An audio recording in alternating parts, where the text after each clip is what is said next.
Welcome to Data Science, an Introduction.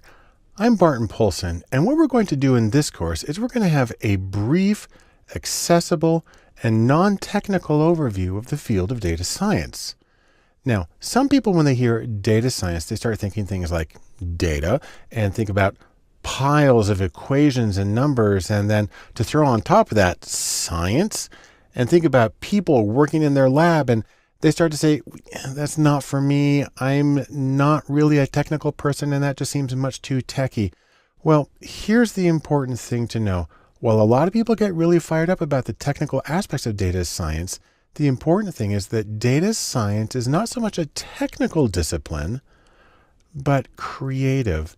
And really, that's true. The reason I say that is because in data science, you use tools that come from coding and statistics and from math, but you use those to work creatively with data.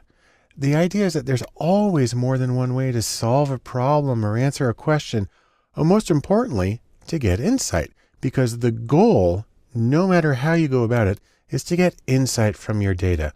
And what makes data science unique compared to so many other things is that you try to listen to all of your data, even when it doesn't fit in easily with your standard approaches and paradigms. You're trying to be much more inclusive in your analysis.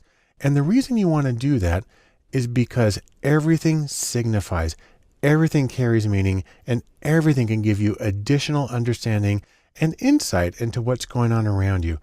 And so in this course, what we're trying to do is give you a map to the field of data science and how you can use it. And so now you have the map in your hands and you can get ready to get going with data science. Welcome back to Data Science and Introduction, and we're going to begin this course by defining data science. That makes sense, but we're going to do it in kind of a funny way. The first thing I'm going to talk about is the demand for data science. So let's take a quick look. Now, data science can be defined in a few ways. I'm going to give you some short definitions.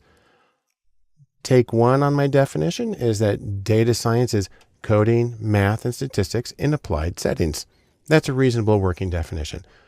But if you want to be a little more concise, I've got take two on a definition that data science is the analysis of diverse data or data that you didn't think would fit into standard analytic approaches.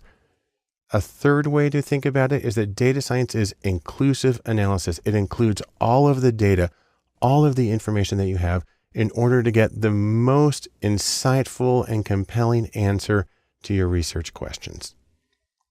Now, you may say to yourself, wait, that's it? Well, if you're not impressed, let me show you a few things. First off, let's take a look at this article. This says, Data Scientists, the Sexiest Job of the 21st Century. And please note that this is coming from Harvard Business Review. So this is an authoritative source, and it's the official source of this saying that data science is sexy. Now, again, you may be saying to yourself, sexy? I hardly think so. Well, oh yeah, it's sexy.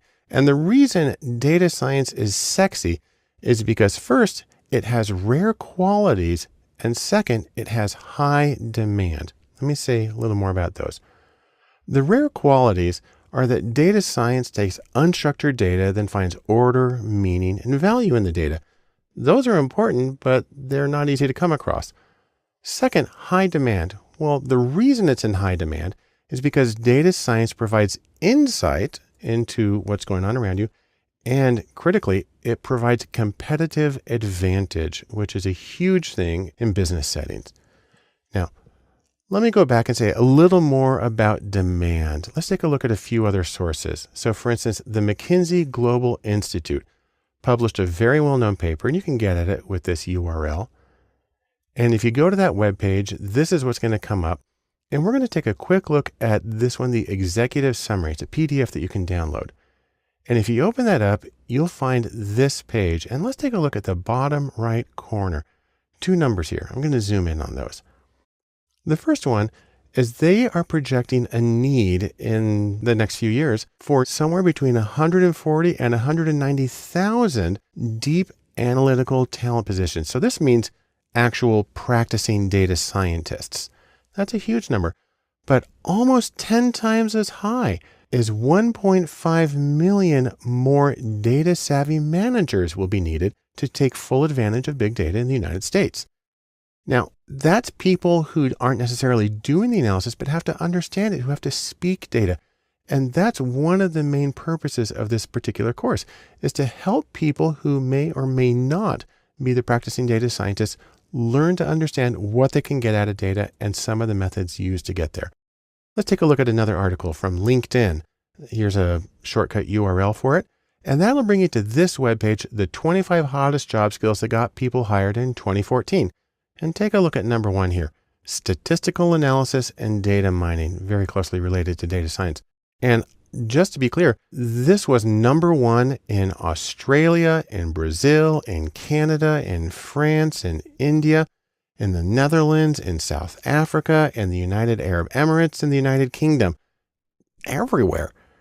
And if you need a little more, let's take a look at Glassdoor, which published an article this year, 2016, and it's about the 25 best jobs in America.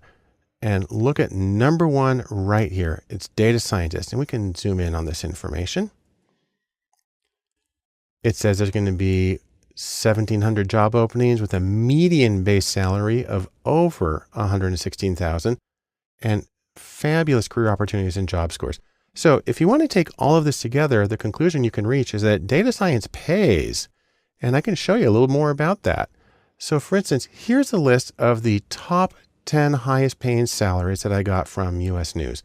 We have physicians or doctors, dentists, and lawyers, and so on.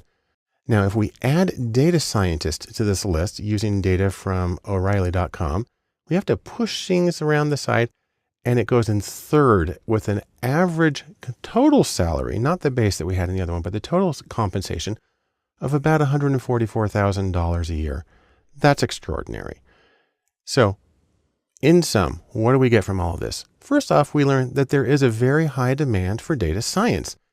Second, we learned that there's a critical need for both specialists, those are the sort of practicing data scientists, and for generalists, people who speak the language and know what can be done. And of course, there's excellent pay. And altogether, this makes data science a compelling career alternative and a way of making you better at whatever you're doing. Back here in data science, we're going to continue our attempt to define data science by looking at something that's really well known in the field, the data science Venn diagram. Now, if you want to, you can think of this in terms of what are the ingredients of data science. Well, we're going to first say thanks to Drew Conway, the guy who came up with this. And if you want to see the original article, you can go to this address. But what Drew said is that data science is made of 3 things, and we can put them as overlapping circles because it's the intersection that's important. Here on the top left is coding or computer programming, or as he calls it, hacking. On the top right is stats, or stats in mathematics, or quantitative abilities in general. And on the bottom is domain expertise or intimate familiarity with a particular field of practice, business or health or education or something like that. And the intersection here in the middle, that is data science. So it's the combination of coding and statistics in math and domain knowledge. Now let's say a little more about coding. The reason coding is important is because it helps you gather and prepare the data, because a lot of the data comes from novel sources and is not necessarily ready for you to gather, and it can be in very unusual formats. And so coding is important because it can require some real creativity to get the data from these sources to put it into your analysis. Now, a few kinds of coding that are important. For instance, there's statistical coding. A couple of major languages in this are R and Python, 2 open source free programming languages. R specifically for data, Python's general purpose, but well adapted to data. The ability to work with databases is important too. The most common language there is SQL, usually pronounced SQL, which stands for Structured Query Language, because that's where the data is. Also, there's the command line interface, or if you're on a Mac, people just call it the terminal. The most common language there is Bash, which actually stands for Born Again Shell. And then searching is important, and regex or regular expressions, while there's not a huge amount to learn there, it's a small little field. It's sort of like super powered wildcard searching that makes it possible for you to both find the data and reformat it in ways that are going to be helpful for your analysis. Now let's say a few things about the math. You're going to need things like a little bit of probability, some algebra, of course, regression, very common statistical procedure. Those things are important. And the reason you need the math is because that's going to help you choose the appropriate procedures to answer the question with the data that you have. And probably even more importantly, it's going to help you diagnose problems when things don't go as expected. And given that you're trying to do new things with new data in new ways, you're probably going to come across problems. And so the ability to understand the mechanics of what's going on is going to give you a big advantage. And the third element of the data science Venn diagram is some sort of domain expertise. Think of it as expertise in the field that you're in. Business settings are common. You need to know about the goals of that field, the methods that are used, the constraints that people come across. And it's important because whatever your results are, you need to be able to implement them well. Data science is very practical and it's designed to accomplish something, and your familiarity with a particular field of practice is going to make it that much easier and more impactful when you implement the results of your analysis. Now let's go back to our Venn diagram here just for a moment. Because this is a Venn, we also have these intersections of two circles at a time. At the top is machine learning. At the bottom right is traditional research. And on the bottom left is what Drew Conway called the danger zone. Let me talk about each of these. First off, machine learning or ML. Now you think about machine learning, and the idea here is that it represents coding or statistical programming and mathematics without any real domain expertise. Sometimes these are referred to as black box models. They kind of throw data in and you don't even necessarily have to know what it means or what language it's in, and it'll just kind of crunch through it all and it'll give you some regularities. That can be very helpful, but machine learning is considered slightly different from data science because it doesn't involve the particular applications in a specific domain. Also, there's traditional research. This is where you have math or statistics and you have domain knowledge, often very intensive domain knowledge, but without the coding or programming. Now, you can get away with that because the data that you use in traditional research is highly structured. It comes in rows and columns, is typically complete, and is typically ready for analysis. Doesn't mean your life is easy, because now you have to expend an enormous amount of effort in the method in designing the project and in the interpretation of the data. So still very heavy intellectual cognitive work, but it comes in a different place. And then finally, there's what Conway called the danger zone. And that's the intersection of coding and domain knowledge, but without math or statistics. Now, he says it's unlikely to happen, and that's probably true. On the other hand, I can think of some common examples, what are called word counts, where you take a large document or a series of documents and you count how often each word appears in there. That can actually tell you some important things. And also drawing maps and showing how things change across place and maybe across time. You don't necessarily have to have the math, but it can be very insightful and helpful. So let's think about a couple of backgrounds where people come from here. First is coding. You can have people who are coders who can do math, stats, and business. So you get the three things, and this is probably the most common. Most of the people come from a programming background. On the other hand, there's also stats or statistics, and you can get statisticians who can code and who also can do business. That's less common, but it does happen. And finally, there's people who come into data science from a particular domain. These are, for instance, business people who can code and do numbers, and they're the least common, but all of these are important to data science. And so in sum, here's what we can take away. First, several fields make up data science. Second, diverse skills and backgrounds are important and they're needed in data science. And third, there are many roles involved because there's a lot of different things that need to happen. We'll say more about that in our next movie. The next step in our data science introduction and our definition of data science is to talk about the data science pathway. So I like to think of this as when you're working on a major project, you got to do one step at a time to get from here to there. In data science, you can take the various steps and you can put them into a couple of general categories. First, there are the steps that involve planning. Second, there's the data prep. Third, there's the actual modeling of the data.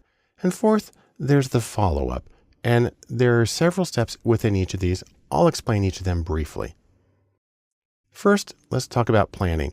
The first thing you need to do is you need to define the goals of your project so you know how to use your resources well, and also so you know when you're done.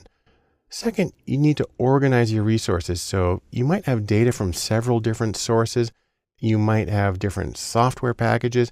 You might have different people, which gets us to the third one. You need to coordinate the people so they can work together productively. If you're doing a handoff, it needs to be clear who's going to do what and how their work is going to go together.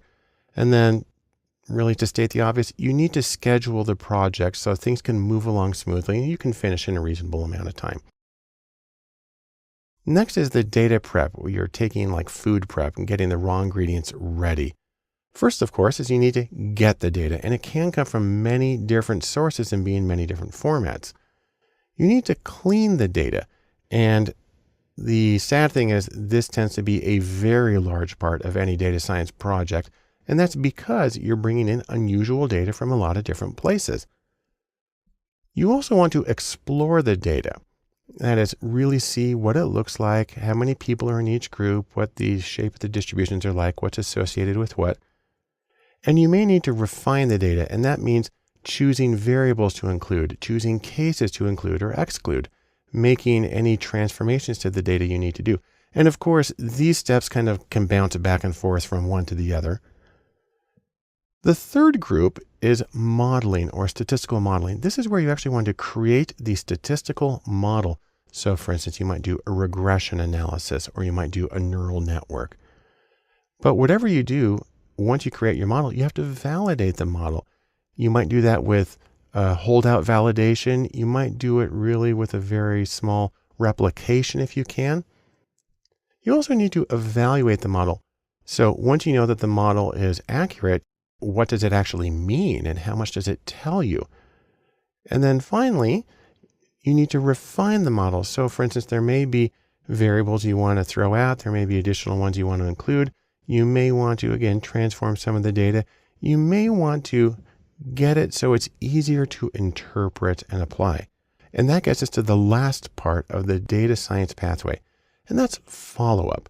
And once you've created your model, you need to present the model because it's usually work that's being done for a client. Could be in-house, could be a third party, but you need to take the insights that you got and share them in a meaningful way with other people. You also need to deploy the model. It's usually being done in order to accomplish something. So for instance, if you're working with an e-commerce site, you may be developing a recommendation engine that says people who bought this and this might buy this. You need to actually stick it on the website and see if it works the way you expected it to. Then you need to revisit the model because a lot of times the data that you worked on is not necessarily all of the data, and things can change when you get out in the real world, or things just change over time. And so you have to see how well your model is working. And then just to be thorough, you need to archive the assets, document what you have, and make it possible for you or for others to repeat the analysis or develop off of it in the future. So those are the general steps of what I consider the data science pathway. And in sum, what we get from this is three things. First, data science isn't just a technical field. It's not just coding. Things like planning and presenting and implementing are just as important. Also, contextual skills, knowing how it works in a particular field, knowing how it will be implemented, those skills matter as well. And then, as you got from this whole thing, there's a lot of things to do, and if you go one step at a time, there'll be less backtracking, and you'll ultimately be more productive in your data science projects. We'll continue our definition of data science by looking at the roles that are involved in data science, the way that different people can contribute to it. That's because it tends to be a collaborative thing, and it's nice to be able to say that we're all together working together towards a single goal. So let's talk about some of the roles involved in data science and how they contribute to the projects. First off, let's take a look at engineers. These are people who focus on the back-end hardware, for instance, the servers and the software that runs them. This is what makes data science possible, and it includes people like developers, software developers, or database administrators, and they provide the foundation for the rest of the work. Next, you can also have people who are big data specialists. These are people who focus on computer science and mathematics, and they may do machine learning algorithms as a way of processing very large amounts of data. And they often create what are called data products. So a thing that tells you what restaurant to go to, or that says you might know these friends, or provides ways of linking up photos. Those are data products, and those often involve a huge amount of very technical work behind them. There are also researchers. These are people who focus on domain-specific research. So for instance, physics or genetics or whatever. And these people tend to have very strong statistics, and they can use some of the procedures and some of the data that comes from the other people, like the big data researchers, but they focus on these specific questions. Also, in the data science realm, you'll find analysts. These are people who focus on the day-to-day tasks of running a business. So for instance, they might do web analytics like Google Analytics, or they might pull data from a SQL database. And this information is very important and good for business. And so analysts are key to the day-to-day functioning of business, but they may not exactly be data science proper, because most of the data they're working with is going to be pretty structured. Nevertheless, they play a critical role in business in general. And then, speaking of business, you have the actual business people, the men and women who organize and run businesses. These people need to be able to frame business relevant questions that can be answered with the data. Also, the business person manages the project and the efforts and the resources of others. And while they may not actually be doing the coding, they must speak data. They must know how the data works, what it can answer, and how to implement it. You can also have entrepreneurs. So you might have, for instance, a data startup. They're starting their own little social network or their own little web search platform. An entrepreneur needs data and business skills, and truthfully, they have to be creative at every step along the way, usually because they're doing it all themselves at a smaller scale. Then we have in data science something known as the full stack unicorn. And this is a person who can do everything at an expert level. And they're called a unicorn because truthfully, they may not actually exist. I'll have more to say about that later. But for right now, we can sum up what we got out of this video by three things. Number one, data science is diverse. There's a lot of different people who go into it, and they have different goals for their work, and they bring in different skills and different experiences and different approaches. Also, they tend to work in very different contexts. An entrepreneur works in a very different place from a business manager, works in a very different place from an academic researcher, but all of them are connected in some way to data science and make it a richer field. The last thing I want to say in data science and introduction, where I'm trying to define data science, is to talk about teams in data science. The idea here is that data science has many different tools, and different people are going to be experts in each one of them. Now, you have, for instance, coding, and you have statistics. Also, you have fields like design or business and management that are involved. And the question, of course, is who can do all of it? Who's able to do all of these things at the level that we need? Well, that's where we get this saying. I've mentioned it before. It's the unicorn. And just like in ancient history, the unicorn is a mythical creature with magical abilities. In data science, it works a little differently. It is a mythical data scientist with universal abilities. The trouble is, as we know from the real world, there's really no unicorns animals, and there's really not many unicorns in data science. Really, there's just people. And so we have to find out how we can do the projects, even though we don't have this one person who can do everything for everybody. So let's take a hypothetical case just for a moment. I'm going to give you some fictional people. Here is my fictional person, Otto, who has strong visualization skills, who has good coding, but has limited analytics or statistical ability. And if we graph his stuff out, his abilities, so here we got 5 things that we need to have happen. And for the project to work, they all have to happen at least a level of 8 on the 0 to 10. If we take his coding ability, well, he's almost there. Statistics, not quite, halfway. Graphics, yes, he can do that. And then business, all right. And project, pretty good. So what you can see here is in only one of these 5 areas is auto-sufficient on his own. On the other hand, let's pair him up with somebody else. Let's take a look at Lucy. And Lucy has strong business training, has good tech skills, but has limited graphics. And so if we get her profile on the same thing that we saw, there's coding, pretty good. Statistics, pretty good. Graphics, not so much. Business, good. And projects, okay. Now, the important thing here is that we can make a team. So let's take our 2 fictional people, Otto and Lucy, and we can put together their abilities. Now, I actually have to change the scale here a little bit to accommodate the both of them, but our criterion still is at 8. We need a level of 8 in order to do the project competently. And if we combine them, oh look, coding's now past 8. Statistics is past 8. Graphics is way past. Business, way past.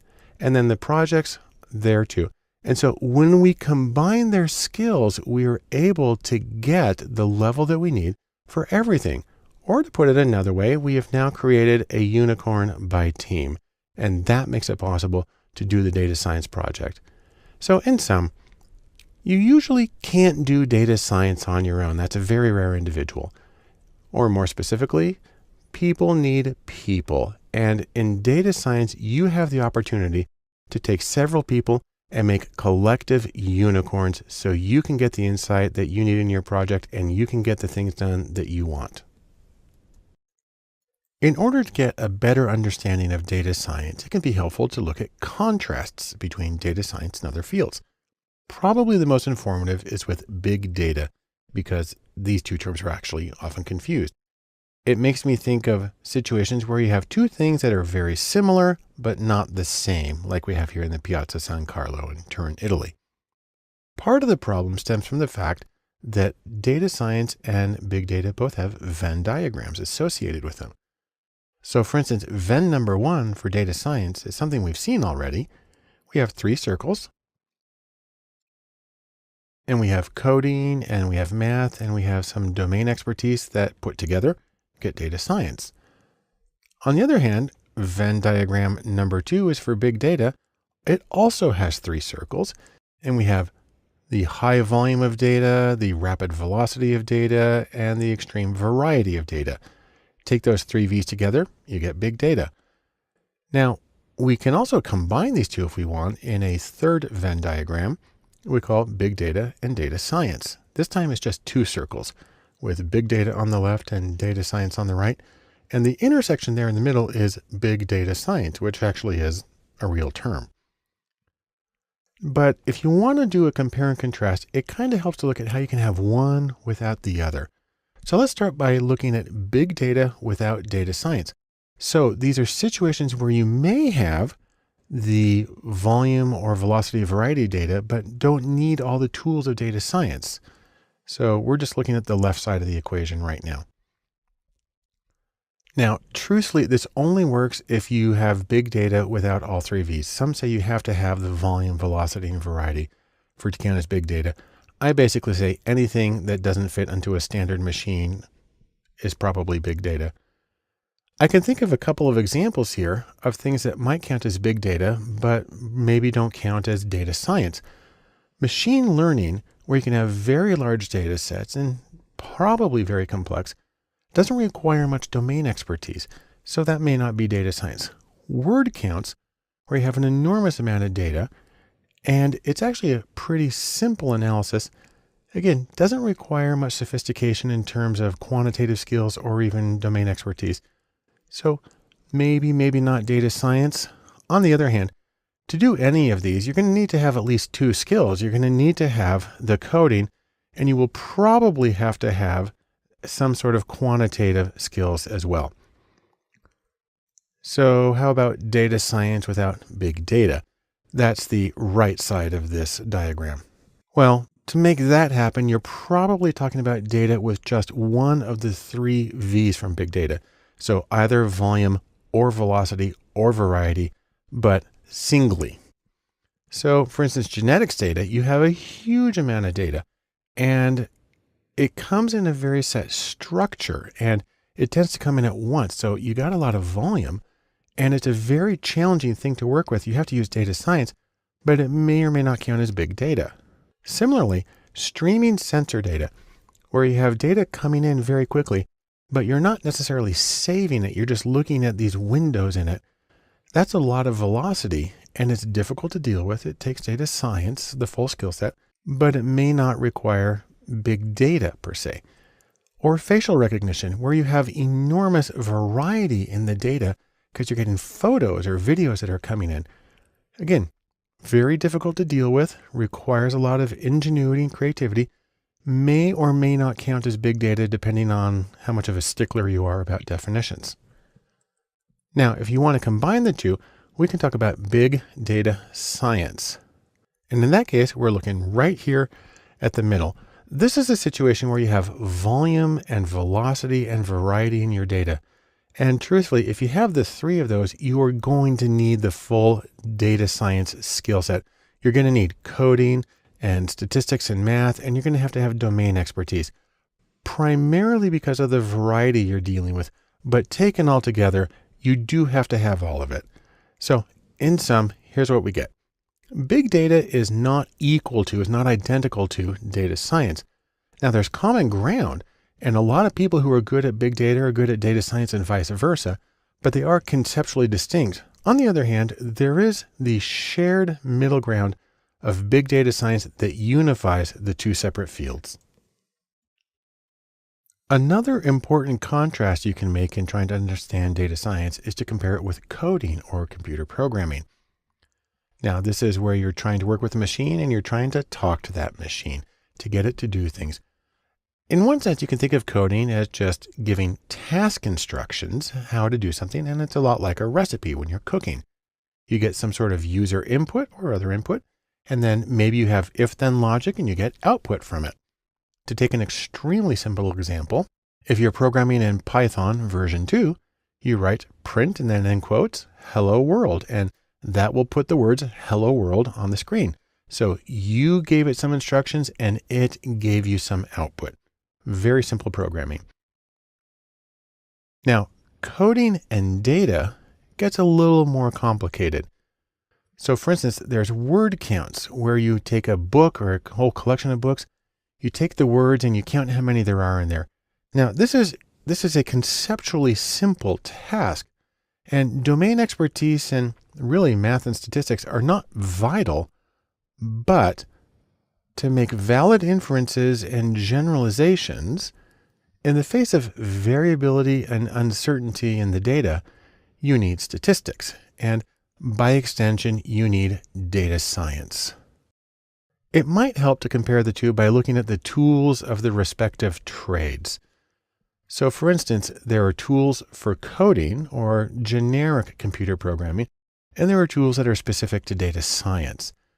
So what I have right here is a list from the IEEE of the top 10 programming languages in 2015. And it starts at Java and C and goes down to Shell.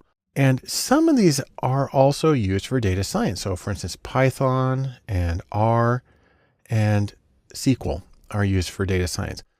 But the other ones aren't major ones in data science. So let's in fact take a look at a different list of most popular tools for data science.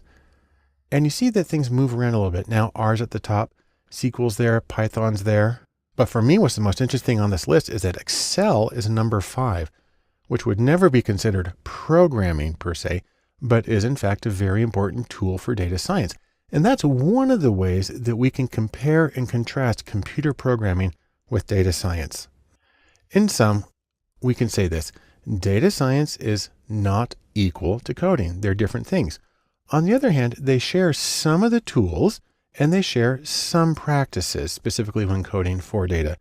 On the other hand, there is one very big difference, and that's statistics.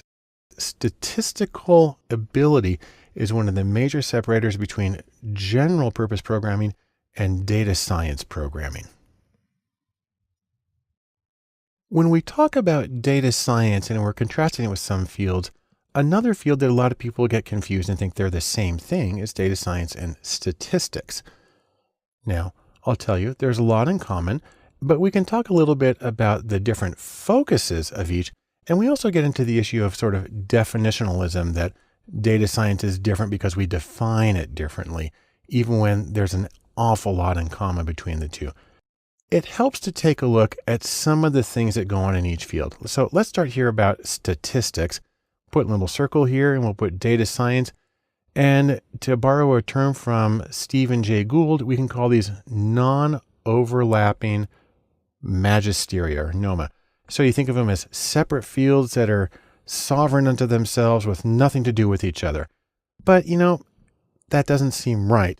And part of that is if we go back to the data science Venn diagram, statistics is one part of it. There it is in the top corner. So now what do we do? What's the relationship? So it doesn't make sense to say these are totally separate areas. Maybe data science and statistics, because they share procedures, maybe data science is a subset or a specialty of statistics, more like this.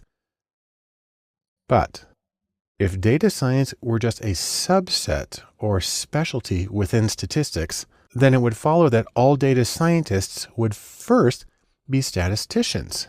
And interestingly, that's just not so. Say, for instance, we take a look at the data science stars, the superstars in the field. We go to a rather intimidating article. It's called The World's 7 Most Powerful Data Scientists from Forbes.com. And you can see the article if you go to this URL. There's actually more than 7 people on the list because sometimes he brings them up in pairs, but let's check their degrees, see what their academic training is in. If we take all the people on this list, we have 5 degrees in computer science, 3 in math, 2 in engineering, and 1 each in biology, economics, law, speech pathology, and 1 in statistics. And so that tells us, of course, that these major people in data science are not trained as statisticians. Only one of them has formal training in that. So that gets us to the next question. Where do these two fields, statistics and data science, diverge? Because they seem like they should have a lot in common, but they don't have a lot in training. And specifically, we can look at the training. Most data scientists are not trained formally as statisticians. Also, in practice, things like machine learning and big data, which are central to data science, are not shared generally with most of statistics. And so they have separate domains there. And then there's the really important issue of context. Data scientists tend to work in different settings than statisticians. Specifically, data scientists very often work in commercial settings where they're trying to get recommendation engines or ways of developing a product that will make them money. So maybe instead of having data science as a subset of statistics, we can think of it more as these two fields have different niches. They both analyze data, but they do different things in different ways. So maybe it's fair to say they overlap. They both have analysis in common of data, but otherwise they are ecologically distinct. So in sum, what we can say here is that data science and statistics both use data, and they analyze it, but the people in each tend to come from different backgrounds, and they tend to function with different goals and contexts, and in that way render them to be conceptually distinct fields despite the apparent overlap. As we work to get a grasp on data science, there's one more contrast I want to make explicitly, and that's between data science and business intelligence, or BI. The idea here is that business intelligence is data in real life. It's very, very applied stuff. The purpose of BI is to get data on internal operations, on market competitors, and so on, and make justifiable decisions as opposed to just sitting in the bar and doing whatever comes to your mind. Now, data science is involved with this, except, really there's no coding in BI. There's using apps that already exist.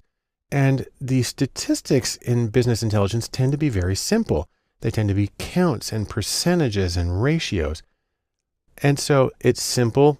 The light bulb is simple. It just does its one job. There's nothing super sophisticated there. Instead, the focus in business intelligence is on domain expertise and on really useful direct utility. It's simple, it's effective, and it provides insight. Now, one of the main associations with business intelligence is what are called dashboards or data dashboards. They look like this. It's a collection of charts and tables that go together to give you a very quick overview of what's going on in your business. And while a lot of data scientists may, let's say, look down their nose upon dashboards, I'll say this. Most of them are very well designed, and you can learn a huge amount about user interaction and the accessibility of information from dashboards. So really, where does data science come into this? What's the connection between data science and business intelligence? Well, data science can be useful to BI in terms of setting it up, identifying data sources, and creating or setting up the framework for something like a dashboard or a business intelligence system. Also, data science can be used to extend it.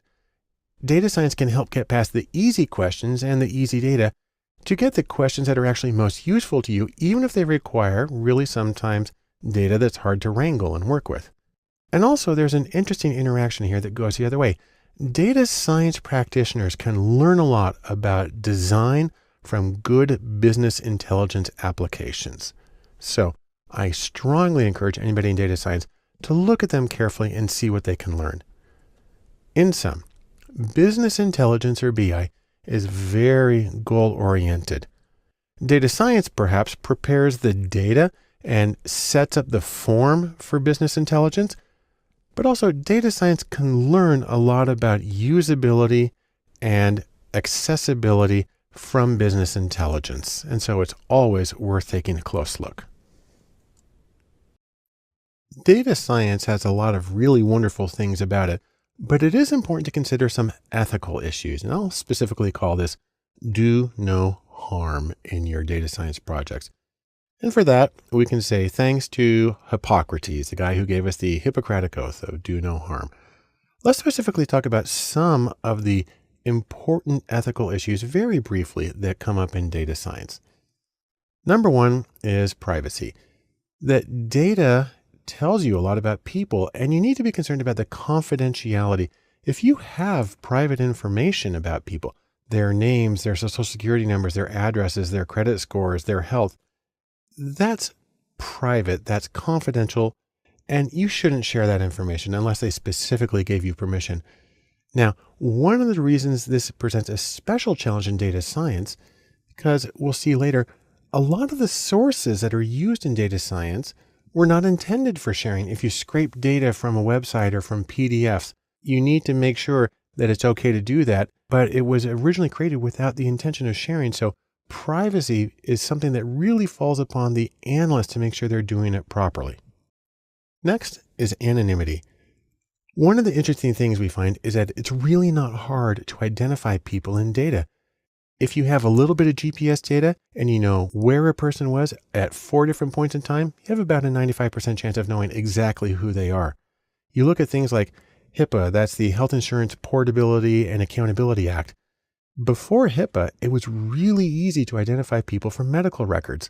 Since then, it has become much more difficult to identify people uniquely. That's an important thing for really people's well-being.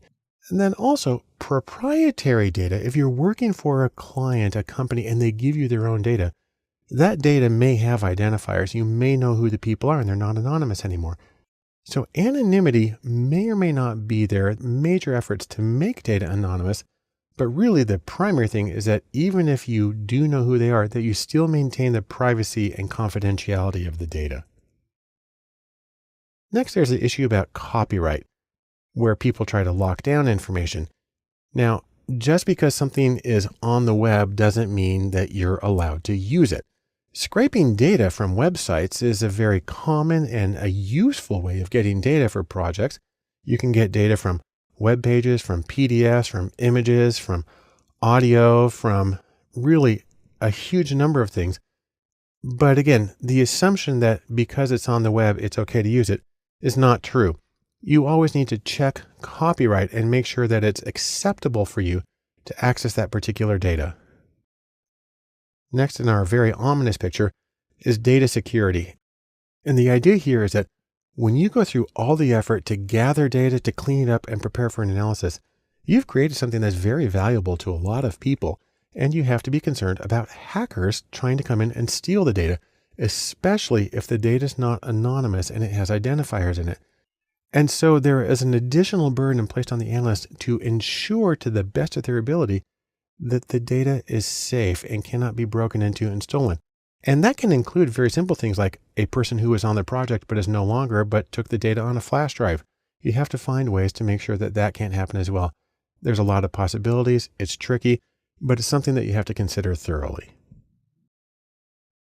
Now, two other things that come up in terms of ethics, but don't usually get addressed in these conversations. Number one is potential bias. The idea here is that the algorithms or the formulas that are used in data science are only as neutral and bias-free as the rules and the data that they get.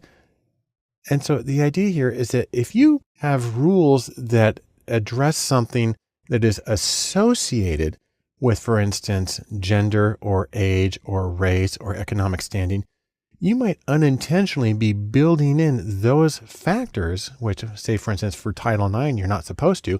You might be building those into the system without being aware of it. And an algorithm has this sheen of objectivity, and people can say they can place confidence in it without realizing that it's replicating some of the prejudices that may happen in real life. Another issue is overconfidence. And the idea here is that analyses are limited simplifications. They have to be. That's just what they are. And because of this, you still need humans in the loop to help interpret and apply this. The problem is when people run an algorithm to get out a number, say to 10 decimal places, and they say this must be true and treat it as written in stone, absolutely unshakable truth. When in fact, if the data were biased going in, if the algorithms were incomplete, if the sampling was not representative, you can have enormous problems and go down the wrong path with too much confidence in your own analyses. So once again, humility is in order when doing data science work. In sum, data science has enormous potential, but it also has significant risks involved in the projects. Part of the problem is that analyses can't be neutral, that you have to look at how the algorithms are associated with the preferences, prejudices, and biases of the people who made them. And what that means is that no matter what, good judgment is always vital to the quality and success of a data science project. Data science is a field that is strongly associated with its methods or procedures. In this section of videos, we're going to provide a brief overview of the methods that are used in data science. Now, just as a quick warning, in this section, things can get kind of technical, and that can cause some people to sort of freak out. But this course is a non-technical overview. The technical hands-on stuff is in the other courses. And it's really important to remember that tech is simply the means to doing data science. Insight, or the ability to find meaning in your data, that's the goal. Tech only helps you get there. And so we want to focus primarily on insight and the tools and the tech as they serve to further that goal. Now, there's a few general categories we're going to talk about, again, with an overview for each of these. The first one is sourcing or data sourcing, and that is how to get the data that goes into data science, the raw materials that you need. The second is coding. That, again, is computer programming that can be used to obtain and manipulate and analyze the data. After that, a tiny bit of math, and that is the mathematics behind data science methods that really form the foundations of the procedures. And then stats, the statistical methods that are frequently used to summarize and analyze data, especially as applied to data science. And then there's machine learning, ML. This is a collection of methods for finding clusters in the data, for predicting categories or scores on interesting outcomes. And even across these 5 things, even then, the presentations aren't too techie crunchy. They're basically still friendly. And really, that's the way it is. And so that is the overview of the overviews. In sum, we need to remember that data science includes tech, but data science is greater than tech. It's more than those procedures. And above all, that tech, while important to data science, is still simply a means to insight in data. The first step in discussing data science methods is to look at the methods of sourcing or getting data that's used in data science. You can think of this as getting the raw materials that go into your analyses. Now, you've got a few different choices when it comes to this in data science. You can use existing data. You can use something called data APIs. You can scrape web data, or you can make data. We'll talk about each of those very briefly in a non-technical manner. But right now, let me say something about existing data. This is data that already is at hand, and it might be in-house data. So if you work for a company, it might be your company records. Or you might have open data. For instance, many governments, many scientific organizations make their data available to the public. And then there's also third-party data. This is usually data that you buy from a vendor, but it exists and it's very easy to plug it in and go. You can also use APIs. Now that stands for Application Programming Interface. And this is something that allows various computer applications to communicate directly with each other. It's like phones for your computer programs. It's the most common way of getting web data, and the beautiful thing about it is it allows you to import that data directly into whatever program or application you're using to analyze the data. Next is scraping data, and this is where you want to use data that's on the web, but they don't have an existing API. And what that means is usually data that's in HTML, web tables and pages, maybe PDFs, and you can do this either with using specialized applications for scraping data, or you can do it in a programming language like R or Python and write the code to do the data scraping.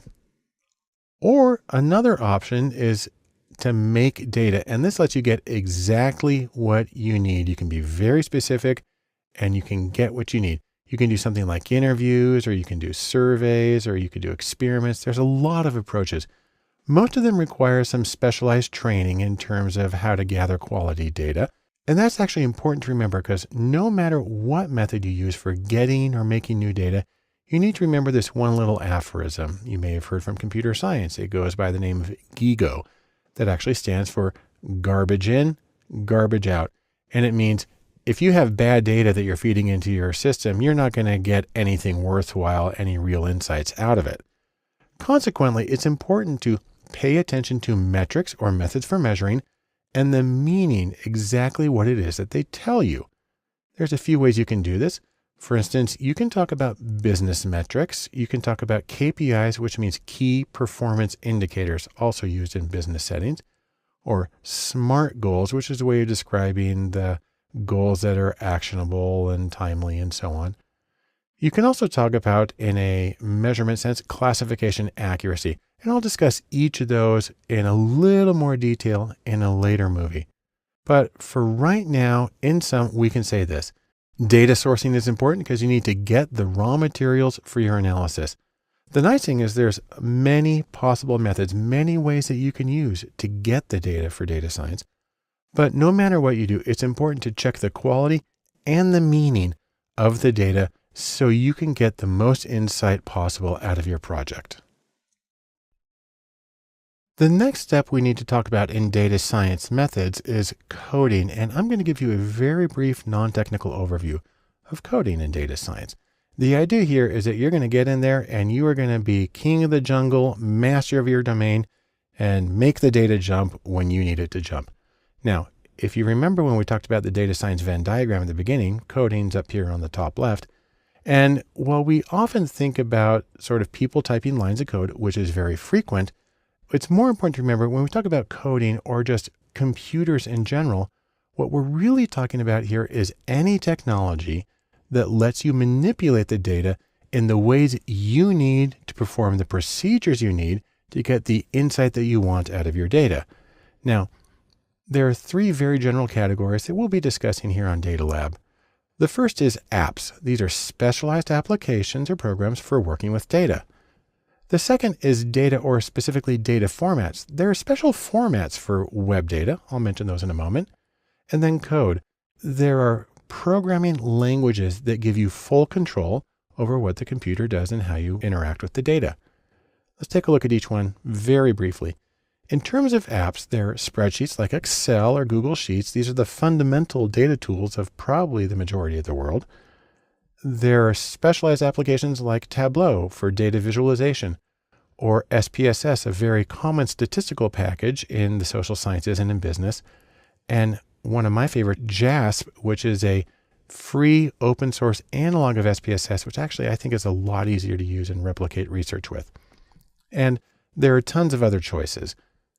Now, in terms of web data, it's helpful to be familiar with things like HTML and XML and JSON and other formats that are used to encapsulate data on the web, because those are the things that you're going to have to be programming about to interact with when you get your data.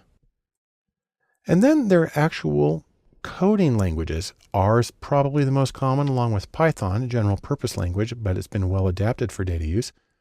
There's SQL, the structured query language for databases, and very basic languages like C and C++ and Java, which are used more in the back end of data science.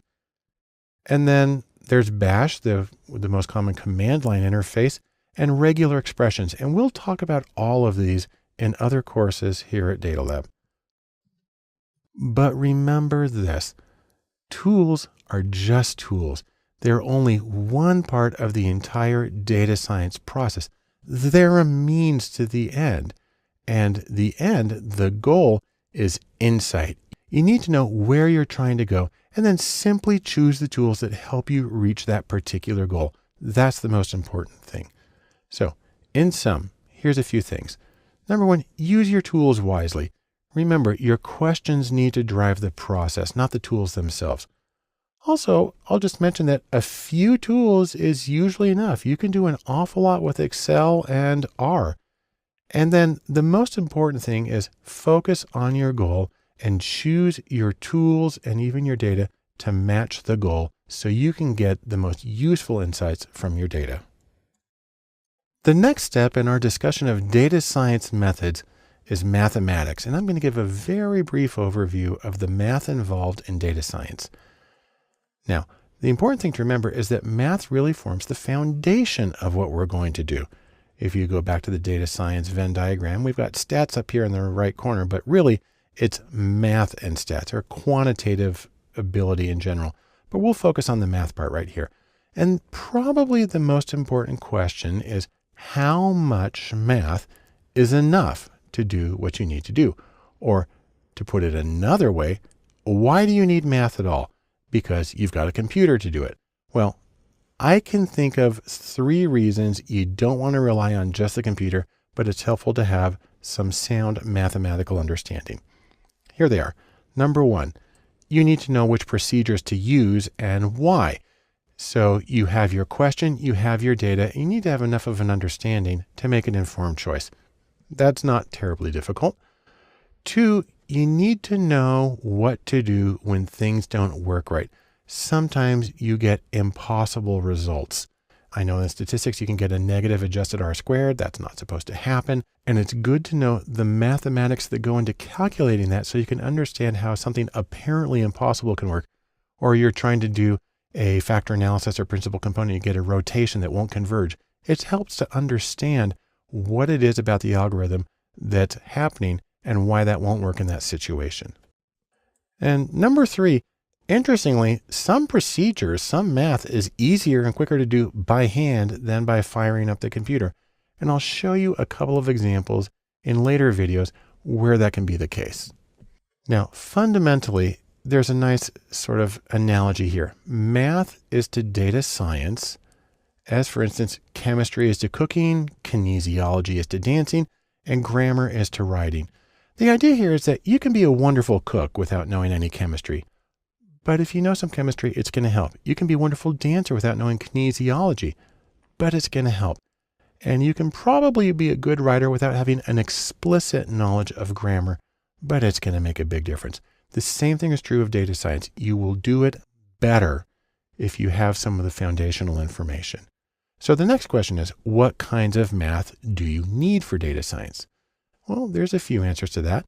Number one is algebra. You need some elementary algebra. That's the basically simple stuff. You can have to do some linear or matrix algebra because that's the foundation of a lot of the calculations. And you can also have systems of linear equations where you're trying to solve several equations all at once. It's a tricky thing to do in theory, but this is one of the things that's actually easier to do by hand sometimes. Now, there's more math. You can get some calculus. You can get some big O, which has to do with the order of a function, which has to do with sort of how fast it works. Probability theory can be important. And then Bayes' theorem, which is a way of getting what's called a posterior probability, can also be a really helpful tool for answering some fundamental questions in data science. So in sum, a little bit of math can help you make informed choices when planning your analyses. Very significantly, it can help you find the problems and fix them when things aren't going right. It's the ability to look under the hood that makes a difference.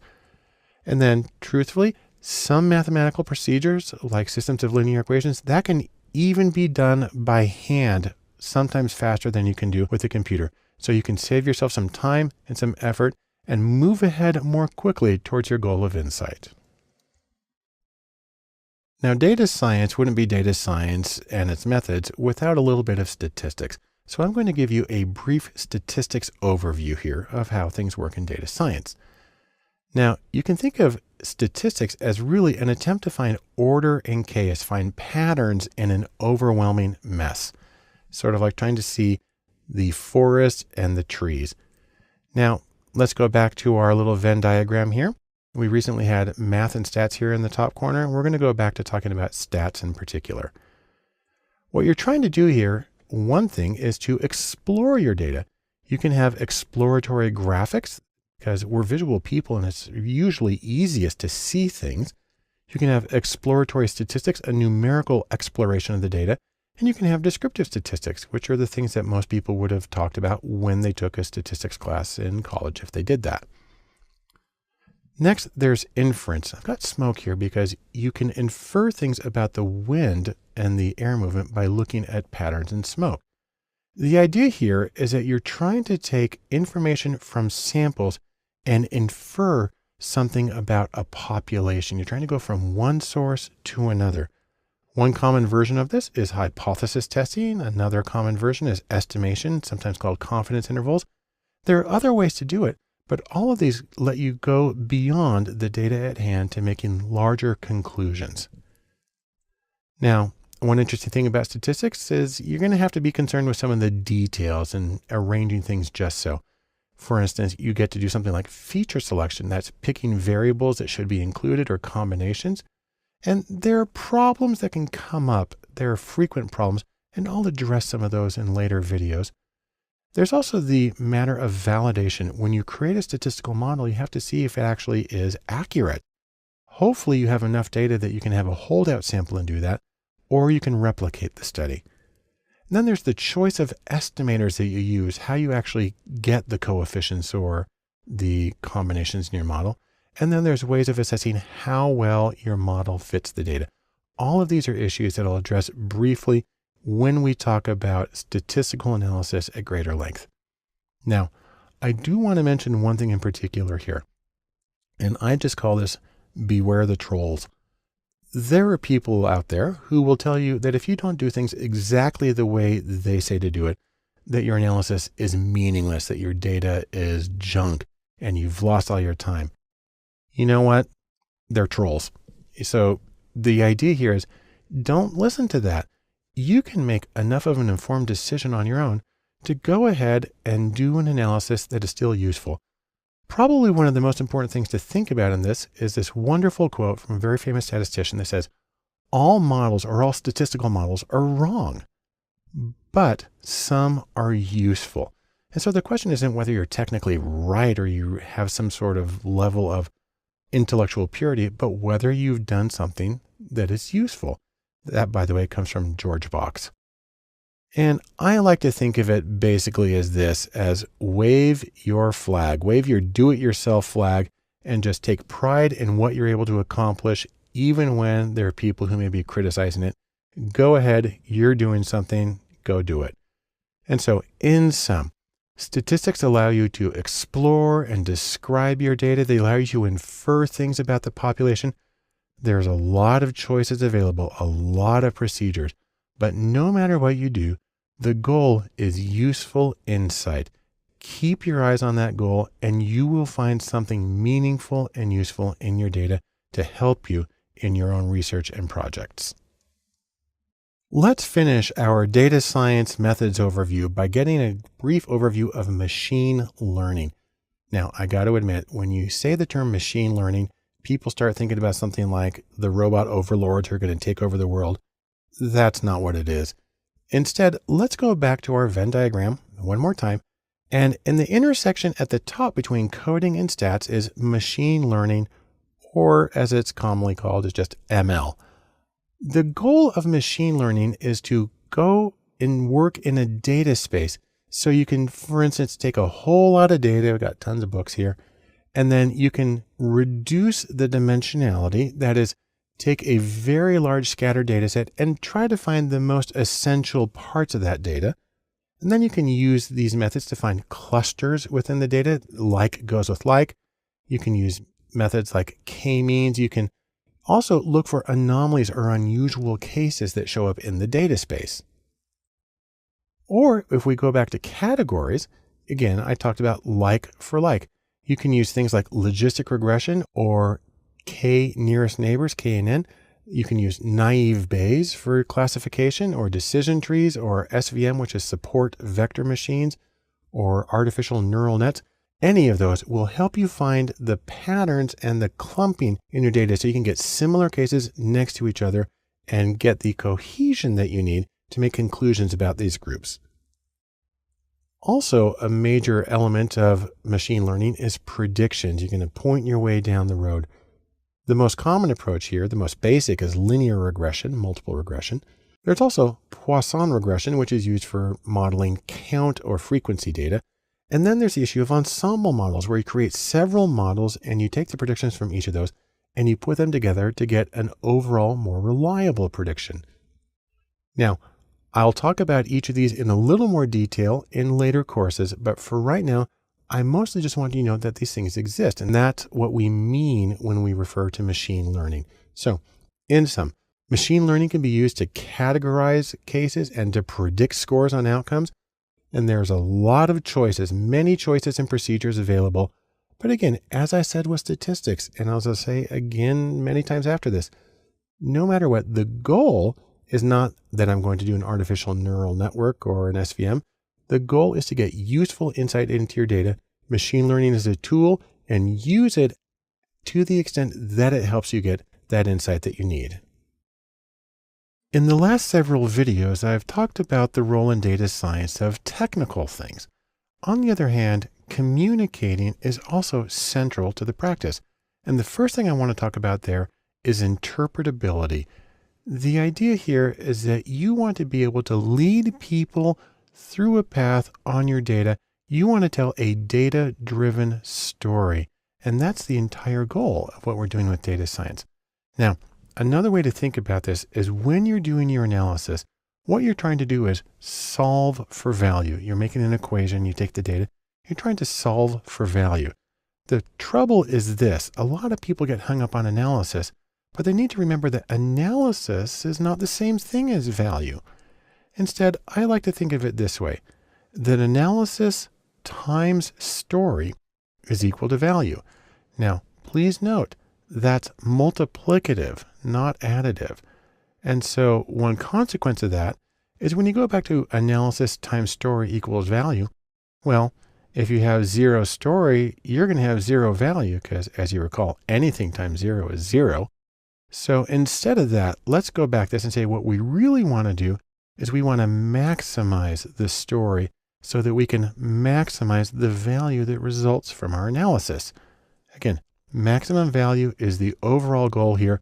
The analysis, the tools, the tech are simply methods for getting to that goal. So let's talk about goals, for instance. Analysis is goal-driven. You're trying to accomplish something in specific. And so the story or the narrative or the explanation you give about your project should match those goals. If you're working for a client and they had a specific question that they wanted you to answer, then you have a professional responsibility to answer those questions clearly and unambiguously so they know whether you said yes or no and they know why you said yes or no. Now, part of the problem here is the fact that the client isn't you and they don't see what you do. And as I show here, simply covering your face doesn't make things disappear. You have to worry about a few psychological abstractions. You have to worry about egocentrism. And I'm not talking about being vain. I'm talking about the idea that you think other people see and know and understand what you know. That's not true. Otherwise, they wouldn't have hired you in the first place. And so you have to put it in terms that the client works with and that they understand. And you're going to have to get out of your own center in order to do that. Also, there's the idea of false consensus, the idea that, well, everybody knows that. And again, that's not true. Otherwise, they wouldn't have hired you. You need to understand that they're going to come from a different background with a different range of experience and interpretation. You're going to have to compensate for that. A funny little thing is the idea about anchoring.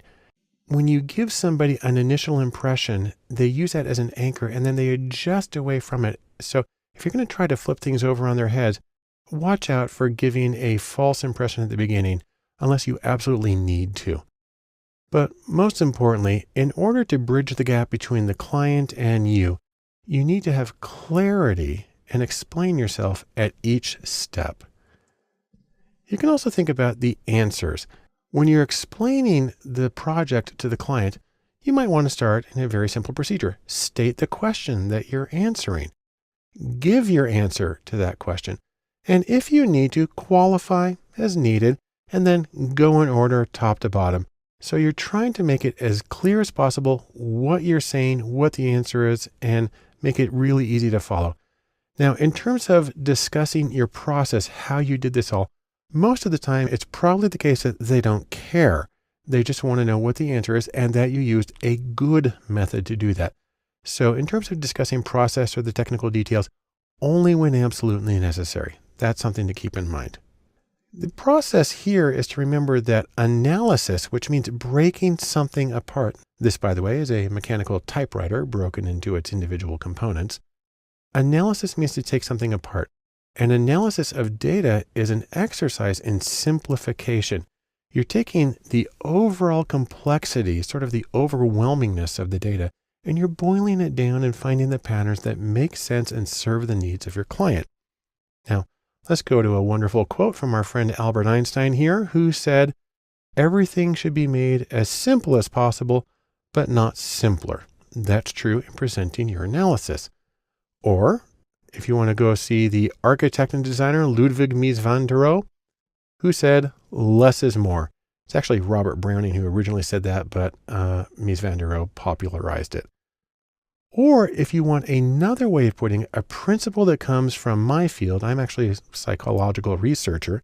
They talk about being minimally sufficient, just enough to adequately answer the question. If you're in commerce, you know about a minimal viable product. It's sort of the same idea with an analysis here, the minimum viable analysis.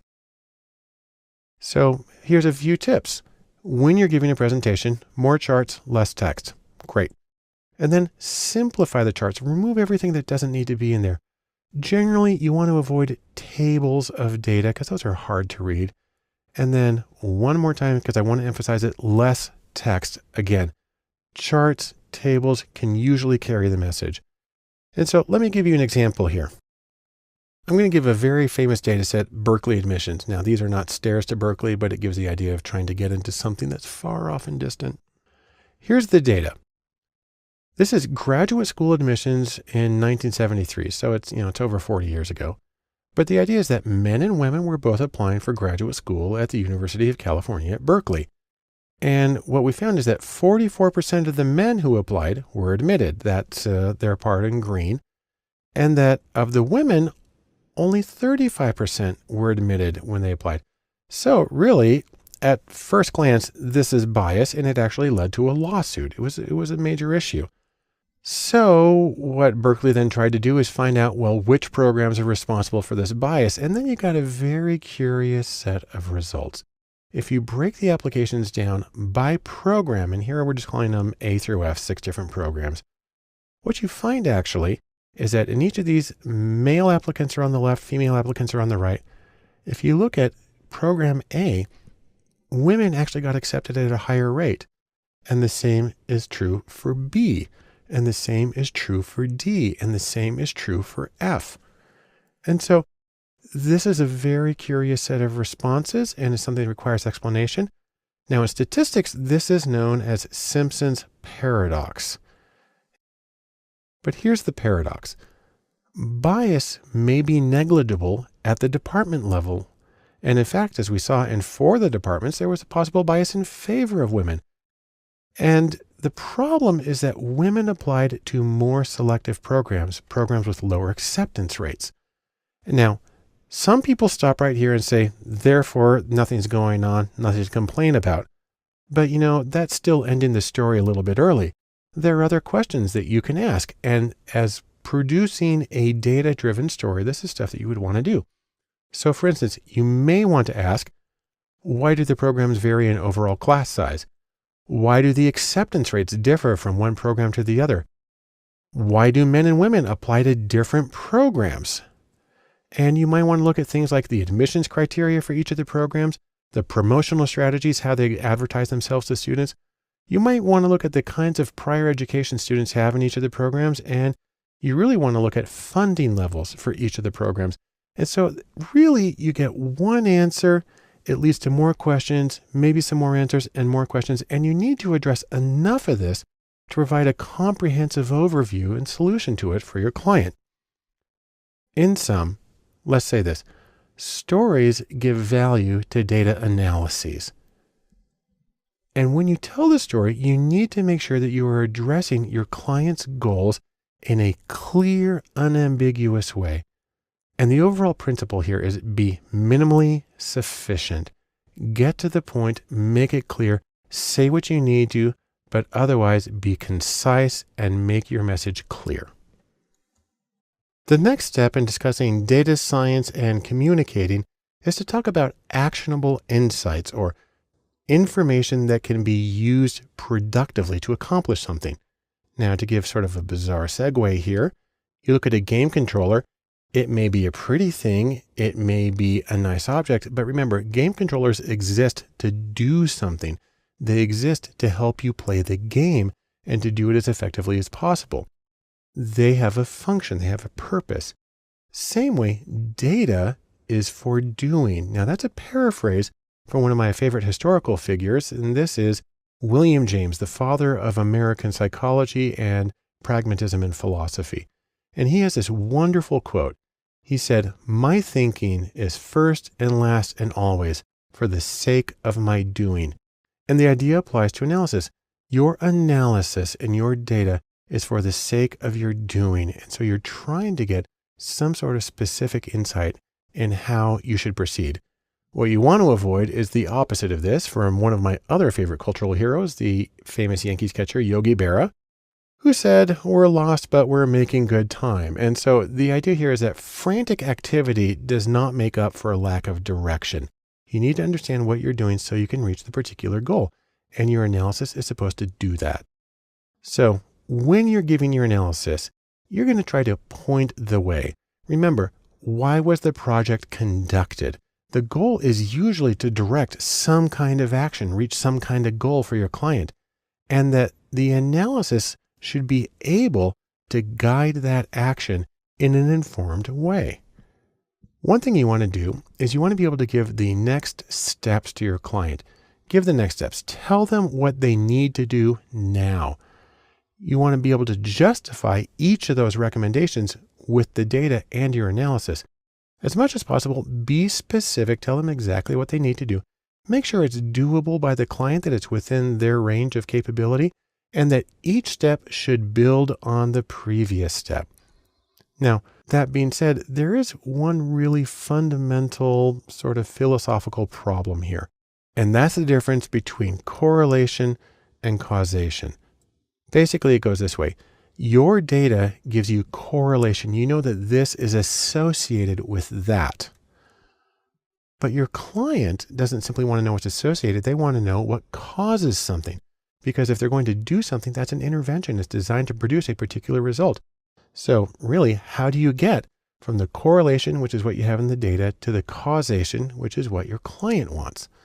Well, there's a few ways to do that. One is experimental studies. These are randomized controlled trials. Now, that's theoretically the simplest path to causality, but it can be really tricky in the real world. There are quasi-experiments, and these are methods, a whole collection of methods, that use non-randomized data, usually observational data, adjusted in particular ways to get an estimate of causal inference. Or there's the theory and experience, and this is research-based theory and domain-specific experience. And this is where you actually get to rely on your client's information. They can help you interpret the information, especially if they have greater domain expertise than you do. Another thing to think about are the social factors that affect your data.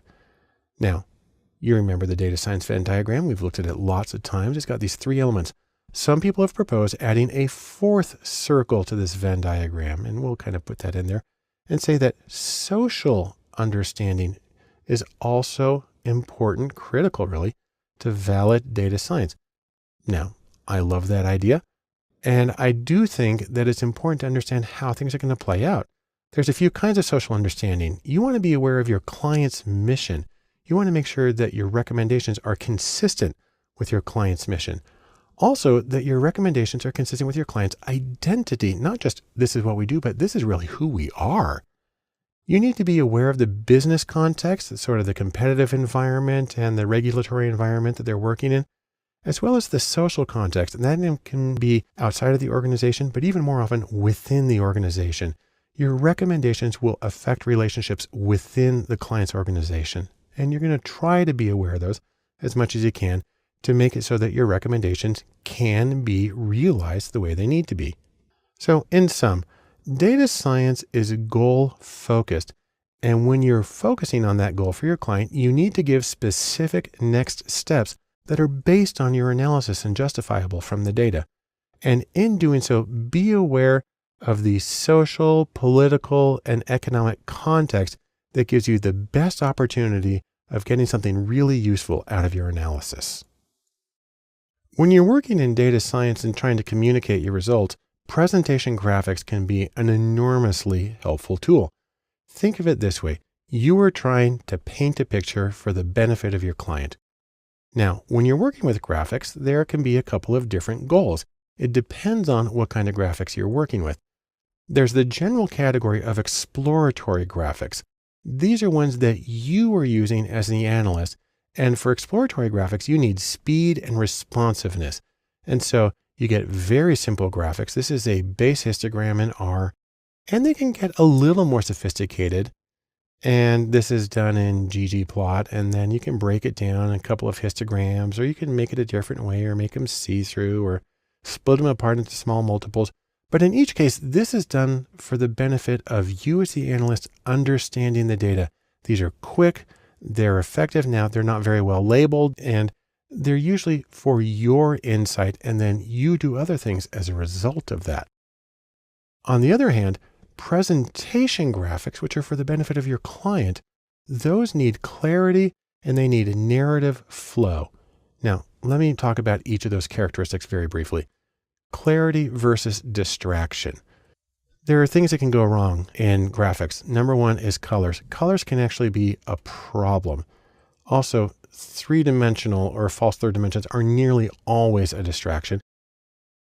One that gets a little touchy for some people is interaction. We think of interactive graphics as really cool, great things to have, but you run the risk of people getting distracted by the interaction and start playing around with it and go like, ooh, I press here, it does that.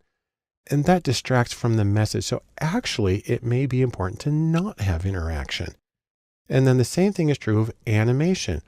Flat static graphics can often be more informative because they have fewer distractions in them. Let me give you a quick example of how not to do things. Now, this is a chart that I made. I made it in Excel and I did it based on some of the mistakes I've seen in graphics submitted to me when I teach. And I guarantee you everything in here I have seen in real life, just not necessarily combined all at once. Let's zoom in on this a little bit so we can see the full badness of this graphic. And let's see what's going on here. We've got a scale here that starts at 8, goes to 28%, and it's tiny, doesn't even cover the range of the data. We've got this bizarre picture on the wall. We have no axis lines on the walls. We come down here, the labels for educational levels are in alphabetical order instead of the more logical higher levels of education. Then we've got the data represented as cones, which are difficult to read and compare, and it's only made worse by the colors and the textures. You know, if you want to take an extreme, this one for grad degrees doesn't even make it to the floor value of 8%. And this one for high school grad is cut off at the top at 28%. And this, by the way, is a picture of a sheep, and people do this kind of stuff and it drives me crazy. If you want to see a better chart with the exact same data, this is it right here. It's a straight bar chart. It's flat. It's as simple. It's as clean as possible. And this is better in many ways. Most effective here is that it communicates clearly. There's no distractions. It's a logical flow. This is going to get the point across so much faster. And I can give you another example of it. Here's a chart I showed previously about salaries for incomes. I have a list here. I've got data scientists in it. If I want to draw attention to it, I have the option of like putting a circle around it, and I can put a number next to it to explain it. That's one way to make it easy to see what's going on. But you don't even have to get fancy. You know, I just got out a pen and a Post-it note and I drew a bar chart of some real data about life expectancy. This tells the story as well that there is something terribly amiss in Sierra Leone. But now let's talk about creating narrative flow in your presentation graphics. To do this, I'm going to pull some charts from my most cited academic paper, which is called A Third Voice, a review of empirical research on the psychological outcomes of restorative justice. Think of that as mediation for juvenile crimes, mostly juvenile. And this paper is interesting because really it's about 14 bar charts with just enough text to hold them together. And you can see there's a flow. The charts are very simple. This is judgments about whether the criminal justice system was fair. The 2 bars on the left are victims. The 2 bars on the right are offenders. And for each group, on the left are people who participated in restorative justice or victim offender mediation or mediation for crimes.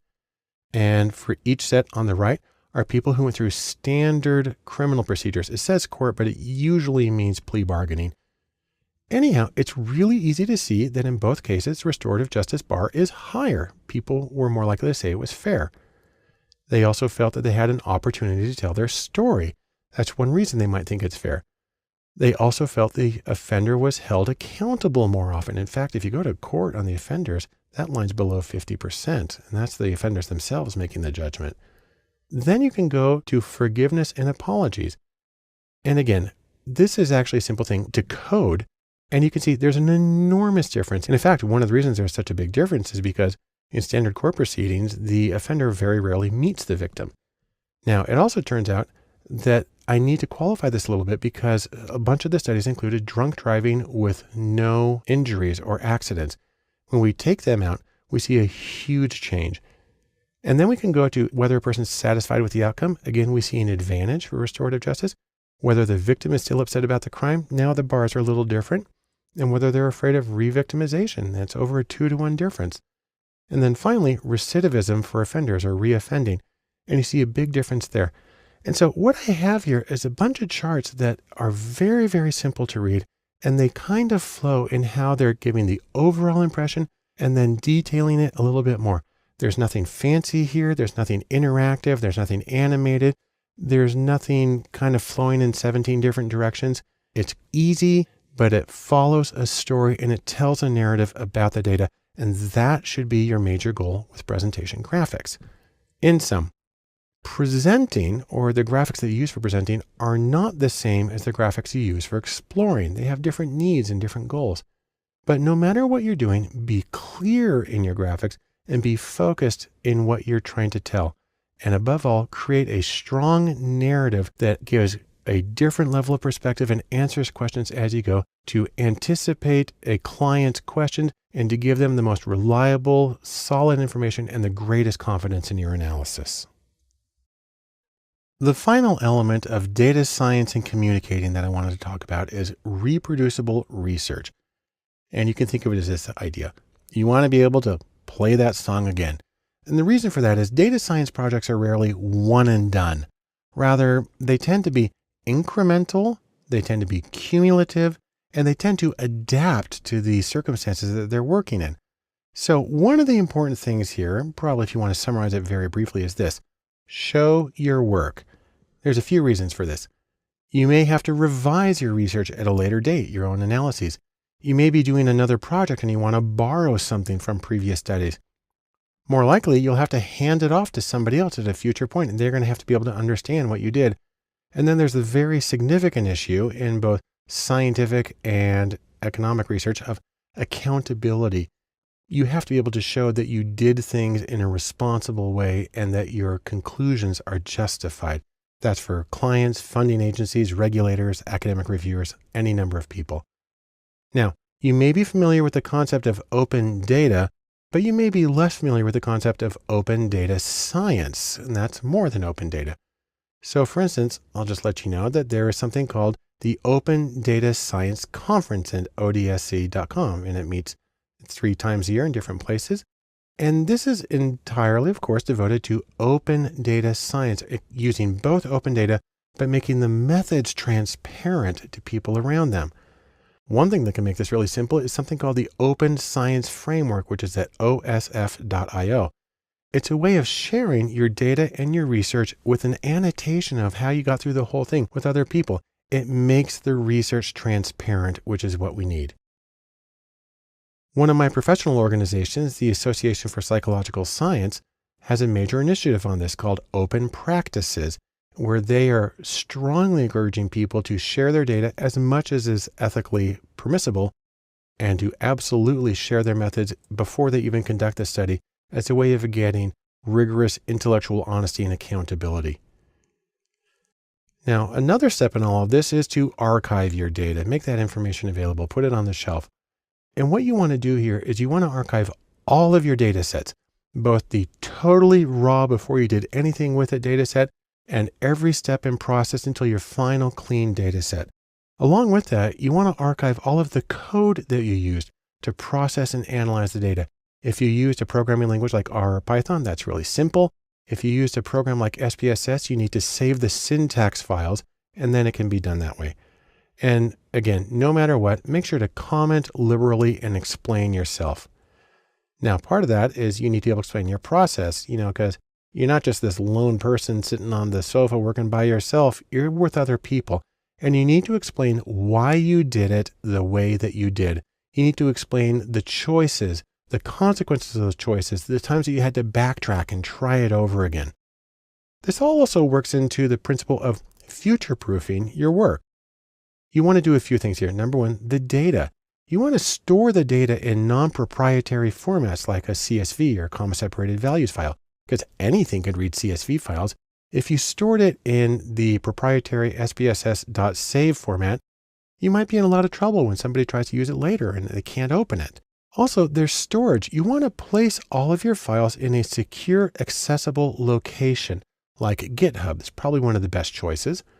And then the code, you may want to use something like a dependency management package like PackRat for R or virtual environment for Python as a way of making sure that the packages that you use, that there are always versions that work, because sometimes things get updated and it gets broken.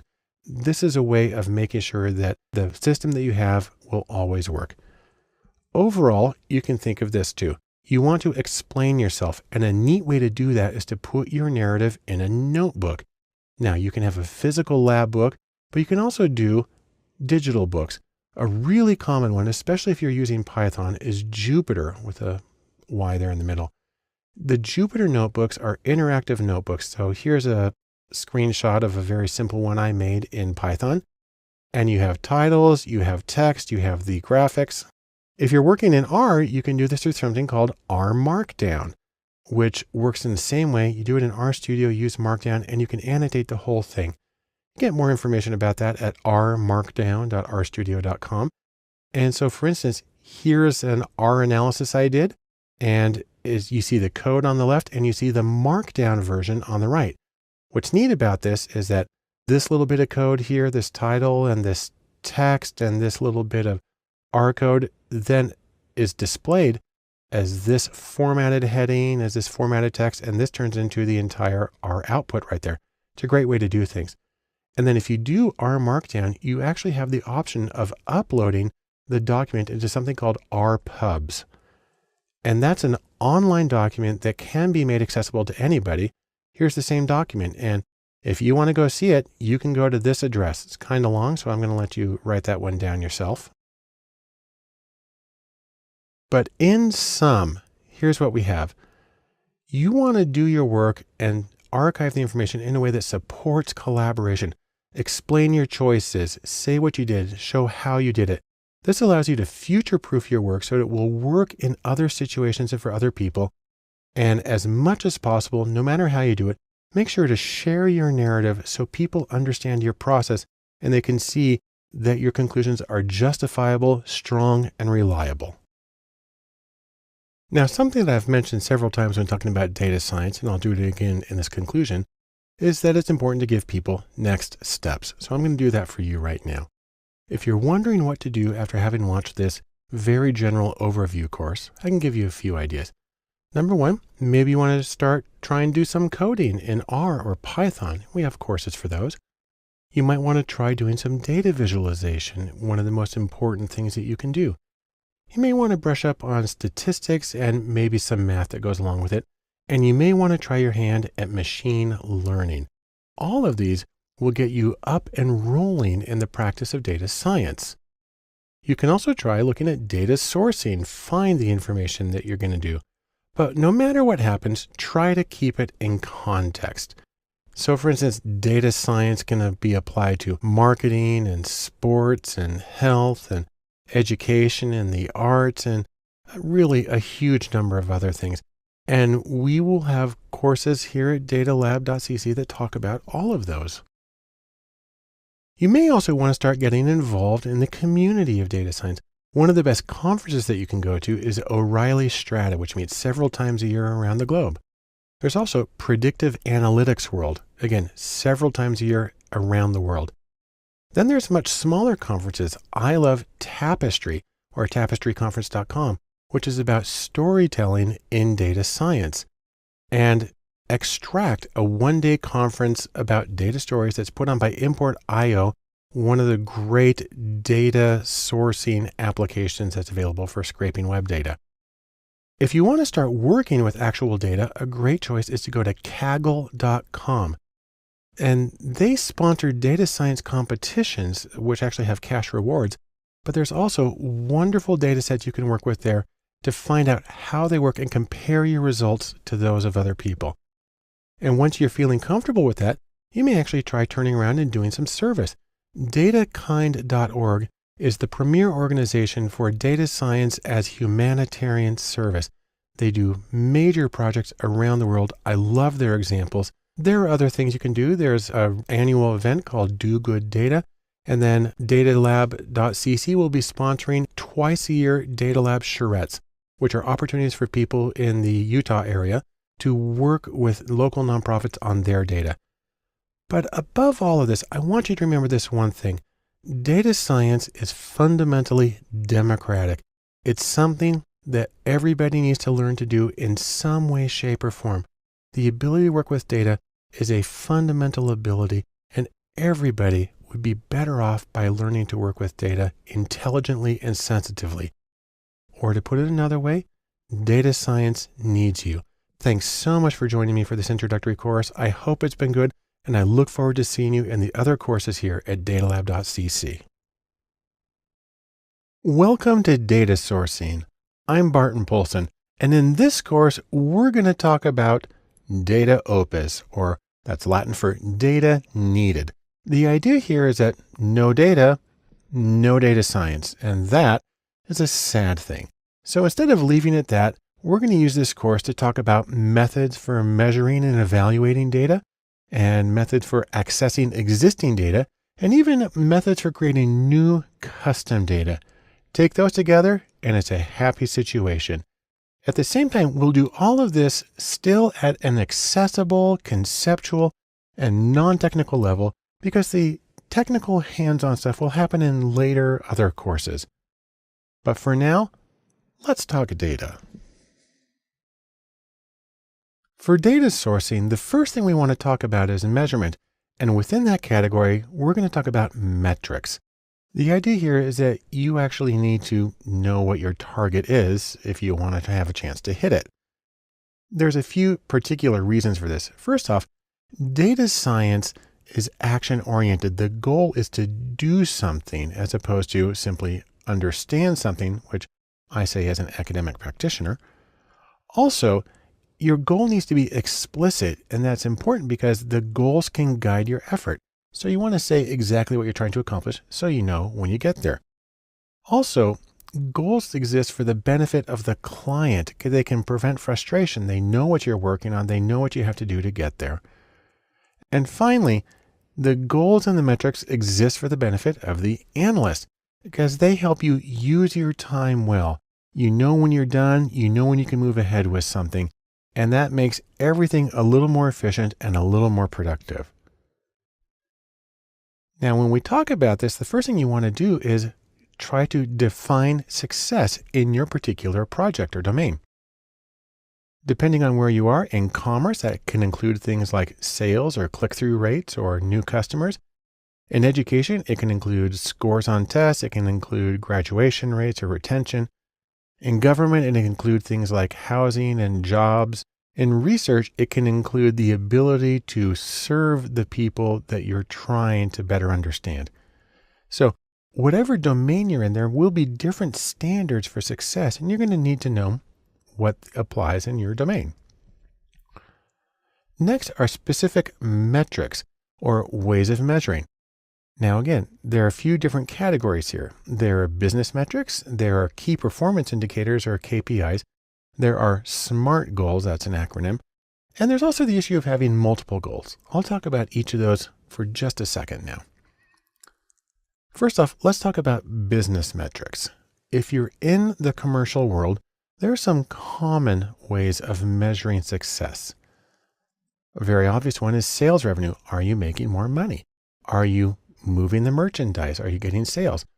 Also, there's the issue of leads generated, new customers or new potential customers, because that then in turn is associated with future sales. There's also the issue of customer value or lifetime customer value. So you may have a small number of customers, but they all have a lot of revenue, and you can use that to really predict the overall profitability of your current system. And then there's churn rate, which has to do with losing and gaining new customers and having a lot of turnover. So any of these are potential ways of defining success and measuring it. These are potential metrics. There are others, but these are some really common ones. Now, I mentioned earlier something called a key performance indicator or KPI. KPIs come from David Parmenter, and he's got a few ways of describing them.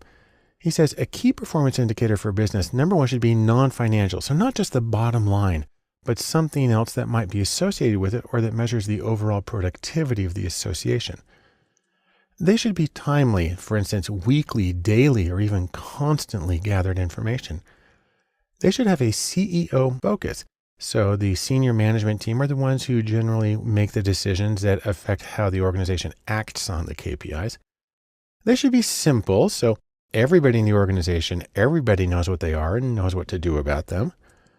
They should be team-based, so teams can take joint responsibility for meeting each one of the KPIs. They should have significant impact. What that really means is they should affect more than one important outcome. So you can do profitability and market reach, or improved manufacturing time and fewer defects. And finally, an ideal KPI has a limited dark side. That means there's fewer possibilities for reinforcing the wrong behaviors and rewarding people for sort of exploiting the system. Next, there are SMART goals, where SMART stands for specific, measurable, assignable to a particular person, realistic, meaning you can actually do it with the resources you have at hand, and time bound, so you know when it can get done. So whenever you form a goal, you should try to assess it on each of these criteria. And that's a way of saying that this is a good goal to be used as a metric for the success of our organization. Now, the trick, however, is when you have multiple goals, multiple possible endpoints. And the reason that's difficult is because, well, it's easy to focus on one goal if you're just trying to maximize revenue, or if you're just trying to maximize, graduation rate. There's a lot of things you can do.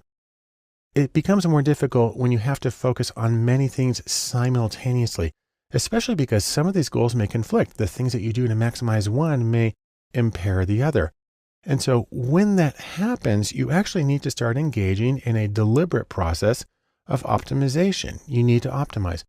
And there are ways that you can do this. If you have enough data, you can do a mathematical optimization to find the ideal balance of efforts to pursue one goal and the other goal at the same time.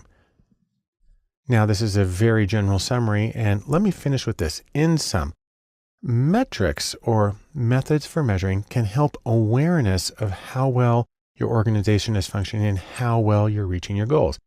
There are many different methods available for defining success and measuring progress towards those things. The trick, however, comes when you have to balance efforts to reach multiple goals simultaneously, which can bring in the need for things like optimization. When talking about data sourcing and measurement, one very important issue has to do with the accuracy of your measurements. The idea here is that you don't want to have to throw away all your ideas. You don't want to waste effort. One way of doing this in a very quantitative fashion is to make a classification table. So what that looks like is this. You talk about, for instance, positive results, negative results. And in fact, let's start by looking at the top here. The middle two columns here talk about whether an event is present, whether your house is on fire, whether a sale occurs, whether you've got a tax evader, whatever. So that's whether a particular thing is actually happening or not. On the left here is whether the test or the indicator suggests that a thing is or is not happening. And then you have these combinations of true positives, where the test says it's happening and it really is, and false positive, where the test says it's happening but it's not. And then below that, true negatives, where the test says it isn't happening and that's correct. And then false negatives, where the test says there's nothing going on, but there is in fact the event occurring. And then you start to get the column totals, the total number of events present or absent, and the row totals that talk about the test results. Now, from this table, what you get is 4 kinds of accuracy, or really 4 different ways of quantifying accuracy using different standards. And they go by these names: sensitivity, specificity, positive predictive value, and negative predictive value. I'll show you very briefly how each of them works. Sensitivity can be expressed this way. If there's a fire, does the alarm ring? You want that to happen. And so that's a matter of looking at the true positives and dividing that by the total number of alarms. So the test positive means there's an alarm, and the event present means there's a fire. You want always to have an alarm when there's a fire. Specificity, on the other hand, is sort of the flip side of this. If there isn't a fire, does the alarm stay quiet? This is where you're looking at the ratio of true negatives to total absent events, where there's no fire and the alarm's not ringing, and that's what you want. Now, those are looking at columns. You can also go sideways across rows. So the first one there is positive predictive value, often just abbreviated as PPV. And we flip around the order a little bit. This one says, if the alarm rings, was there a fire? So now you're looking at the true positives and dividing it by the total number of positives, total number of positives is anytime the alarm rings. True positives is because there was a fire. And negative predictive value, or NPV, says if the alarm doesn't ring, does that in fact mean that there is no fire? Well, here you're looking at true negatives and dividing it by total negatives the time that it doesn't ring. And again, you want to maximize that so the true negatives account for all of the negatives, the same way you want the true positives to account for all of the positives, and so on. Now, you can put numbers on all of these going from 0% to 100%, and the idea is to maximize each one as much as you can. So in sum, from these tables, we get 4 kinds of accuracy, and there's a different focus for each one, but the same overall goal. You want to identify the true positives and true negatives and avoid the false positives and false negatives. And this is one way of putting numbers on, an index really, on the accuracy of your measurement. Now, data sourcing may seem like a very quantitative topic, especially when we're talking about measurement, but I want to measure one important thing here, and that is the social context of measurement. The idea here really is that people are people, and they all have their own goals and they're going their own ways. And we all have our own thoughts and feelings that don't always coincide with each other. And this can affect measurement. And so, for instance, when you're trying to define your goals and you're trying to maximize them, you want to look at things like, for instance, the business model. An organization's business model, the way they conduct their business, the way they make their money, is tied to its identity and its reason to be. And if you make a recommendation that's contrary to their business model, that can actually be perceived as a threat to their core identity, and people tend to get freaked out in that situation. Also, restrictions. So for instance, there may be laws, policies, and common practices, both organizationally and culturally, that may limit the ways that goals can be met. Now, most of these make a lot of sense. So the idea is you can't just do anything you want. You need to have these constraints. And when you make your recommendations, maybe you'll work creatively in them as long as you're still behaving legally and ethically. But you do need to be aware of these constraints. Next is the environment. And the idea here is that competition occurs both between organizations. That company here is trying to reach a goal, but they're competing with company B over there. But probably even more significantly, there is competition within the organization. This is really a recognition of office politics, and that when you as a consultant make a recommendation based on your analysis, you need to understand you're kind of dropping a little football into the office, and things are going to further one person's career, maybe to the detriment of another. And in order for your recommendations to have the maximum effectiveness, they need to play out well in the office.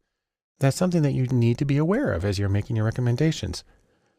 Finally, there's the issue of manipulation.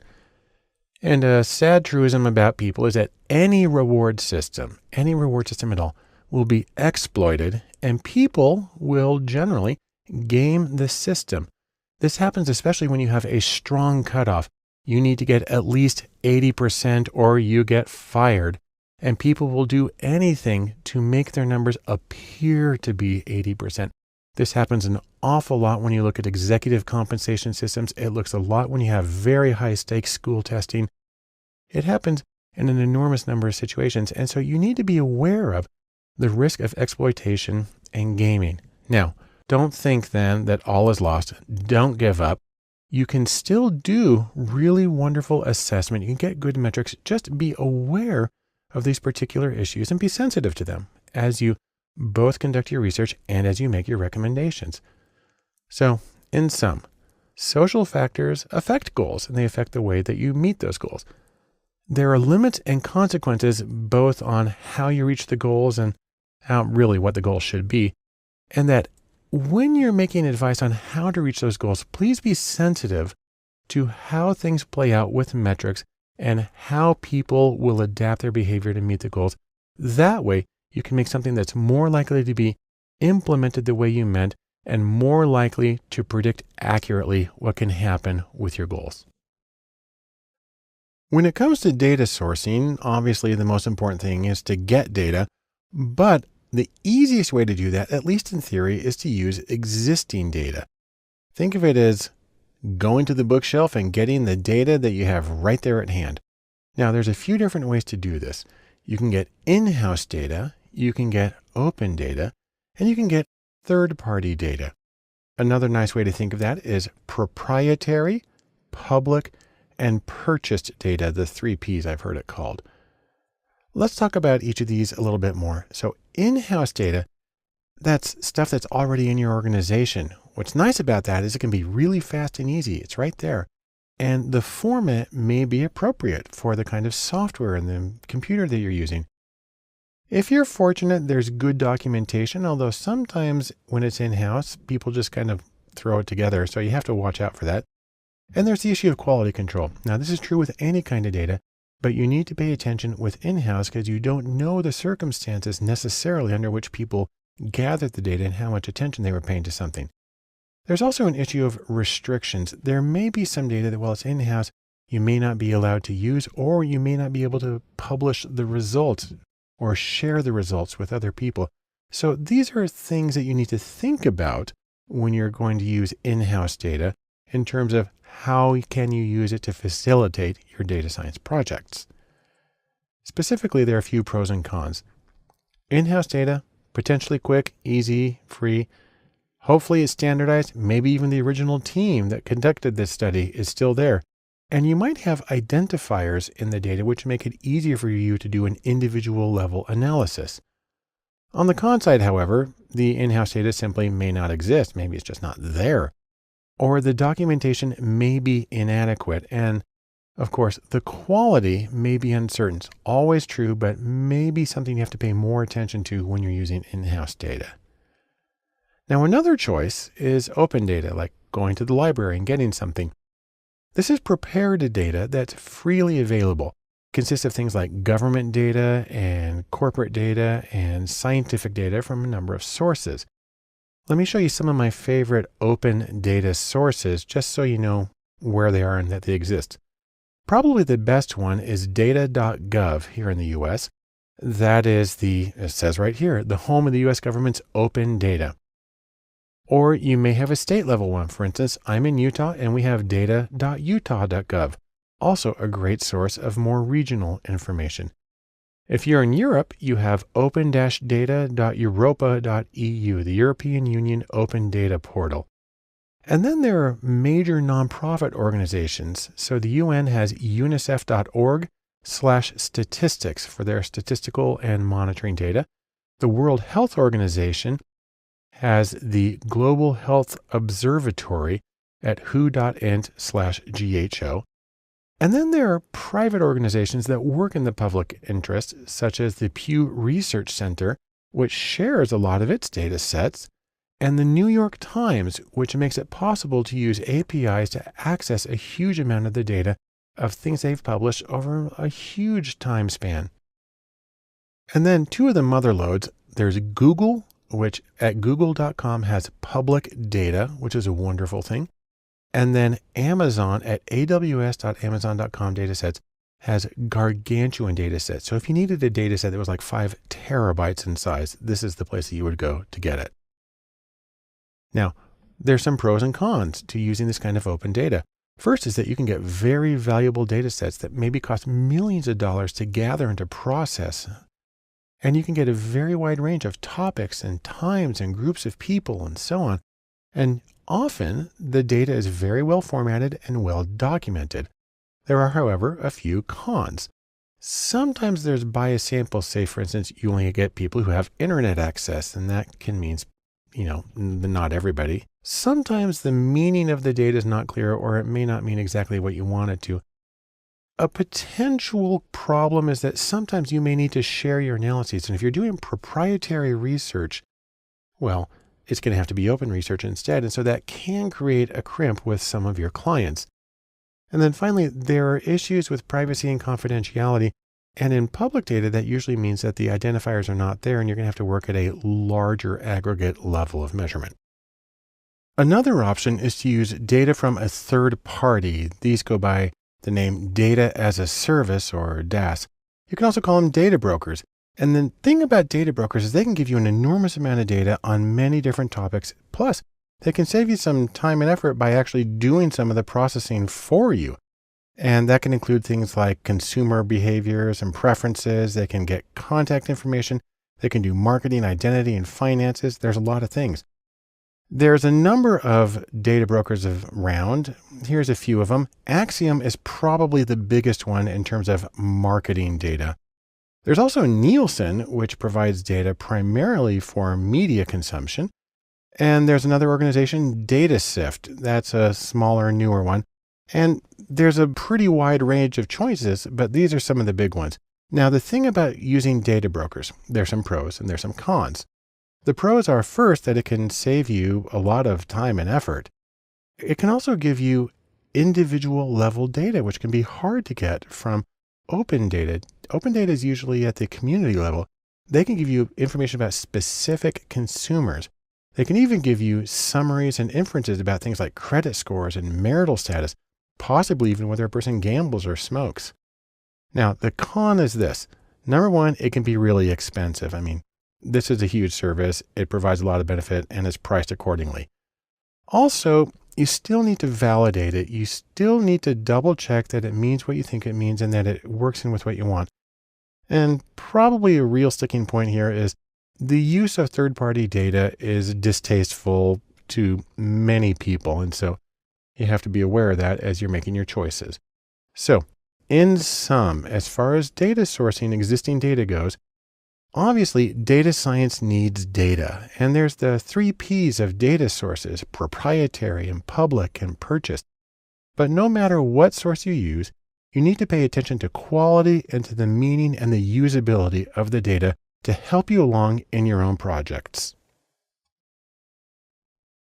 When it comes to data sourcing, a really good way of getting data is to use what are called APIs. Now, I like to think of these as the digital version of Prufrock's Mermaids, if you're familiar with the love song of J. Alfred Prufrock by T.S. Eliot.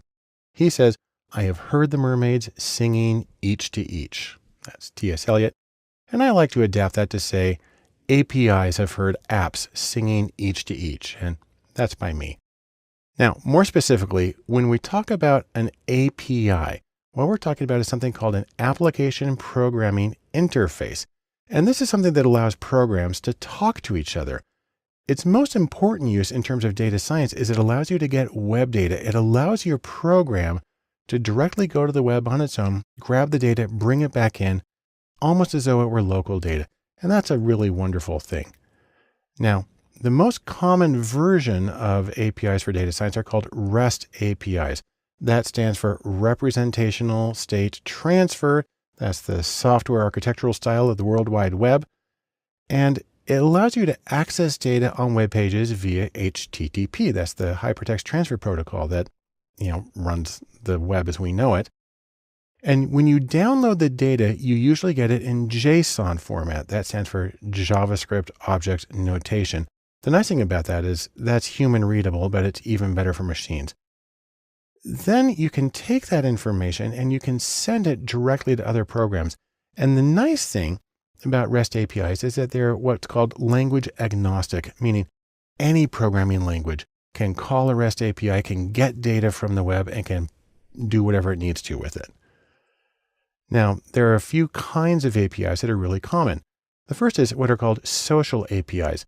These are ways of interfacing with social networks. So for instance, the most common is Facebook. There's also Twitter. Google Talk has been a big one, and Foursquare as well. And then SoundCloud. These are on lists of the most popular ones. And then there are also what are called visual APIs, which are for getting visual data. So for instance, Google Maps is the most common. But YouTube, something that accesses YouTube on a particular website, or AccuWeather, which is for getting weather information. Pinterest for photos and Flickr for photos as well. So these are some really common APIs, and you can program your computer to pull in data from any of these services and sites and integrate it into your own website or here into your own data analysis. Now, there's a few different ways you can do this. You can program it in R, the statistical programming language. You can do it in Python. Also, you can even do it in the very basic Bash command line interface. And there's a ton of other applications. Basically, anything can access an API one way or another. Now I'd like to show you how this works in R. So I'm going to open up a script in RStudio, and then I'm going to use it to get some very basic information from a web page. Let me go to RStudio and show you how this works. I've opened up a script in RStudio that allows me to do some data sourcing here. Now I'm just going to use a package called JSON Lite. I'm going to load that one up. And then I'm going to go to a couple of websites. I'm going to be getting historical data from Formula One car races, and I'm going to be getting it from airgas.com. Now, if we go to this page right here, I can just go straight to my browser right now. And this is what it looks like. It gives you the API documentation. So what you're doing for an API is you're just entering a web address, and in that web address, it includes the information that you want. I'll go back to R here for a second. And if I want to get information about 1957 races in JSON format, I go to this address, and I can skip over to that for a second. And what you see is it's kind of a big long mess here, but it is all labeled and it's clear to the computer what's going on here. I'll go back to R. And so what I'm going to do is I'm going to save that URL into an object here in R. And then I'm going to use the command from JSON to read that URL and save it into R, and which it is now done. And I'm going to zoom in on that so you can see what's happened. I've got this sort of mess of text. This is actually a list object in R. And then I'm going to get just the structure of that object. So I'm going to do this one right here. And you can see that it's a list, and it gives you the names of all the variables within each one of the lists. And what I'm going to do is I'm going to convert that list to a data frame I went through the list and found exactly where the information I wanted was located. You have to use this big long statement here. That'll give me the names of the drivers. Let me zoom in on that again. There they are. And then I'm going to get just the column names for that bit of the data frame. And so what I have here is 6 different variables. And then what I'm going to do is I'm going to pick just the first 5 cases, and I'm going to select some variables and put them in a different order. And when I do that, this is what I get. I'll zoom in on that again. And the first 5 people listed in this data set that I pulled in from 1957 are Juan Fangio, makes sense, one of the greatest drivers ever, and other people who competed in that year. And so what I've done is by using this API call in R, it's a very simple thing to do, I was able to pull data off that web page in a structured format and do a very simple analysis with it. And let's sum up what we've learned from all of this. First off, APIs make it really easy to work with web data. They structure it, they call it for you, and then they feed it straight into the programs for you to analyze. And they're one of the best ways of getting data and getting started in data science.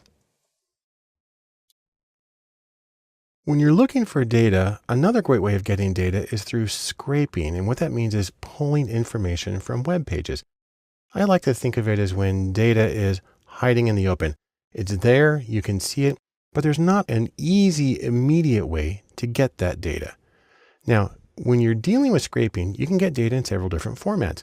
You can get HTML text from web pages. You can get HTML tables, the rows and columns that appear on web pages. You can scrape data from PDFs, and you can scrape data from all sorts of media like images and video and audio. Now, we'll make one very important qualification before we say anything else. Pay attention to copyright and privacy. Just because something is on the web doesn't mean you're allowed to pull it out. Information gets copyrighted. And so when I use examples here, I make sure that this is stuff that's publicly available, and you should do the same when you're doing your own analyses. Now, if you want to scrape data, there's a couple of ways to do it. Number one is to use apps that are developed for this. So for instance, import.io is one of my favorites. It's both a web page, that's its address, and it's a downloadable app. There's also ScraperWiki. There's an application called Tableau, and you can even do scraping in Google Sheets, which I'll demonstrate in a second, and Excel. Or if you don't want to use an app, or if you want to do something that apps don't really let you do, you can code your scraper. You can do it directly in R or Python or Bash or even Java or PHP.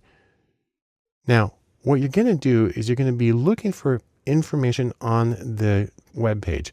If you're looking for HTML text, what you're going to do is you're going to pull structured text from web pages, similar to how a reader view works in a browser.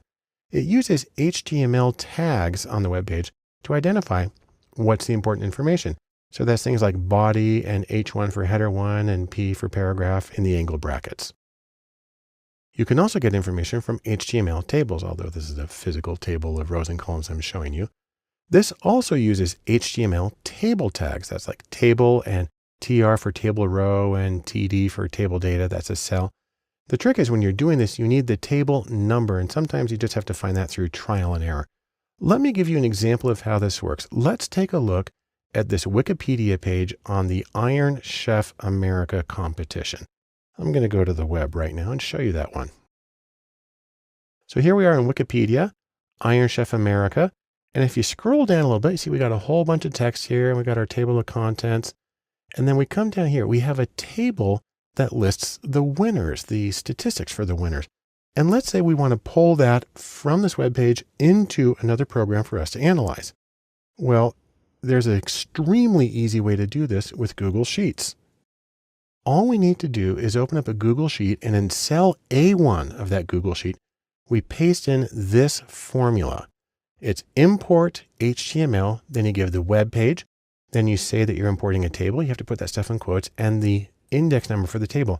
I had to poke around a little bit to figure out that this one was table number 2. So let me go to Google Sheets and show you how this works. Here I have a Google Sheet, and right now it's got nothing in it, but watch this. If I come here to this cell and I simply paste in that information, all this stuff just sort of magically propagates into the sheet, makes it extremely easy to deal with. And now I can, for instance, save this as a CSV file, put it in another program, lots of options. And so this is one way that I'm scraping the data from a web page because I didn't use an API, but I just use a very simple one-line command in Google Sheets to get the information. Now that was an HTML table. You can also scrape data from PDFs. You have to be aware of whether it's a native PDF, I call that a text PDF, or a scanned or image PDF. And what it does with native PDFs is it looks for text elements. Again, those are like code that indicates this is text. And you can deal with raster images, that's pixel images, or vector, which draws the lines, and that's what makes them infinitely scalable in many situations.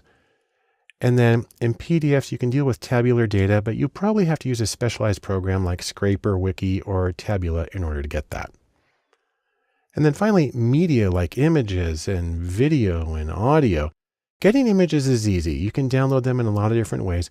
And then if you want to read data from them, say for instance, you have a heat map of a country, you can go through it, but you'll probably have to write a program that loops through the image pixel by pixel to read the data and then encode it numerically into your statistical program. Now that's my very brief summary, and let's summarize that. First off, if the data you're trying to get at doesn't have an existing API, you can try scraping. And you can use specialized apps for scraping, or you can write code in a language like R or Python. But no matter what you do, be sensitive to issues of copyright and privacy so you don't get yourself in hot water, but instead you make an analysis that can be of great use to you or to your client.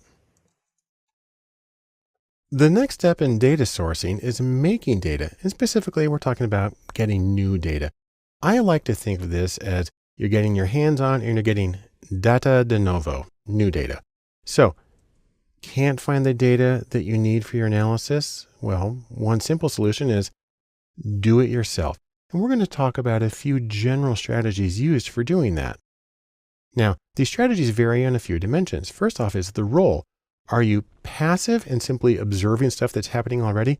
Or are you active where you play a role in creating the situation to get the data? And then there's the QQ question, and that is, are you going to get quantitative or numerical data? Or are you going to get qualitative data, which usually means text, paragraphs, sentences, as well as things like photos and videos and audio? And also, how are you going to get the data? Do you want to get it online or do you want to get it in person? Now, there's other choices than these, but these are some of the big delineators of the different methods. When you look at those, you get a few possible options. Number one is interviews, and I'll say more about those. Another one is surveys. A third one is card sorting. And the fourth one is experiments, although I actually want to split experiments into two kinds of categories. The first one is laboratory experiments, and that's in-person projects where you shape the information or an experience for the participants as a way of seeing how that involvement changes their reactions. It doesn't necessarily mean that you're a participant, but you create the situation. And then there's also A/B testing. This is automated online testing of two or more variations on a web page. It's a very, very simple kind of experimentation that's actually very useful for optimizing websites. So, in sum, from this very short introduction, make sure you can get exactly what you need. Get the data you need to answer your question. And if you can't find it somewhere, then make it. And as always, you have many possible methods, each of which have their own strengths and their own compromises. And we'll talk about each of those in the following sections. The first method of data sourcing where you're making new data that I want to talk about is interviews. And that's not because it's the most common, but because it's the one you would do for the most basic problem. Now, basically, an interview is nothing more than a conversation with another person or a group of people. And the fundamental question is, why do interviews as opposed to doing a survey or something else? Well, there's a few good reasons to do that. Number one, you're working with a new topic and you don't know what people's responses will be or how they'll react. And so you need something very open-ended. Number two, you're working with a new audience. You don't know how they will react in particular to what it is you're trying to do. And number three, something's going on with the current situation. It's not working anymore, and you need to find what's going on and you need to find ways to improve. The open-ended information where you get past your existing categories and boundaries can be one of the most useful methods for getting that data. If you want to put it another way, you want to do interviews when you don't want to constrain responses. Now, when it comes to interviews, you have one very basic choice, and that's whether you do a structured interview. And with a structured interview, you have a predetermined set of questions, and everyone gets the same questions in the same order. It gives a lot of consistency, even though the responses are open-ended.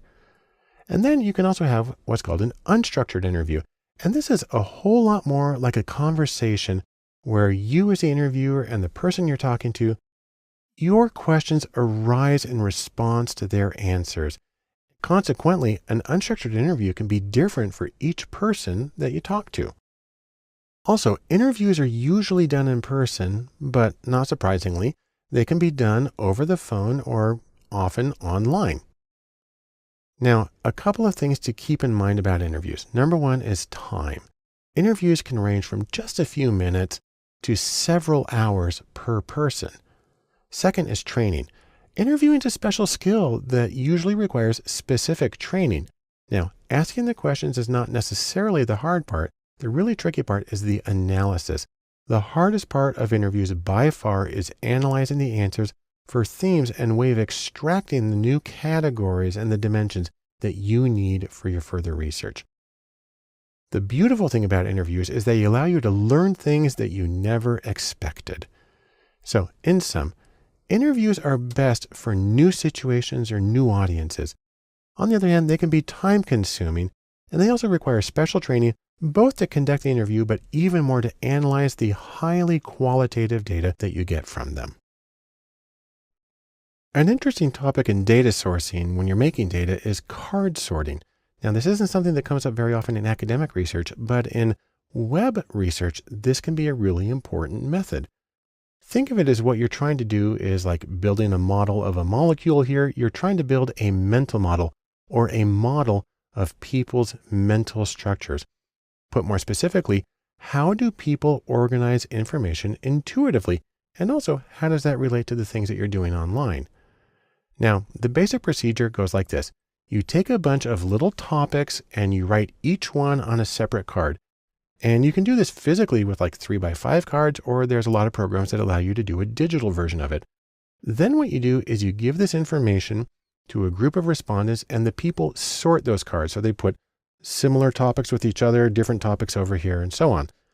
And then you take that information, and from that, you're able to calculate what's called dissimilarity data. Think of it as like the distance or the difference between various topics. And that gives you the raw data to analyze how things are structured. Now, there are two very general kinds of card sorting tasks. They're generative and there's evaluative.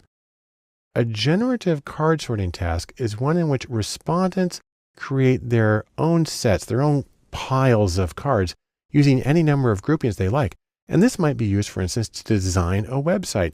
If people are going to be looking for one kind of information next to another one, then you want to put that together on the website so they know where to expect it.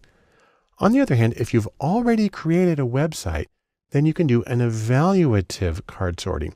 This is where you have a fixed number or fixed names of categories, like for instance, the way you've set up your menus already. And then what you do is you see if people naturally put the cards into these various categories that you've created. That's a way of verifying that your hierarchical structure makes sense to people. Now, whichever method you do, generative or evaluative, what you end up with when you do a card structure is an interesting kind of visualization. It's called a dendrogram. That actually means branches. And what we have here is actually 150 data points. If you're familiar with Fisher's iris data, that's what's going on here. And it groups it from one giant group on the left and then splits it in pieces and pieces and pieces until you end up with lots of different individual level observations at the end. But you can cut things off into 2 or 3 groups or wherever it's most useful for you here as a way of visualizing the entire collection of similarity or dissimilarity between the individual pieces of information that you had people sort. Now, I'll just mention very quickly, if you want to do digital card sorting, which makes your life infinitely easier because keeping track of physical cards is really hard, you can use something like Optimal Workshop or User Zoom or UX Suite. These are some of the most common choices. Now, let's just sum up what we've learned about card sorting in this extremely brief overview. Number one, card sorting allows you to see intuitive organization of information in a hierarchical format. You can do it with physical cards, or you also have digital choices for doing the same thing. And when you're done, you actually get this hierarchical or branched visualization of how the information is structured and related to each other. When you're doing your data sourcing and you're making data, sometimes you can't get what you want through the easy ways, and you got to take the hard way. And you can do what I'm calling laboratory experiments. Now, of course, when I mention laboratory experiments, people start to think of stuff like, Dr. Frankenstein in his lab, but lab experiments are less like this. And in fact, they're a little more like this.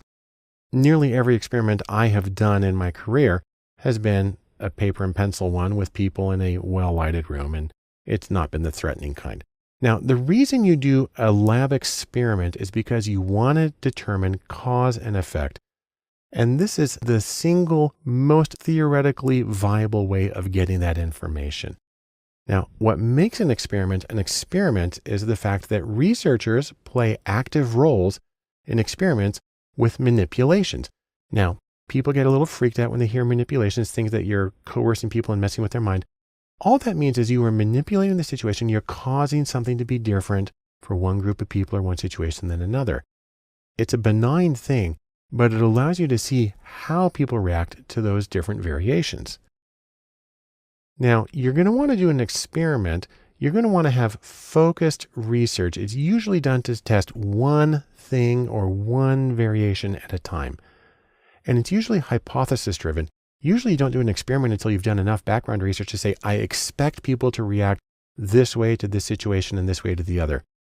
A key component of all of this is that experiments almost always have random assignments. So regardless of how you got your sample, when they're in your study, you randomly assign them to one condition or another. And what that does is it balances out the pre-existing differences between groups.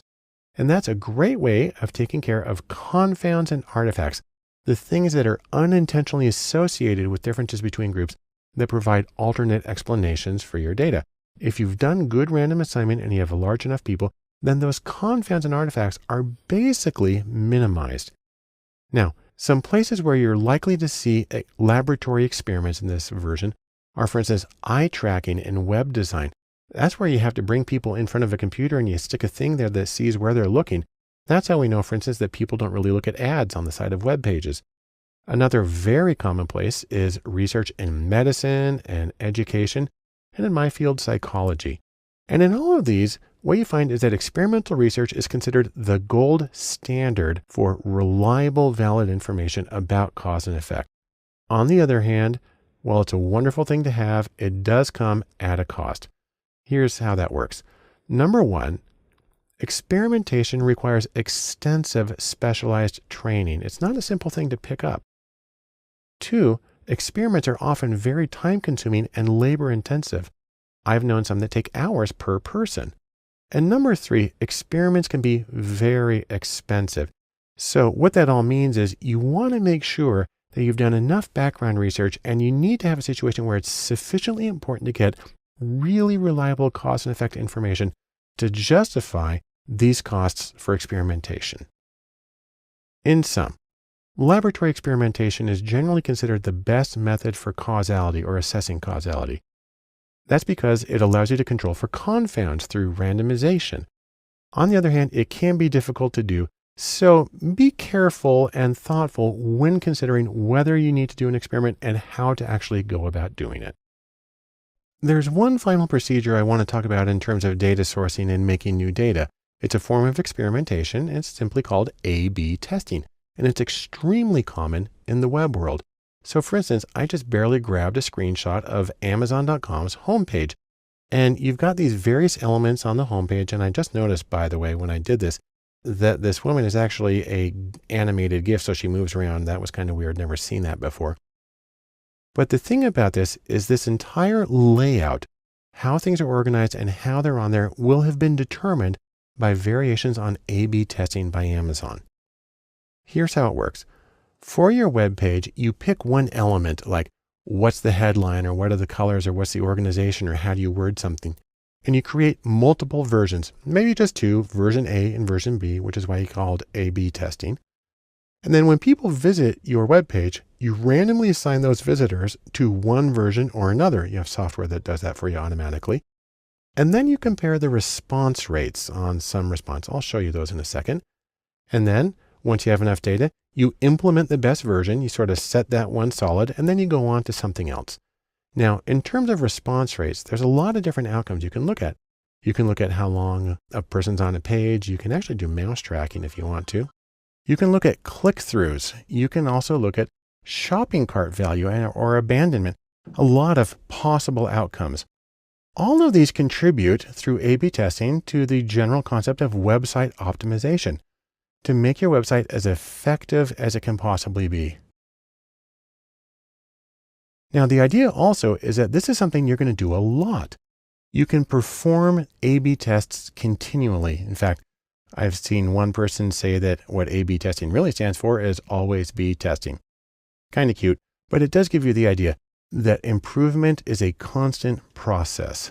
Now, if you want some software to do A/B testing, two of the most common choices are Optimizely and VWO, which stands for Visual Web Optimizer. Now, many others are available, but these are especially common. And when you get the data, you're going to use statistical hypothesis testing to compare the differences, or really, the software does it for you automatically, but you may want to adjust the parameters because most software packages cut off testing a little too soon and the information is not quite as reliable as it should be. But in sum, here's what we can say about A/B testing. It's a version of website experimentation. It's done online, which makes it really easy to get a lot of data very quickly. It allows you to optimize the design of your website for whatever outcome is important to you. And it can be done as a series of continual assessments, testing, and development to make sure that you're accomplishing what you want to as effectively as possible for as many people as possible. The next logical step in data sourcing and making data is surveys. Now, think of this. If you want to know something, just ask. That's the easy way. And you want to do a survey under certain situations. The real question is, do you know your topic and your audience well enough to anticipate their answers, to know what the range of their answers and the dimensions and the categories that are going to be important? If you do, then a survey might be a good approach. Now, just as there were a few dimensions for interviews, there's a few dimensions for surveys. You can do what's called a closed-ended survey. That's also called a forced choice. It's where you give people just particular options like a multiple choice. You can have an open-ended survey where you have the same questions for everybody, but you allow them to write in a free-form response. You can do surveys in person, and you can also do them online or over the mail or phone or however. And now it's very common to use software when doing surveys. Some really common applications for online surveys are SurveyMonkey and Qualtrics, or at the very simple end, there's Google Forms, and at the simple and pretty end, there's Typeform. There's a lot more choices, but these are some of the major players in how you can get data from online participants in survey format. Now, the nice thing about surveys is, they're really easy to do. They're very easy to set up, and they're really easy to send out to large groups of people. You can get tons of data really fast. On the other hand, the same way that they're easy to do, they're also really easy to do badly. The problem is that the questions you ask, they can be ambiguous, they can be double-barreled, they can be loaded, and the response scales can be confusing. So if you say, I never think this particular way, and a person puts strongly disagree, they may not know exactly what you're trying to get at. So you have to take special effort to make sure that the meaning is clear, unambiguous, and that the rating scale, the way that people respond, is very clear and they know where their answer falls. Which gets us into one of the things about people behaving badly, and that is beware the push-pull. Now, especially during election time, like we're in right now, a push-pull is something that sounds like a survey, but really what it is a very biased attempt to get data, just fodder for social media campaigns, or I'm going to make a chart that says that 98% of people agree with me. A push-pull is one that's so biased, there's really only one way to answer to the questions. This is considered extremely irresponsible and unethical from a research point of view. Just hang up on them. Now, aside from that egregious violation of research ethics, you do need to do other things like watch out for bias in the question wording, in the response options, and also in the sample selection, because any one of those can push your responses off one way or another without you really being aware that it's happening. So in sum, let's say this about surveys. You can get lots of data quickly. On the other hand, it requires familiarity with the possible answers in your audience, so you know sort of what to expect. And no matter what you do, you need to watch for bias to make sure that your answers are going to be representative of the group that you're really concerned about understanding. The very last thing I want to talk about in terms of data sourcing is to talk about the next steps. And probably the most important thing is, don't just sit there. I want you to go and see what you already have. Try to explore some open data sources.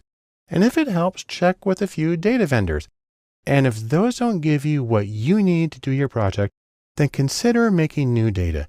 Again, the idea here is get what you need and get going. Thanks for joining me, and good luck on your own projects. Welcome to Coding in Data Science. I'm Bart Poulsen, and what we're going to do in this series of videos is we're going to take a little look at the tools of data science. So I'm inviting you to know your tools, but probably even more important than that is to know their proper place. Now, I mention that because a lot of the times when people talk about data tools, they talk about it as though that were the same thing as data science, as though they were the same set. But I think if you look at it for just a second, that's not really the case. Data tools are simply one element of data science, because data science is made up of a lot more than the tools that you use. It includes things like business knowledge. It includes the meaning making and interpretation. It includes social factors. And so there's much more than just the tools involved. That being said, you will need at least a few tools. And so we're going to talk about some of the things that you can use in data science if it works well for you. In terms of getting started, the basic things, number one is spreadsheets. It's the universal data tool, and I'll talk about how they play an important role in data science. Number two is a visualization program called Tableau. There's Tableau Public, which is free, and there's Tableau Desktop, and there's also something called Tableau Server. But Tableau is a fabulous program for data visualization, and I'm convinced for most people provides the great majority of what they need. And though, while it's not a tool, I do need to talk about the formats used in web data because you have to be able to navigate that when doing a lot of data science work. Then we can talk about some of the essential tools for data science. Those include the programming language R, which is specifically for data. There's the general purpose programming language Python, which has been well adapted to data. And there's the database language SQL, or SQL for structured query language. Then if you want to go beyond that, there are some other things that you can do. There are the general purpose programming languages C, C++, and Java, which are very frequently used to form the foundation of data science, and sort of high-level production code is going to rely on those as well. There's the command line interface language Bash, which is very common as a very quick tool for manipulating data. And then there's the sort of wildcard, supercharged regular expressions, or Regex. We'll talk about all of these in separate courses. But as you consider all the tools that you can use, don't forget the 80-20 rule, also known as the Pareto principle. And the idea here is that you're going to get a lot of bang for your buck out of a small number of things. And I'm going to show you a little sample graph here. Imagine that you have 10 different tools, and we'll call them A through B. A does a lot for you, B does a little bit less, and it kind of tapers down to you've got a bunch of tools that do just a little bit of stuff that you need. Now, instead of looking at the individual effectiveness, look at the cumulative effectiveness. How much are you able to accomplish with a combination of tools? Well, the first one's right here at 60% where the tool started. Then you add on the 20% from B and it goes up, and then you add on C and D, and you add up little smaller pieces. And by the time you get to the end, you've got 100% of effectiveness from your 10 tools combined. The important thing about this is you only have to go to the second tool. That's 2 out of 10. So that's B, that's 20% of your tools. And in this made up example, you've got 80% of your output. So 80% of the output from 20% of the tools. That's a fictional example of the Pareto principle, but I find in real life it tends to work something approximately like that. And so you don't necessarily have to learn everything, and you don't have to learn how to do everything in everything. Instead, you want to focus on the tools that will be most productive, and specifically most productive for you. So in sum, let's say these 3 things. Number 1, coding, or simply the ability to manipulate data with programs and computers. Coding is important, but data science is much greater than the collection of tools that's used in it. And then finally, as you're trying to decide what tools to use and what you need to learn and how to work, remember the 80-20 rule. You're going to get a lot of bang from a small set of tools. So focus on the things that are going to be most useful for you in conducting your own data science projects. As we begin our discussion of coding and data science, I actually want to begin with something that's not coding. I want to talk about applications, or programs that are already created that allow you to manipulate data. And we're going to begin with the most basic of these, spreadsheets. We're going to do the rows and columns and cells of Excel. And the reason for this is you need spreadsheets. Now, you may be saying to yourself, no, not me. Because you know what? I'm fancy. I'm working in my big set of servers. I got fancy things going on. But you know what? You too, fancy people, you need spreadsheets as well. And there's a few reasons for this. Most importantly, spreadsheets can be the right tool for data science in a lot of circumstances. There are a few reasons for that. Number 1, spreadsheets, they're everywhere. They're ubiquitous. They're installed on 1 billion machines around the world. And everybody uses them. They probably have more data sets in spreadsheets than anything else. And so it's a very common format. Importantly, it's probably your client's format. A lot of your clients are going to be using spreadsheets for their own data. I've worked with billion-dollar companies that keep all of their data in spreadsheets. And so when you're working with them, you need to know how to manipulate that and how to work with it. Also, regardless of what you're doing, spreadsheets, or specifically CSV, comma-separated value files, are sort of the lingua franca, the universal interchange format for data transfer to allow you to take it from one program to another. And then, truthfully, in a lot of situations, they're really easy to use. And if you want a second opinion on this, let's take a look at this ranking. There's a survey of data mining experts. It's the KD Nuggets data mining poll. And these are the tools they most use in their own work. And look at this. Lowly Excel is 5th on the list. And in fact, what's interesting about it, it's above Hadoop and Spark, two of the major big data fancy tools. And so Excel really does have a place of pride in a toolkit for a data analyst. Now, since we're going to sort of the low-tech end of things, let's talk about some of the things that you can do with a spreadsheet. Number one, they're really good for data browsing. You actually get to see all of the data in front of you, which isn't true if you're doing something like R or Python. They're really good for sorting data. Sort by this column, then this column, then this column. They're really good for rearranging columns and cells and moving things around. They're good for finding and replacing and seeing what happened so you know that it worked right.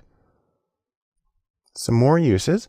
They're really good for formatting, especially conditional formatting. They're good for transposing data, switching the rows and the columns. They make that really easy. They're good for tracking changes. Now, it's true if you're a big fancy data scientist, you're probably using GitHub. But for everybody else in the world, spreadsheets and the tracking changes is a wonderful way to do it. You can make pivot tables. That allows you to explore the data in a very hands-on way, in a very intuitive way. And they're also really good for arranging the output for consumption. Now, when you're working with spreadsheets, however, there's one thing you need to be aware of. They're really flexible, but that flexibility can be a problem, and that when you're working in data science, you specifically want to be concerned about something called tidy data. That's a term I borrowed from Hadley Wickham, very well-known developer in the R world. Tidy data is for transferring data and making it work well. There's a few rules here that undo some of the flexibility inherent in spreadsheets. Number one, what you want to do is have a column be equivalent to the same thing as a variable. Columns, variables, they are the same thing. And then rows are equal, exactly the same thing as cases. And that you have one sheet per file, and that you have one level of measurement, say individual, then organization, then state, per file. Again, this is undoing some of the flexibility that's inherent in spreadsheets, but it makes it really easy to move the data from one program to another. Let me show you how all this works. You can try this in Excel. If you've downloaded the files for this course, we simply want to open up this spreadsheet. Let me go to Excel and show you how it works. So when you open up the spreadsheet, what you get is totally fictional data here that I made up, but it's showing sales over time of several products at 2 locations, like if you're selling stuff at a baseball field. And this is the way spreadsheets often appear. We got blank rows and columns. We got stuff arranged in a way that makes it easy for the person to process it. And we got totals here and with formulas, putting them all together. And that's fine. That works well for the person who made it. And then that's for 1 month. And then we have another month right here. And then we have another month right here. And then we combine them all for the first quarter of 2014. We've got some headers here, and we've got some conditional formatting and changes. And if we come to the bottom, we've got a very busy line graphic that eventually loads. It's not a good graphic, by the way, but similar to what you will often find. So this is the stuff that, while it may be useful for the client's own personal use, you can't feed this into R or Python. It'll just choke and it won't know what to do with it. And so you need to go through a process of tidying up the data. And what this involves is undoing some of this stuff. So for instance, here's data that is almost tidy. Here we have a single column for the date, a single column for the day, a column for the site. So we have 2 locations, A and B. And then we have 6 columns for the 6 different things that are sold and how many were sold on each day. Now, in certain situations, you would want the data laid out exactly like this. If you're doing, for instance, a time series, you'll do something vaguely similar to this. But for true tidy stuff, we're going to collapse it even further. Let me come here to the tidy data. And now what I've done is I've created a new column that says, what is the item being sold? And so, by the way, what this means is that we've got a really long data set now. It's got over 1,000 rows. Come back up to the top here. But what that shows you is that now it's in a format that's really easy to import from one program to another.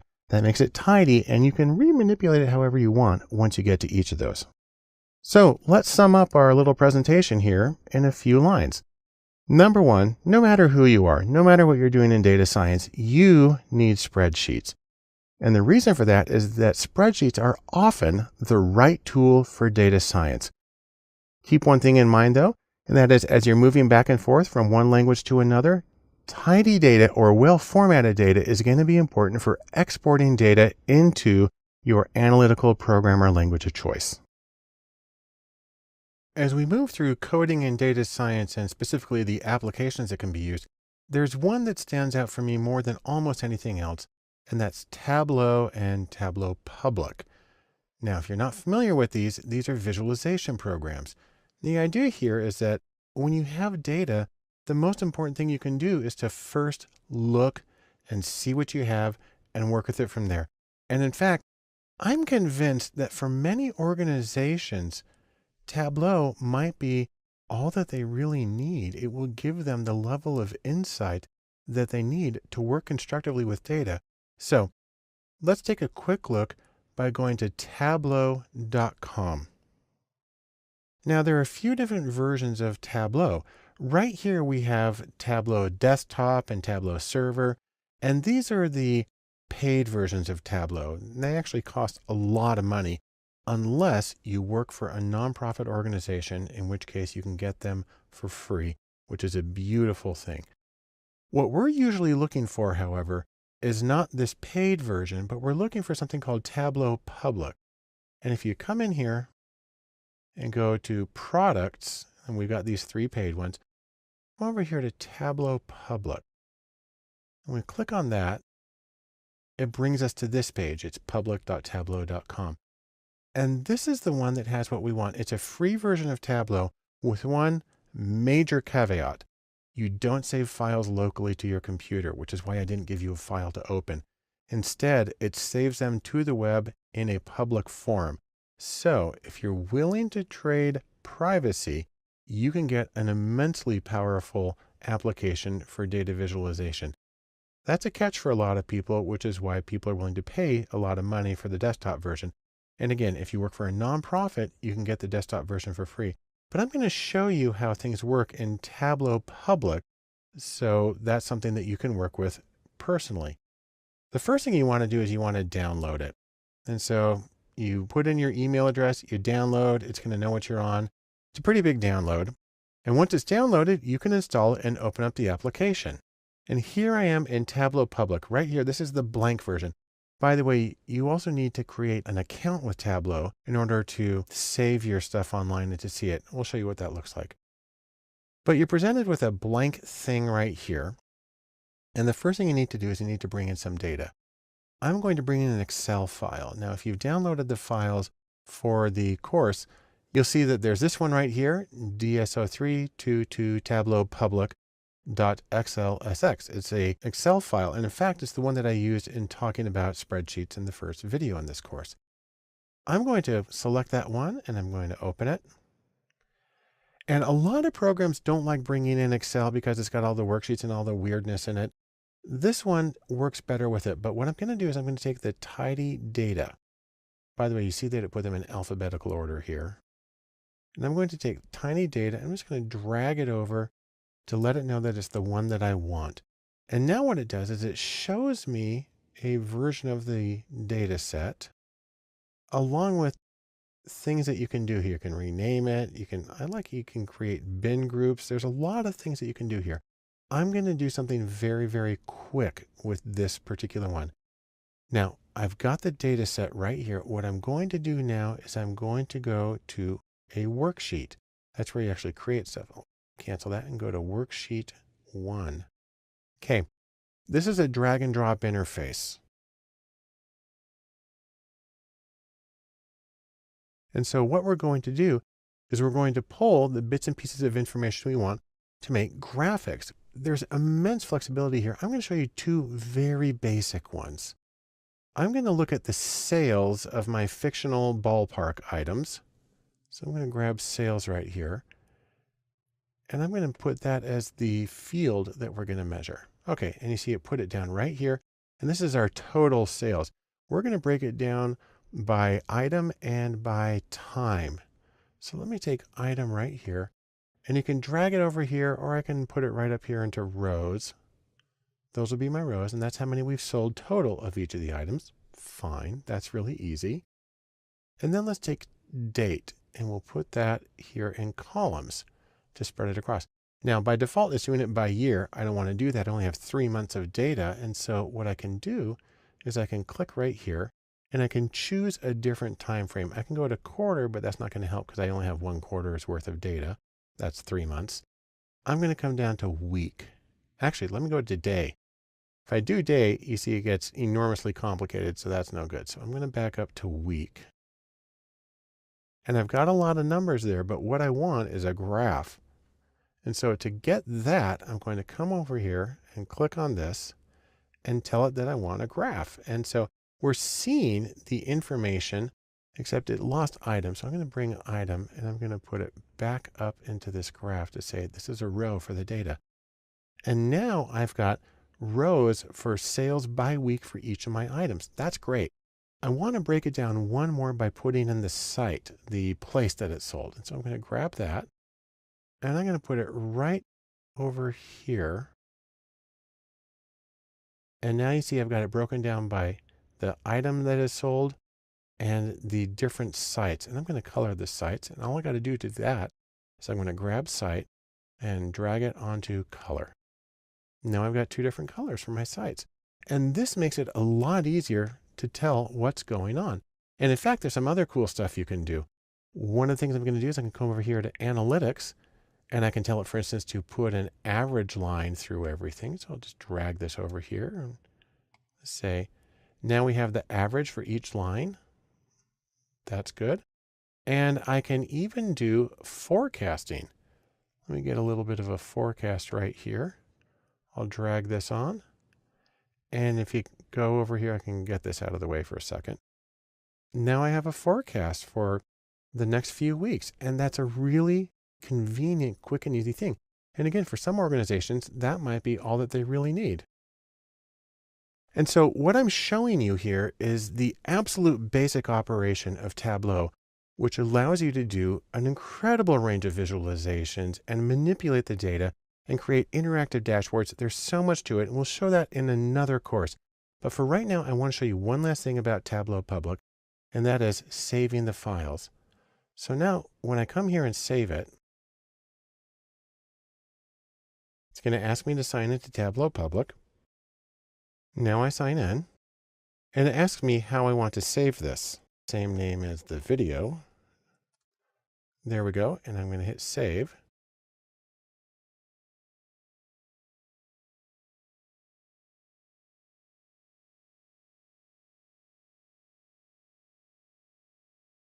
And then that opens up a web browser, and since I'm already logged into my account, see, here's my account, my profile. Here's the page that I created. And it's got everything I need there. I'm going to edit just a few details. I'm going to say, for instance, I'm going to leave its name like that. I could put more of a description in there if I wanted. I can allow people to download the workbook and its data. I'm going to leave that there so you can download it if you need to. If I had more than one tab, I would do this thing that says show the different sheets as tabs. Hit save.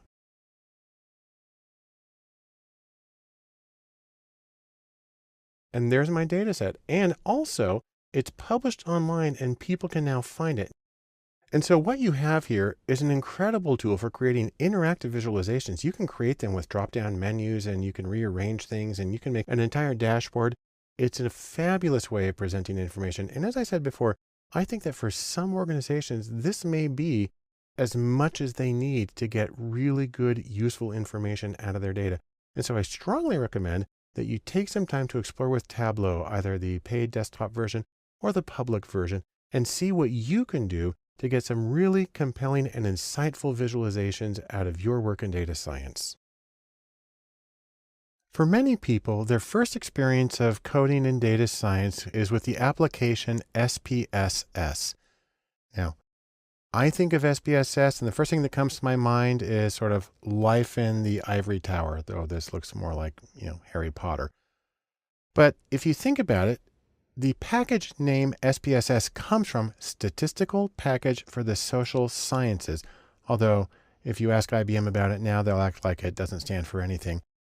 But it has its background in social science research, which is generally academic. And truthfully, I'm a social psychologist, and that's where I first learned how to use SPSS. But let's take a quick look at their webpage, ibm.com/SPSS. If you type that in, that'll just be a alias that'll take you to IBM's main webpage. Now, IBM didn't create SPSS, but they bought it around version 16, and it was very briefly known as PASW, Predictive Analytics Software. That only lasted briefly, and now it's back to SPSS, which is where it's been for a long time. SPSS is a desktop program. It's pretty big. It does a lot of things. It's very powerful. It's used in a lot of academic research. It's also used in a lot of business consulting, management, and even some medical research. And the thing about SPSS is it looks like a spreadsheet, but it has drop-down menus to make your life a little bit easier compared to some of the programming languages that you can use. Now, you can get a free temporary version. If you're a student, you can get a cheap version. Otherwise, SPSS costs a lot of money. But if you have it one way or the other, when you open it up, this is what it's going to look like. I'm showing SPSS version 22. Now, it's currently on 24. And the thing about SPSS versioning is in any other software package, these would be point updates. So I sort of feel like we should be on 17.3 as opposed to 22 or 24, because the variations are so small that anything you learn from the earlier ones is going to work in the later ones. And there's a lot of backwards and forwards compatibility. So I'd almost say that this one, the version you have, practically doesn't matter.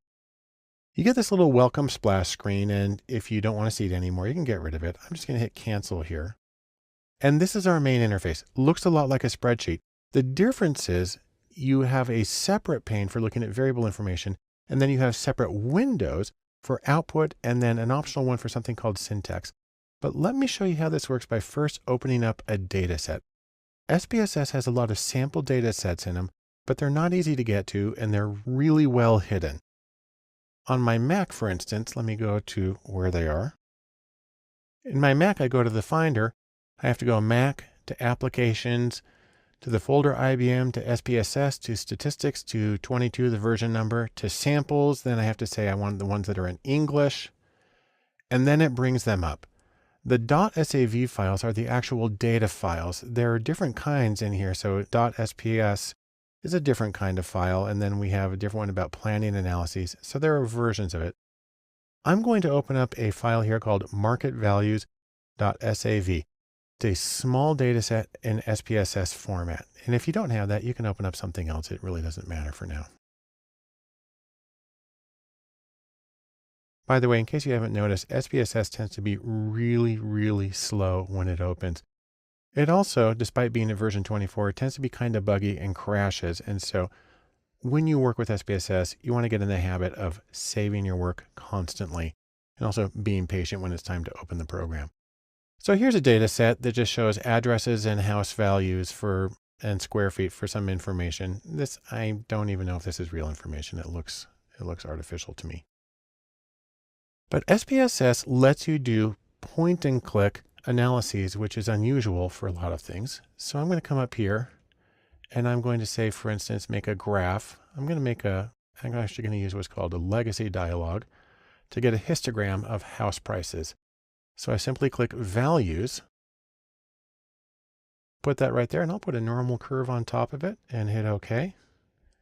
And then it's going to open up a new window, and it opened up a microscopic version of it here. So I'm going to make that bigger. This is the output window. And so this is a separate window, and it has a navigation pane here on the side. It tells me where the data came from, and it saves the command here. And then, there's my default histogram. And so we see most of the houses were right around $125,000, and then they went up to at least $400,000. I have a mean of 256,000, a standard deviation of about 80,000, and there's 94 houses in the data set. Fine, that's great. The other thing I can do is if I want to do some analyses, let me go back to the data just for a moment. For instance, I can come here to Analyze, and I can do descriptives. I'm actually going to do, I'm going to do one here called Explore. And I'll take the purchase price and I'll put it right here. And I'm going to get a whole bunch of stuff just by default. I'm going to hit OK. And it goes back to the output window. Once again, made it tiny. And so now you see beneath my chart, I now have a table and I've got a bunch of information, a stem and leaf plot, and I've got a box plot too. Great way of checking for outliers.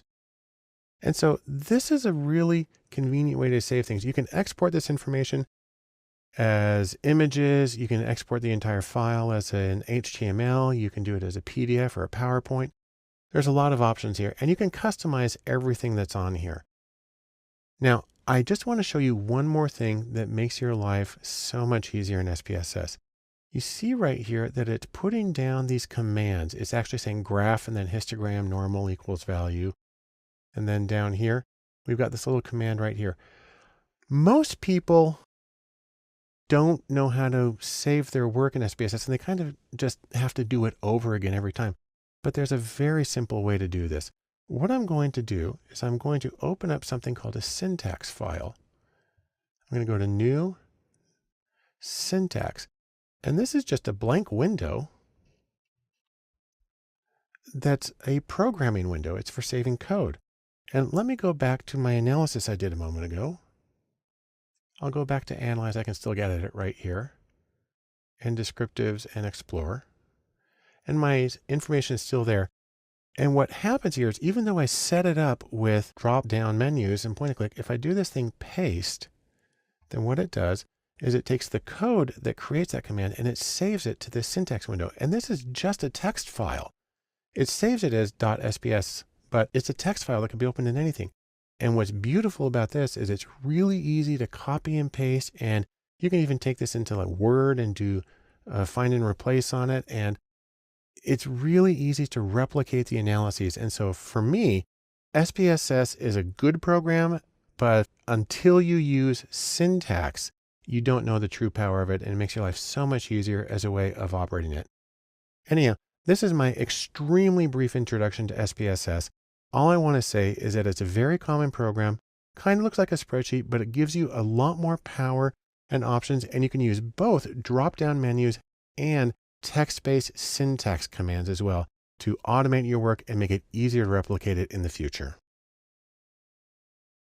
I want to take a look at one more application for coding and data science that's called JASP. This is a new application, not very familiar to a lot of people and still in beta, but with amazing promise. You can basically think of it as a free version of SPSS. And you know what? We love free.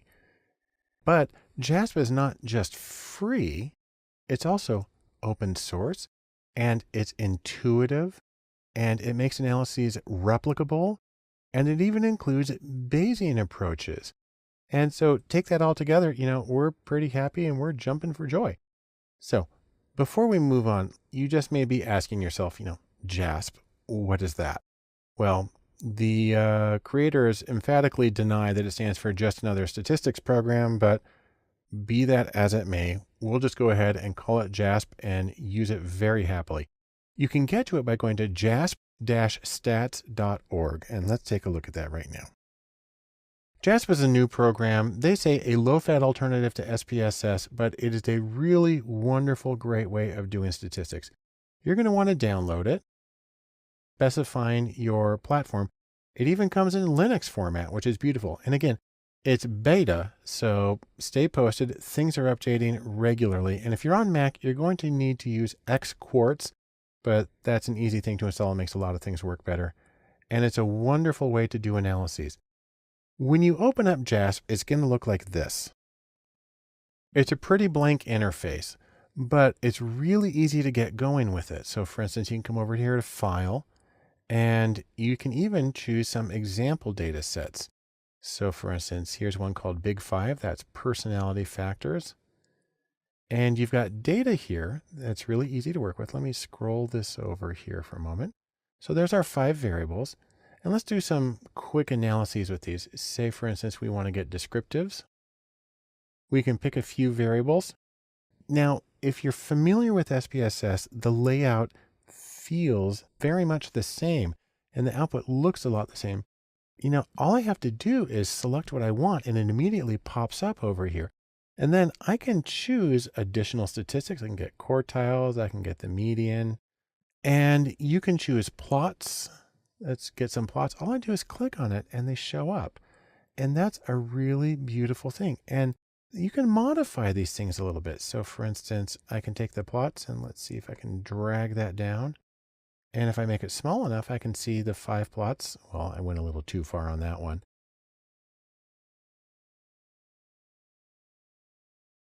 Anyhow, you can do a lot of things here, and I can hide this. I can collapse that, and I can go on and do other analyses. Now, what's really neat though, is when you navigate away from it. So I just clicked in a blank area of the results pane. We're back to the data here. But if I click on one of these tables, like this one right here, it immediately brings up the commands that produced it. And I can just modify it some more if I want. Say I want skewness and kurtosis. Boom, they're in there. It's an amazing thing. And then I can come back out here. I can click away from that. And I can come down to the plots, expand those. And if I click on that, it brings up the commands that made them. It's an amazingly easy and intuitive way to do things. Now, there's another really nice thing about JASP. And that is that you can share the information online really well through a program called osf.io. That stands for the Open Science Foundation. That's its web address, osf.io. So let's take a quick look at what that's like. Here's the Open Science Framework website, and it's a wonderful service. It's free, and it's designed to support open, transparent, accessible, accountable, collaborative research. And I really can't say enough nice things about it. What's neat about this is once you sign up for OSF, you can create your own area. And I've got one of my own. I'll go to that right now. So for instance, here's the data lab page in Open Science Framework. And what I've done is I created a version of this JASP analysis, and I've saved it here. In fact, let's open up my JASP analysis in JASP, and then I'll show you what it looks like in OSF. So let's first go back to JASP. And when we're here, we can come over to File and click Computer. And I just saved this file to the desktop. Click on Desktop. And you should have been able to download this with all the other files, DSO324JASP. I'm going to double click on that to open it. And now it's going to open up a new window. And you see I was working with the same data set, but I did a lot more analyses. I've got these graphs. I have correlation scatter plots. Come down here, I did a linear regression. And we just click on that and you can see the commands that produced it as well as the options. Didn't do anything special for that, but I did do some confidence intervals and specified that. And it's really a great way to work with all of this. I'll click back in an empty area and you can see the commands go away. And so I've got my output here in JASP. When I saved it though, I had the option of saving it to OSF. In fact, if you go to this web page, osf.io/3t2jg, you'll actually be able to go to a page where you can see and download the analysis that I conducted. Let's take a look. This is that page. There's the address I just barely gave you. And what you see here is the same analysis that I conducted. It's all right here. So if you're collaborating with people, or if you want to show things to people, this is a wonderful way to do it. Everything's right there. Now this is a static image, but up at the top, people have the option of downloading the original file and working with it on their own. So in case you can't tell, I'm really enthusiastic about JASP and about its potential. Still in beta, still growing rapidly. I see it really as an open source, free, and collaborative replacement to SPSS. And I think it's going to make data science work so much easier for so many people. I strongly recommend you give JASP a close look. Let's finish up our discussion of coding and data science, the applications part of it, by just briefly looking at some other software choices. And I'll have to admit, it gets kind of overwhelming because there are just so many choices. Now, this is in addition to the spreadsheets and Tableau and SPSS and JASP that we've already talked about. I mean, there's so much more than that. I'm going to give you a range of things that I'm aware of, and I'm sure I've left out some important ones or things that other people like really well. But these are some common choices and some less common but interesting ones. Number one, in terms of things that I did not mention, is SAS. SAS is an extremely common analytical program, very powerful, used for a lot of things. It's actually the first program that I learned. And on the other hand, it can be kind of hard to use and it can be expensive. But there's a couple of interesting alternatives. SAS also has something called the SAS University Edition. If you're a student, this is free and it's slightly, reduced in what it does.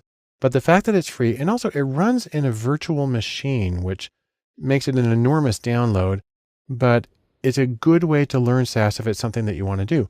SAS also makes a program that I really love were it not so extraordinarily expensive, and that is called JUMP. And it's a visualization software. Think a little bit of like Tableau, how I saw you work with it visually. And this one, you can drag things around. It's a really wonderful program. I personally find it prohibitively expensive. Another very common choice among working analysts is Stata. And some people use Minitab. Now for mathematical people, there's MATLAB. And then of course there's Mathematica itself, but that's really more a language than a program. On the other hand, Wolfram, who makes Mathematica, is also the people who give us Wolfram Alpha. Most people don't think of this as a stats application because you can run it on your iPhone. But Wolfram Alpha is in fact incredibly capable. And especially if you pay for the Pro account, you can do amazing things in this, including analyses, regression models, visualizations. And so it's worth taking a little closer look at that also, because it actually provides a lot of the data that you need. So Wolfram Alpha is an interesting one. Now, several applications that are more specifically geared towards data mining. So you don't want to do your regular, little t-tests and stuff on these, but there's RapidMiner and there's KNIME and Orange. And those are all really nice to use because they are control languages where you drag nodes onto a screen and you connect them with lines and you can see how things run through. All three of them are free or have free versions, and all three of them work in pretty similar manners. There's also BigML, which is for machine learning. And this is unusual because it's browser based. It runs on their servers. There's a free version, although you can't download a whole lot. It doesn't cost a lot to use BigML, and it actually is a very friendly, very accessible program.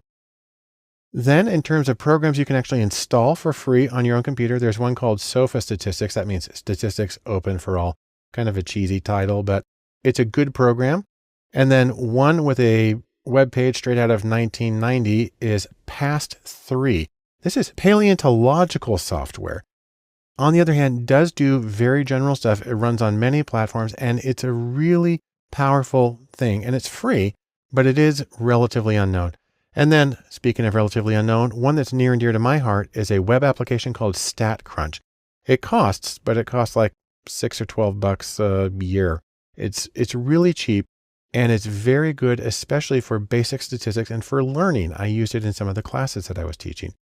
And then if you're deeply wedded to Excel and you just can't stand to leave that environment, you can purchase add-ins like Excel Stat, which give you a lot of statistical functions within the Excel environment itself. That's a lot of choices. And the most important thing here is don't get overwhelmed. There's a lot of choices, but you don't even have to try all of them. Really, the important question is what works best for you and the projects that you're working on. There's a few things you might want to consider in that regard. First off is functionality. Does it actually do what you want, or does it even run on your machine? You don't need everything that a program can do. I mean, think about all the stuff that Excel can do. People probably use 5% of what is available. Then there's also ease of use. Some of these programs are a lot easier to use than the others. And I personally find that the ones that are easy to use, I like them. And so you might say, no, I need to program because I need to do custom stuff, but I'm willing to bet that 95% of what people do does not require anything custom. Also, the existence of a community. Constantly when you're working, you come across problems, don't know how to solve it, and being able to simply get online and do a search for an answer and have enough of a community that there are people there who have put answers up and discuss these things. Those are wonderful. Some of these programs have very substantial communities. Some of them it's practically non-existent, and you get to decide how important that is to you. And then finally, of course, there's the issue of cost. Many of these programs I mentioned are free. Some of them are very cheap. Some of them run on sort of a freemium model, and some of them are outrageously expensive. So you don't buy them unless somebody else is paying for it. So these are some of the things that you want to keep in mind when you're trying to look at various programs. Also, let's mention this. Don't forget the 80-20 rule. You're going to be able to do most of the stuff that you need to do with only a small number of tools. 1 or 2, maybe 3 will probably be all that you ever need. So you don't need to explore the range of every possible tool. Find something that does what you need, find something you're comfortable with, and really try to extract as much value as you can out of that. So in sum, in our discussion of available applications for coding and data science, first, remember, applications are tools. They don't drive you, you use them. And that your goals are what drive the choice of your applications and the way that you do it. And the single most important thing is to remember what works for you may work well for somebody else.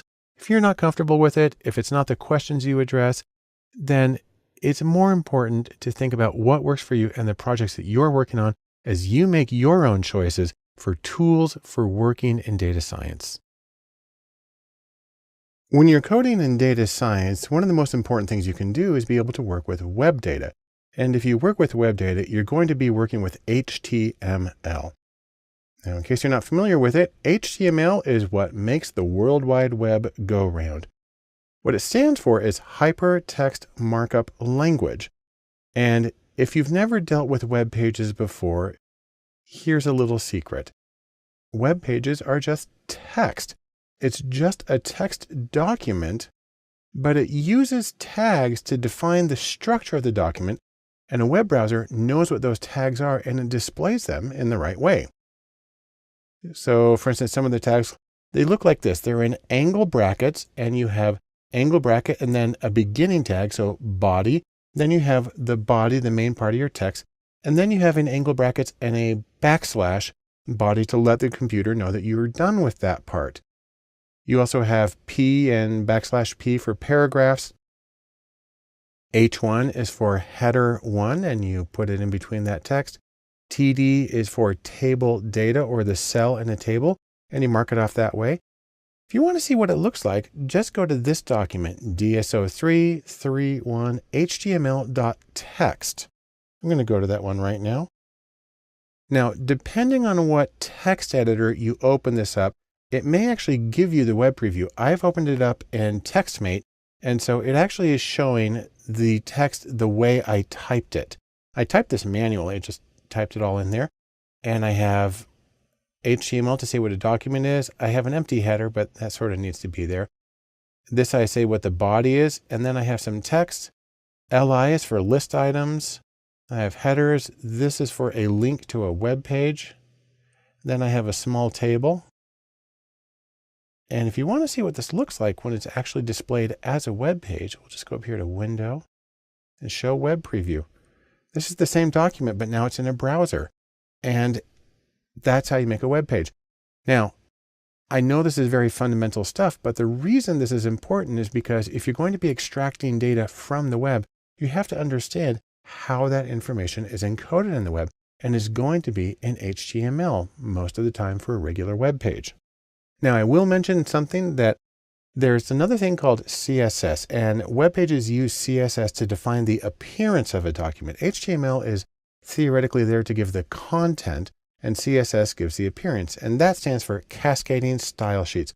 I'm not going to worry about that right now because we're really interested in the content. And now you have the key to being able to read web pages and pull data from web pages for your data science projects. So in sum, first, the web runs on HTML. That's what makes the web pages that are there. HTML defines the page structure and the content that's in the page. And you need to learn how to navigate the tags and the structure in order to get data from the web pages for your data science projects. The next step in coding in data science when you're working with web data is to understand a little bit about XML. I like to think of this as the part of web data that follows the imperative Data define thyself. XML stands for Extensible Markup Language. And what it is, XML is semi-structured data. What that means is that tags define data so a computer knows what a particular piece of information is. But unlike HTML, the tags are free to be defined any way you want. And so you have this enormous flexibility in there, but you're still able to specify it so the computer can read it. Now, there's a couple of places where you're going to see XML files. Number one is in web data. HTML defines the structure of a web page, but if they're feeding data into it, then that will often come in the form of an XML file. Interestingly, Microsoft Office files, if you have docx or XLSX, X part at the end stands for a version of XML that's used to create these documents.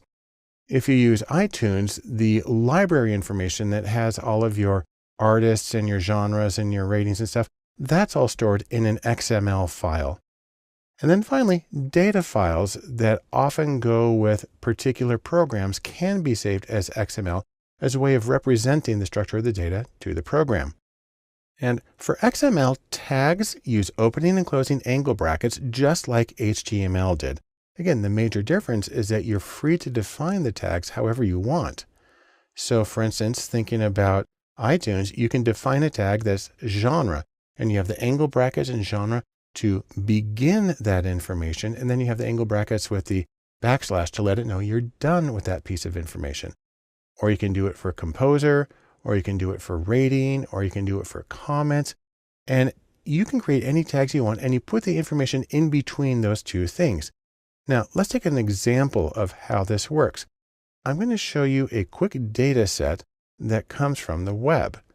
It's at ergast.com and API. This is a website that stores information about automobile Formula One racing. Let's go to this webpage and take a quick look at what it's like. So here we are at ergast.com, and it's the API for Formula One. And what I'm bringing up is the results of the 1957 season in Formula One racing. And here you can see who the competitors were in each race and how they finished and so on. So this is a data set that's being displayed in a web page. If you want to see what it looks like in XML, all you have to do is type XML onto the end of this .xml. I've done that already, so I'm just going to go to that one. You see, it's only this little bit that I've added .xml. Now it looks exactly the same because the web page is structuring XML data by default. But if you want to see what it looks like in its raw format, just do an option click on the web page and go to View Page Source. At least that's how it works in Chrome. And this is the structured XML page. And you can see we've got tags here. It says race name, circuit name, location. And obviously these are not standard HTML tags. They're defined for the purposes of this particular data set. But we begin with one, we have circuit name right there, and then we close it using the backslash right there. And so this is structured data. The computer knows how to read it, which is exactly, this is how it displays it by default. And so it's a really good way of displaying data, and it's a good way to know how to pull data from the web. You can actually use what's called an API, an application programming interface, to access this XML data, and it pulls it in along with its structure, which makes working with it really easy. What's even more interesting is how easy it is to take XML data and convert it between different formats because it's structured and the computer knows what you're dealing with. So for example one, it's really easy to convert XML to CSV or comma separated value files. That's the spreadsheet format because it knows exactly what the headings are and what piece of information goes in each column. Example 2, it's really easy to convert HTML documents to XML because you can think of HTML with its restricted set of tags as sort of a subset of the much freer XML. And 3, you can convert CSV or your spreadsheet comma separated value to XML and vice versa. You can bounce them all back and forth because the structure is made clear to the programs that you're working with. So in sum, here's what we can say. Number 1, XML is semi-structured data. What that means is it has tags to tell the computer what the piece of information is, but you can make the tags whatever you want them to be. And XML is very common for web data, and it's really easy to translate the formats XML, HTML, CSV, so on and so forth, it's really easy to translate them back and forth, which gives you a lot of flexibility in manipulating data so you can get into the format you need for your own analysis. The last thing I want to mention about coding in data science and web data is something called JSON. And I like to think of it as a version of smaller is better. Now, what JSON stands for is JavaScript Object Notation, although JavaScript is supposed to be one word. And what it is that like XML, JSON is semi-structured data. That is, you have tags that define the data so the computer knows what each piece of information is. But like XML, the tags can vary freely. And so there's a lot in common between XML and JSON. So XML is a markup language. That's what the ML stands for. And that gives meaning to the text. It lets the computer know what each piece of information is. Also, XML allows you to make comments in the document, and it allows you to put metadata in the tags. You can actually put some information there in the angle brackets to provide additional context. JSON, on the other hand, is specifically designed for data interchange. And so it's got that special focus. And the structured JSON corresponds with data structures. It directly represents objects and arrays and numbers and strings and booleans. And that works really well with the programs that you use to analyze data. Also, JSON is typically shorter than XML because it does not require the closing tags. Now, there are ways to do that with XML, but that's not typically how it's done. As a result of these differences, JSON is basically taking XML's place in web data. XML still exists, still used for a lot of things, but JSON is slowly replacing it. And we'll take a look at the comparison between the three by going back to the example we used in XML. This is data about Formula One car races in 1957 from airgast.com. And so you can just go to the first web page here, and then we'll navigate to the others from that. So this is the general page. This is if you just type in without the .xml or .json or anything. So it's a table of information about races in 1957. And we saw earlier that if you add just .xml to the end of this, it looks exactly the same. That's because this browser is displaying XML properly by default. But if you were to right click on it and go to view page source, you would get this instead. And you can see the structure. This is still XML. And so everything has an opening tag and a closing tag and some extra information in there. But if you type in .json, what you really get is this jumbled mess. Now, that's unfortunate because there is a lot of structure to this. So what I'm going to do is I'm actually going to copy all of this data.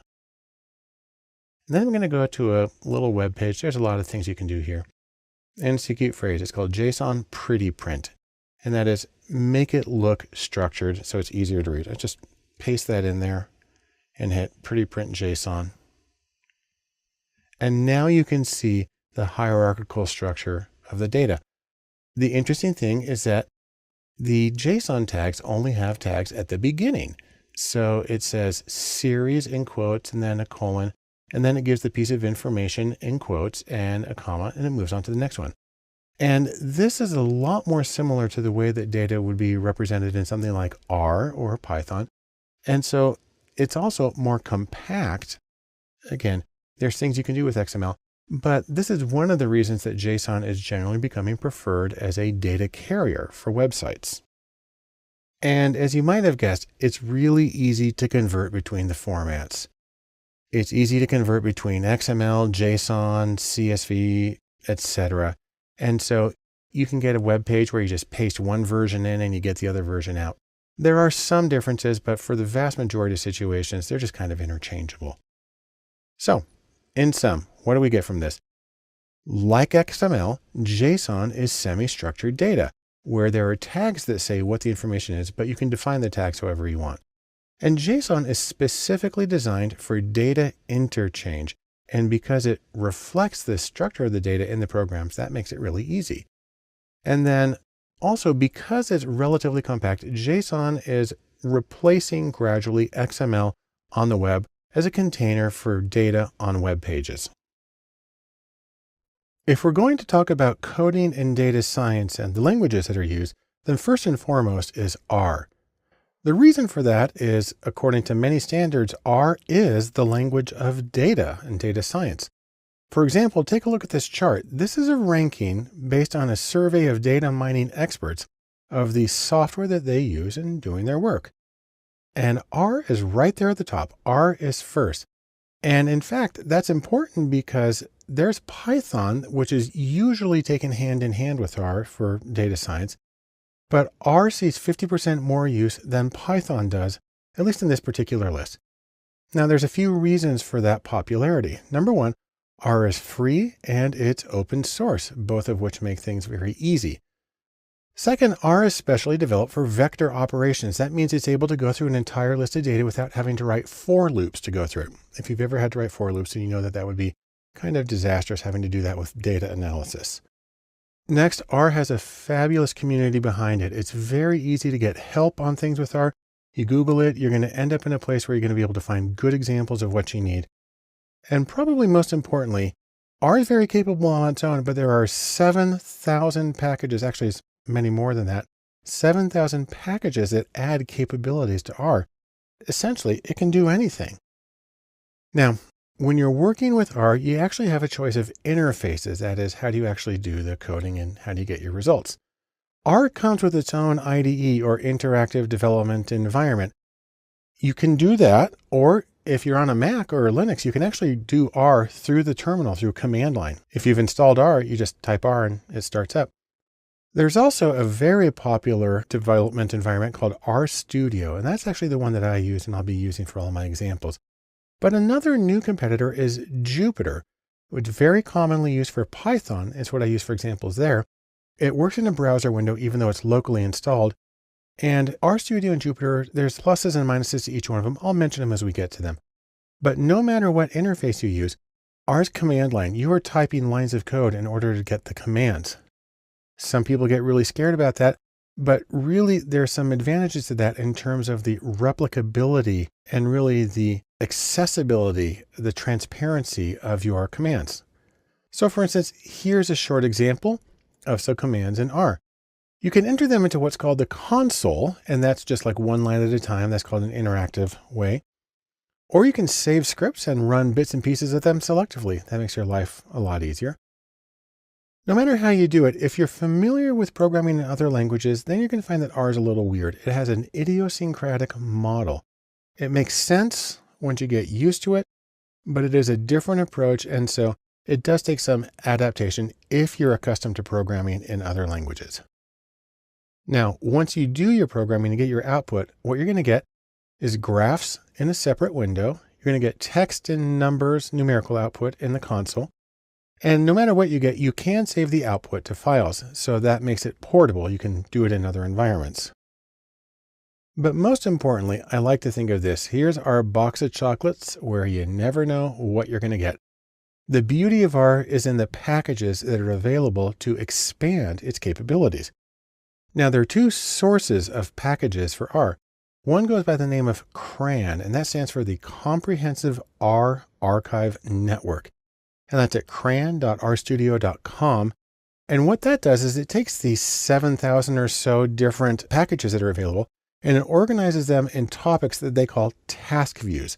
And for each one, if they've done their homework, you have data sets that come along with that package. You have a manual in PDF format. And you can even have vignettes where they run through examples of how to do it. Another interface is called Crantastic, and the exclamation point is part of the title. That's at crantastic.org.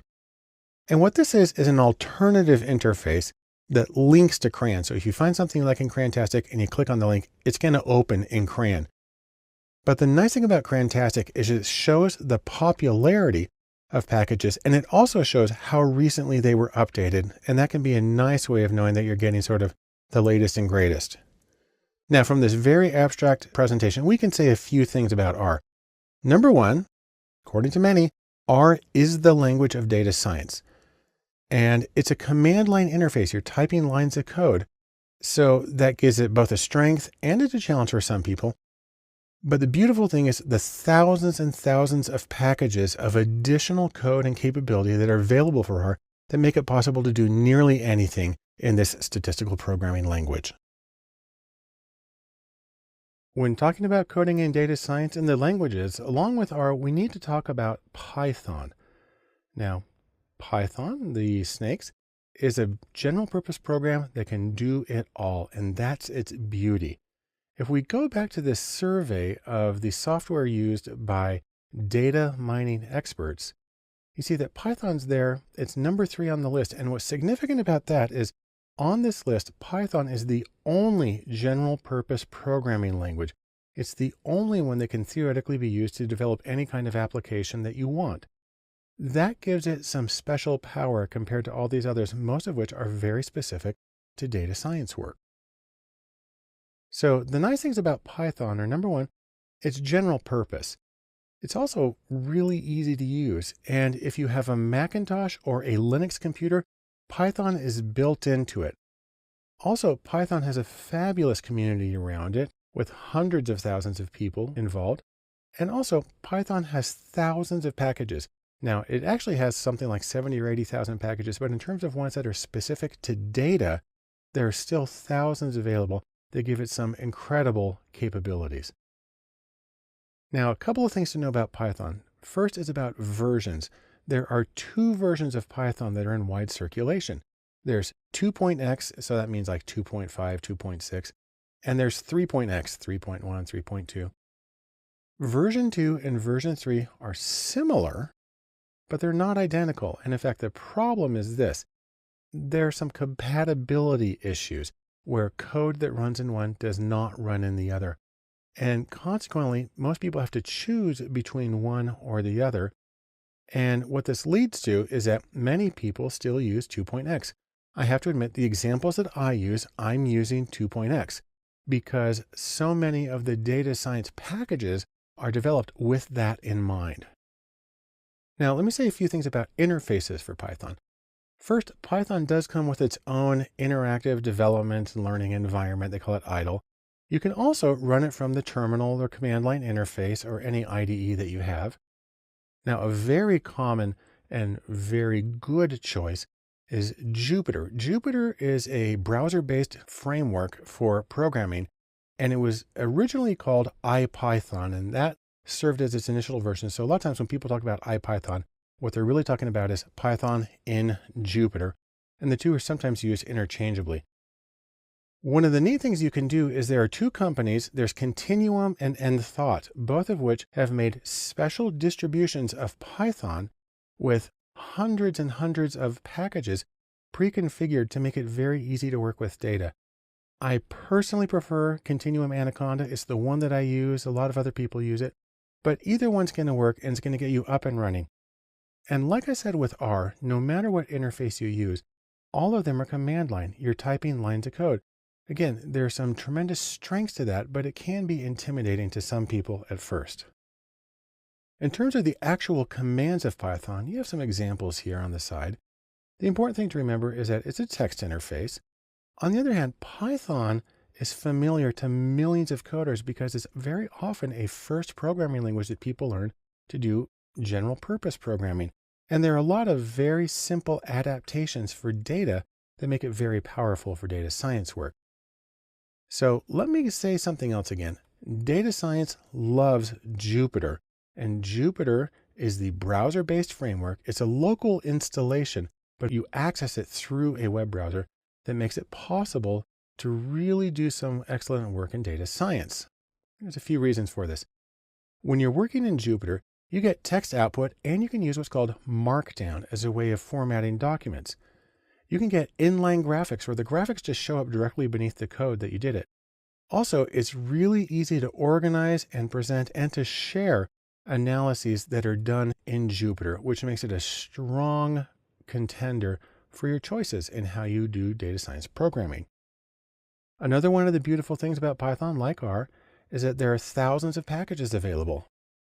In Python, there's one main repository. It goes by the name PyPy, which is for the Python Package Index. Right here, it says there's over 80,000 packages and 7 or 8,000 of those are for data specific purposes. Now, some of the packages that you'll get to be very familiar with are NumPy and SciPy, which are for scientific computing in general. Matplotlib and a development of it called Seaborn are for data visualization and graphics. Pandas is the main package for doing statistical analysis. And for machine learning, almost nothing beats scikit-learn. And when I go through hands-on examples in Python, I will be using all of these as a way of demonstrating the power of the program for working with data. So, in sum, we can say a few things. Number one, Python is a very popular program, familiar to millions of people, and that makes it a good choice. Second, of all the languages we use for data science on a frequent basis, this is the only one that's general purpose, which means it can be used for a lot of things other than processing data.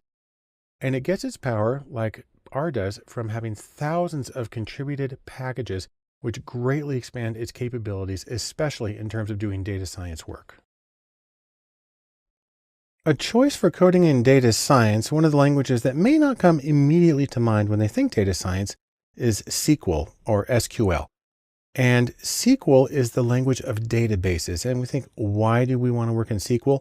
Well, to paraphrase the famous bank robber Willie Sutton, who apparently explained why he robbed banks and said, because that's where the money is. The reason we would work with SQL in data science is because that's where the data is. And so let's take another look at our ranking of software among data mining professionals. And there's SQL. It's third on the list. And also of this list, it's the first database tool. Other tools in there, for instance, get much fancier and they're much newer and shinier, but SQL's been around for a while and is very, very capable. Now there's a few things to know about SQL. By the way, you'll notice I'm saying SQL, even though that stands for something. That stands for Structured Query Language. SQL is a language. It's not an application. There's not a program SQL. It's a language that can be used in different applications. Primarily, SQL is designed for what are called relational databases. And those are special ways of storing structured data that you can pull in, you can put things together, you can join them in special ways, you can get some summary statistics. And then what you usually do is you then export that data into your analytical application of choice. So the big word here is RDBMS, and that stands for Relational Database Management System. And that's where you will usually see SQL as a query language being used. In terms of relational database management systems, there are a few very common choices. In the industrial world where people have some money to spend, there's Oracle database is a very common one, and Microsoft SQL or SQL Server. In the open source world, two very common choices are MySQL. Even though we generally say SQL, when it's here, you generally say MySQL. And then another one is PostgreSQL. These are both open source free versions of the language. They're sort of dialects of each that make it possible for you to be working with databases and get your data out. The neat thing about them, no matter what you do, is that databases minimize data redundancy by using connected tables.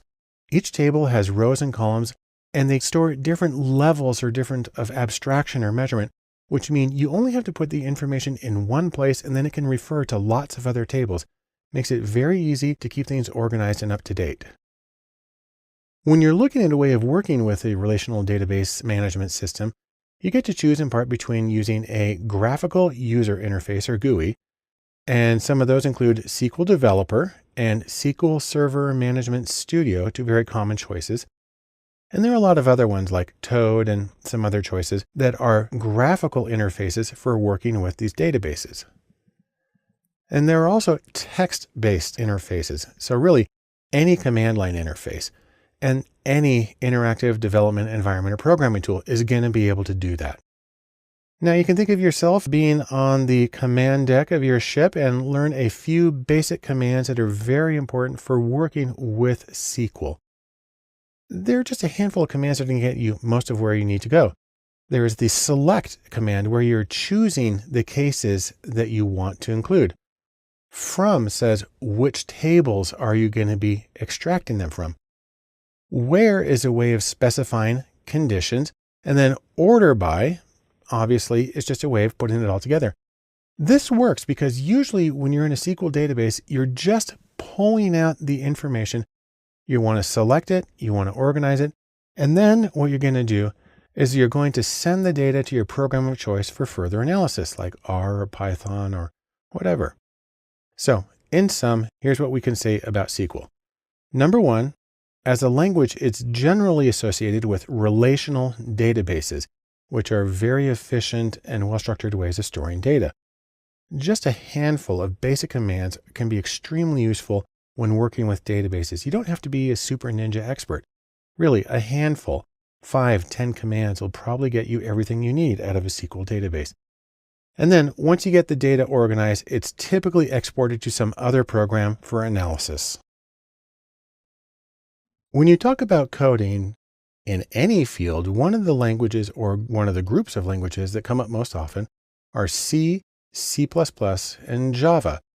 Now, these are extremely powerful applications and very frequently used for sort of professional production level coding. In data science, the place where you're going to see these languages most often is in the bedrock, the absolute fundamental layer that makes the rest of data science possible. So for instance, C and C++. C is from the 60s, C++ is from the 80s, and they have extraordinarily wide usage. And their major advantage is that they're really, really fast. In fact, C is usually used as the benchmark for how fast is a language. They're also very, very stable, which makes them really well suited to production level code and, for instance, server use. What's really neat is that in certain situations, if time is really important, if speed's important, then you can actually use C code in R or other statistical languages. Next is Java. Java is based on C++. Its major contribution was the WARA, or write once, run anywhere. The idea that you're going to be able to develop code that is portable to different machines and different environments. And because of that, Java is actually the most popular computer programming language overall against all tech situations. And the place where you would use these in data science is, like I said, when time is of the essence, when something has to be fast, it has to get the job accomplished quickly, and it has to not break, then these are the ones that you're probably going to use. The people who are going to use it are primarily going to be engineers. So the engineers and the developers, the software developers who deal with the inner workings of the algorithms in data science, or the back end of data science, the servers and the mainframes and the entire structure that makes analysis possible. In terms of analysts, people who are actually analyzing the data typically don't do hands-on work with the foundational elements. They don't usually touch C or C++. More the work is on the front end or closer to the high-level languages like R or Python.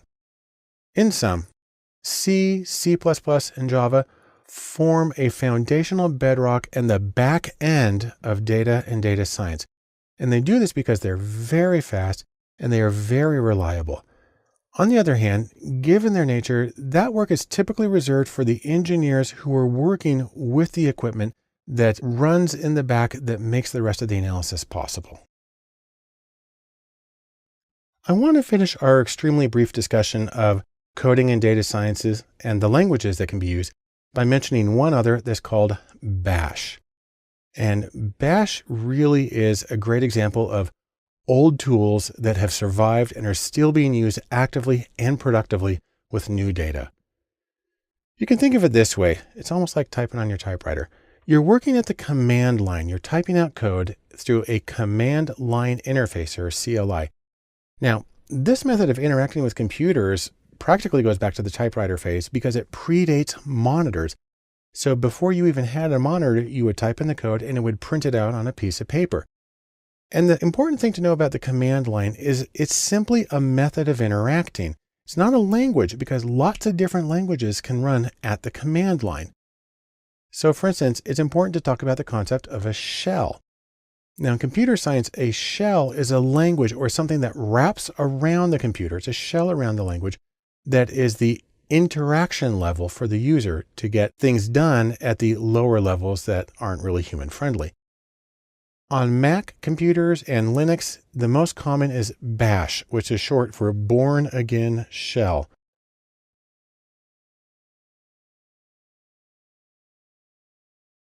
On Windows computers, the most common version is PowerShell.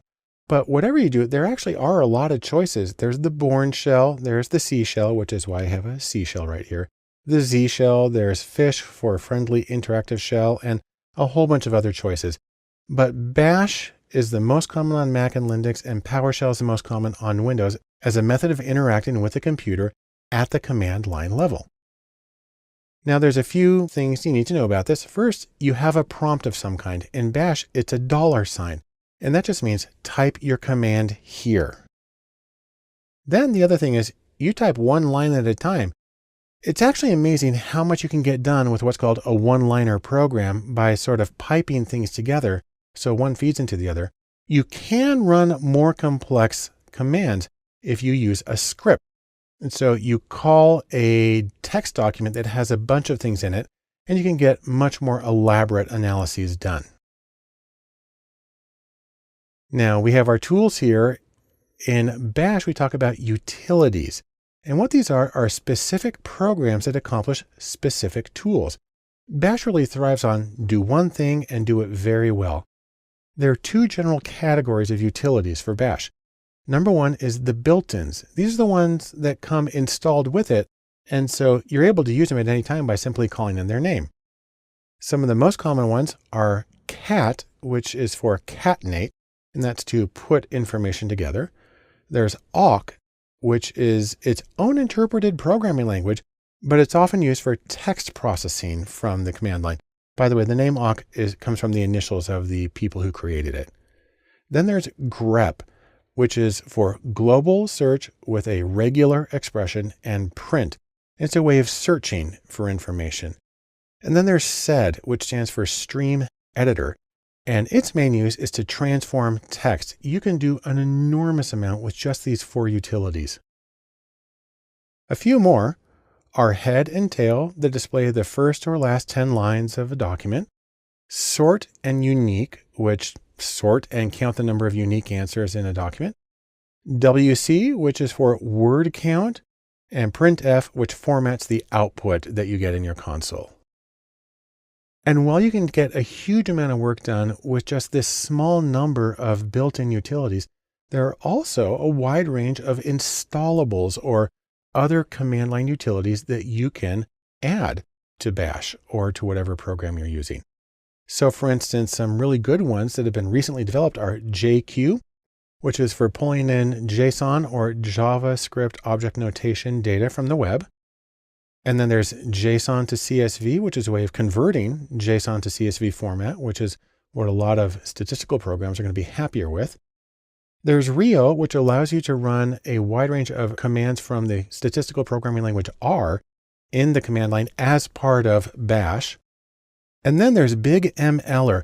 And this is a command line tool that allows you to access BigML's machine learning servers through the command line. Normally you do it through a web browser and it accesses their servers remote. It's an amazingly useful program, but to be able to just pull it up when you're in the command line is an enormous benefit. What's interesting is that even though you have all these opportunities, all these different utilities, you can do amazing things, and that there still is active development of utilities for the command line. So let's say this, in sum, despite being in one sense as old as the dinosaurs, the command line survives because it is extremely well evolved and well suited to its purpose of working with data. The utilities, both the built-in and the installables, are fast and they are easy. And generally they do one thing and they do it very, very well. And then surprisingly, there is an enormous amount of very active development of command line utilities for these purposes, especially with data science. One critical task when you're coding in data science is to be able to find the things that you're looking for. And regex, which is short for regular expressions, is a wonderful way to do that. You can think of it as the supercharged method for finding needles in haystacks. Now, Regex tends to look a little cryptic. So for instance, here's an example of something that's designed to determine whether something is a valid email address. And it specifies what can go in the beginning. You have the @ sign in the middle. Then you've got a certain number of numbers and letters, and then you have to have a dot something at the end. And so this is a special kind of code for indicating what can go where. Now, regular expressions, or regex, are really a form of pattern matching in text. And it's a way of specifying exactly what needs to be where, what can vary, and how much it can vary. And you can write both specific patterns, say I only want a 1-letter variation here, or very general like the email validator that I showed you. And the idea here is you can write this search pattern, your little wildcard thing. You can find the data, and then once you identify those cases, then you can export them into another program for analysis. So here's a short example of how it can work. What I've done is I've taken some text documents. They're actually the text to Emma and to Pygmalion, 2 books I got off of Project Gutenberg. And this is the command, grep:\l.ve space *.txt. So what I'm looking for are lines in either of these books that start with L. Then they have 1 character, can be whatever, and then that's followed by VE. And then the .txt means search for all of the text files in that particular folder. And what it found is lines that began with love and lived and lovely and so on. Now, in terms of the actual nuts and bolts of regular expressions, there are some certain elements. There are literals, and those are things that mean exactly what they are. You type the letter L, you're looking for the letter L. There are also meta characters, which specify, for instance, things needs to go here. They're characters, but they actually really code that give representations. There are also escape sequences, which are something that you use to say, well, normally this character is used as a variable, but I actually want to really look for a period as opposed to a placeholder. Then you have the entire search expression that you create, and then you have the target string, the thing that it's searching through. So let me give a few very short examples. This is the caret. It's sometimes called a hat, or in French, a circonflexe. And what that means is you're looking for something that's at the beginning of the text that you're searching. So for example, you can have caret and capital M. That means you need something that begins with a capital M. So for instance, the word Mac, true, it will find that. But if you have iMac, there's a capital M, but it's not the first thing. So that'll be false. It won't find that. The $ means you're looking for something that is at the end of the string. So for example, ing and then $, that'll find the word fling because it ends with ing, but it won't find the word flings because it actually ends with an S. And then the dot, the period, simply means we're looking for 1 letter, and it can be anything. So for example, you can write AT period, and that will find data because it has an A, a T, and then 1 letter after it. But it won't find flat because flat doesn't have anything after the AT. And so these are extremely simple examples of how it can work. Obviously, it gets more complicated, and the real power is when you start combining these bits and elements. Now, one interesting thing about this is you can actually treat this as a game. I love this website. It's called Regex Golf, and it's at regex.alf.nu. And what it does is it brings up lists of words, 2 columns, and your job is to write a regular expression in the top that matches all the words on the left column and none of the words on the right, and that uses the fewest characters possible. And you get a score. And it's a great way of learning how to do regular expressions and learning how to search in a way that's going to get you the data that you need for your projects. So, in sum, regex or regular expressions help you find the right data for your project. They're very powerful and they're very flexible. Now, on the other hand, they are cryptic, at least when you first look at them. But at the same time, it's like a puzzle, and it can be a lot of fun if you practice it and you see how you can find what you need. I want to thank you for joining me in coding and data science, and we'll wrap up this course by talking about some of the specific next steps that you can take for working in data science. The idea here is that you want to get some tools and you want to start working with those tools. Now, please keep in mind something that I've said at another time. Data tools and data science are related. They're important, but don't make the mistake of thinking that if you know the tools that you have done the same thing as actually conducted data science. That's not true. People sometimes get a little enthusiastic and they get a little carried away. What you need to remember is the relationship really is this. Data tools are an important part of data science, but data science itself is much bigger than just the tools. Now, speaking of tools, remember there's a few kinds that you can use and that you might want to get some experience with these. Number one, in terms of apps or just specific built applications, Excel and Tableau are really fundamental for both getting the data from clients or doing some basic data browsing. And Tableau is really wonderful for interactive data visualization. I strongly recommend that you get very comfortable with both of those. In terms of code, it's a good idea to learn either R or Python, or ideally to learn both because you can use them hand in hand. In terms of utilities, it's a great idea to learn how to work with Bash, the command line utility, and to use regular expressions or regex. You can actually use those in lots and lots of programs, regular expressions. And so they can have a very wide application. And then finally, data science requires some kind of domain expertise. You're going to need some sort of field experience or intimate understanding of a particular domain and the challenges that come up and what constitutes workable answers and the kind of data that's available. Now, as you go through all of this, you don't need to build this monstrous list of things. Remember, you don't need everything. You don't need every tool. You don't need every function. You don't need every approach. Instead, remember, get what's best for your needs and for your style. But no matter what you do, remember, tools are tools. They're a means to an end. Instead, you want to focus on the goal of your data science project, whatever it is. And I can tell you really, the goal is meaning, extracting meaning out of your data to make informed choices. In fact, I'll say a little more. The goal is always meaning. And so with that, I strongly encourage you, get some tools, get started in data science, and start finding meaning in the data that's around you.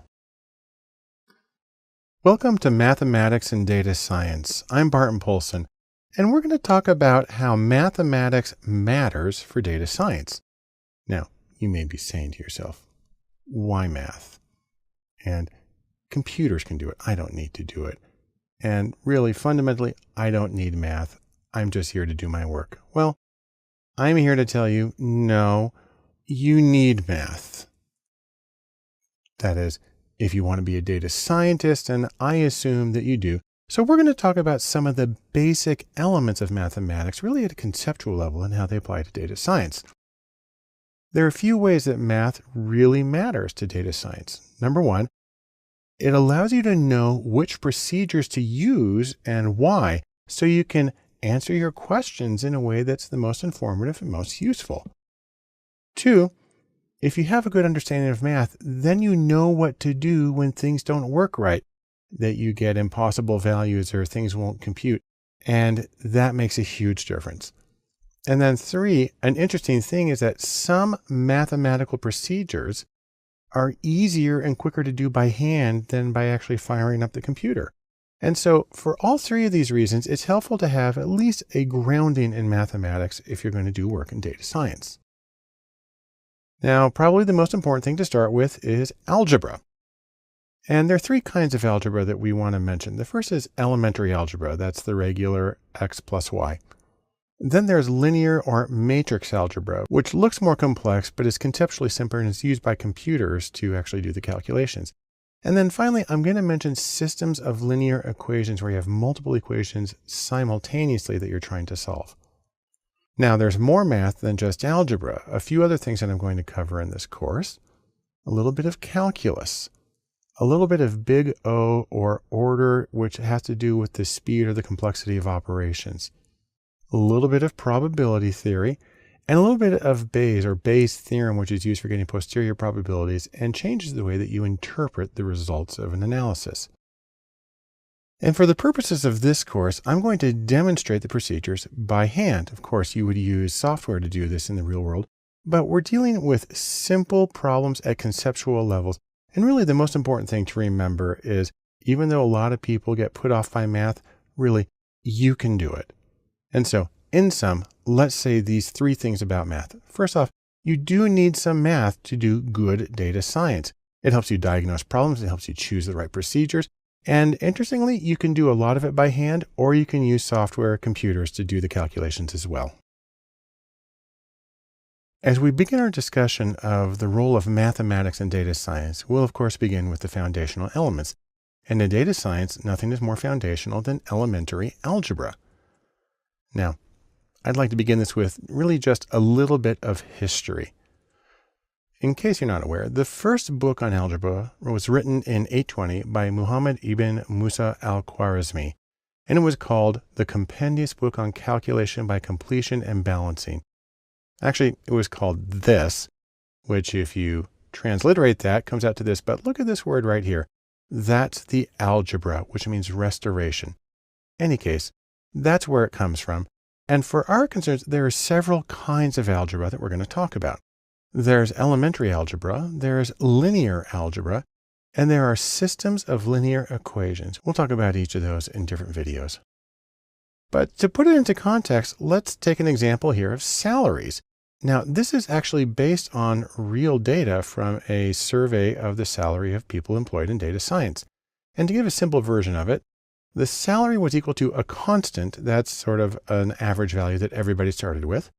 And to that, you added years, and then you added some measure of bargaining skills and how many hours they worked per week.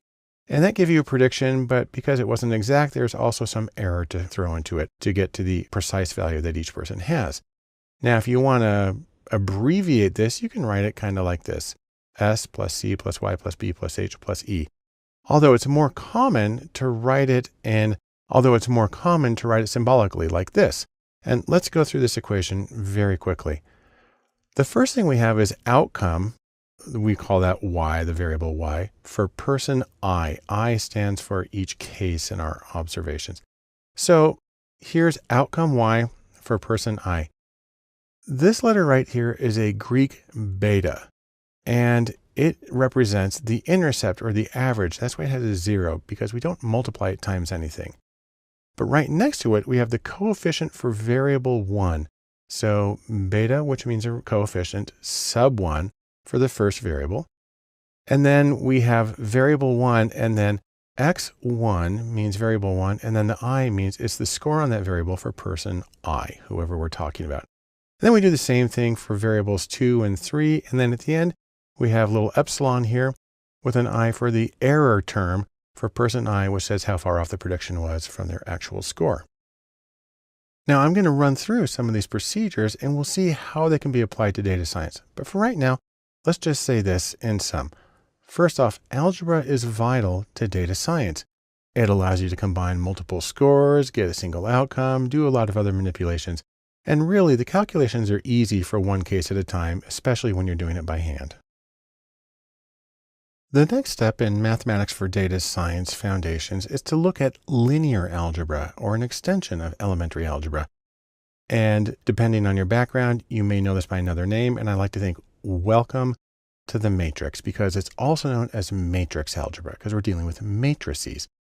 Now, let's go back to an example I gave in the last video about salary, where salary is equal to a constant plus years plus bargaining plus hours plus error. Okay, that's a way to write it out in words. And if you want to put it in symbolic form, it's going to look like this. Now, before we get started with matrix algebra, we need to talk about a few new words. Maybe you're familiar with them already.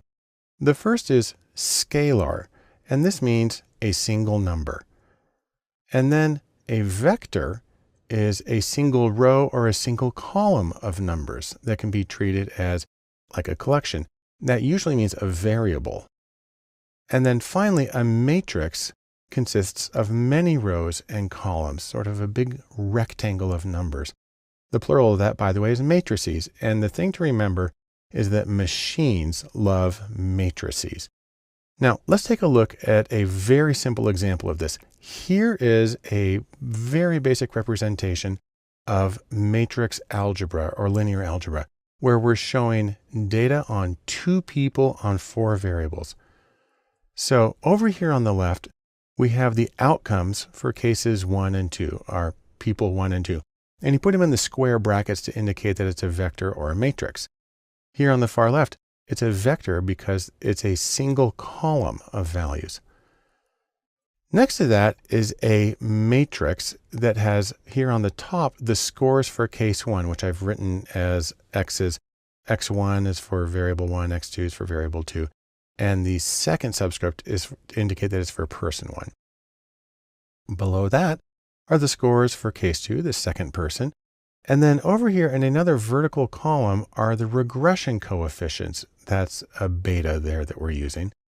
And then finally, we've got a tiny little vector here at the end, which contains the error terms for cases 1 and 2. Now, even though you would not do this by hand, it's kind of helpful to run through the procedure. So I'm going to show it to you by hand. And we're going to take 2 fictional people. This will be fictional person number 1. We'll call her Sophie. We'll say that she's 28 years old, and we'll say that she has good bargaining skills, a 4 on a scale of 5, and that she works 50 hours a week, and that her salary is $118,000.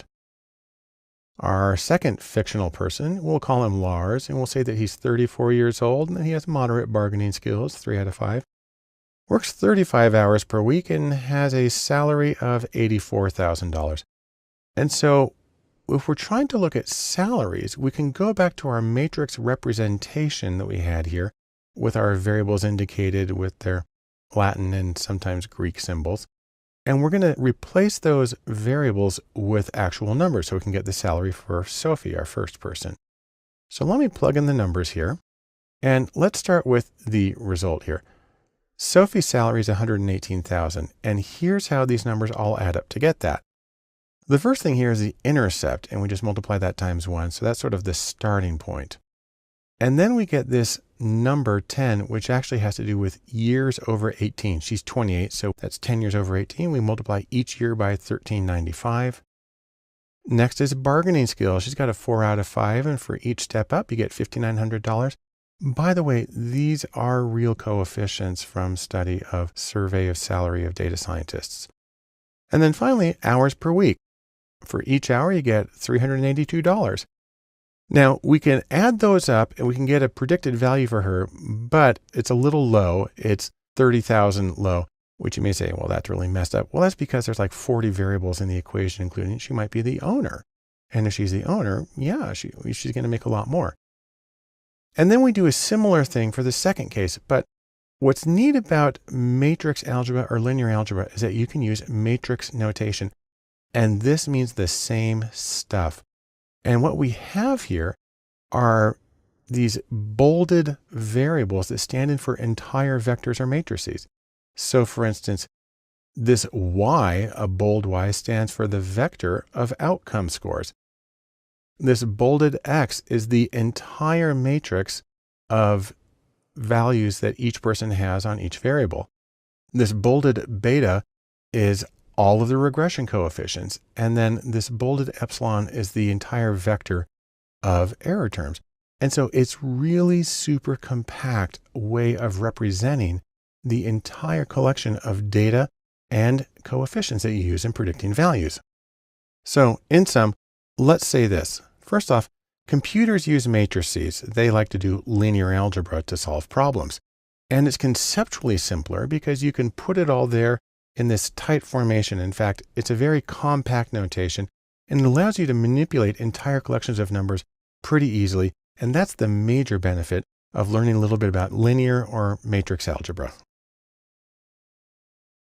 Our next step in mathematics for data science foundations is systems of linear equations. And maybe you're familiar with this, but maybe you're not. And the idea here is there are times when you actually have many unknowns and you're trying to solve for all of them simultaneously. And what makes this really tricky is a lot of these are interlocked. Specifically, that means X depends on Y, but at the same time, Y depends on X. What's funny about this is it's actually pretty easy to solve these by hand, and you can also use linear matrix algebra to do it.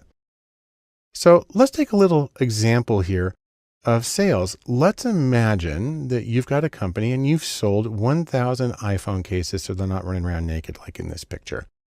And that some of the cases sold for $20 and others sold for $5. You made a total of $5,900, and so the question is, how many were sold at each price?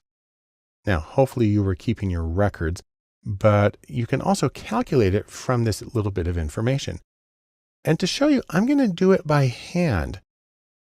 Now, we're going to start with this. We know that sales, the two price points, X and Y, add up to 1,000 total cases sold.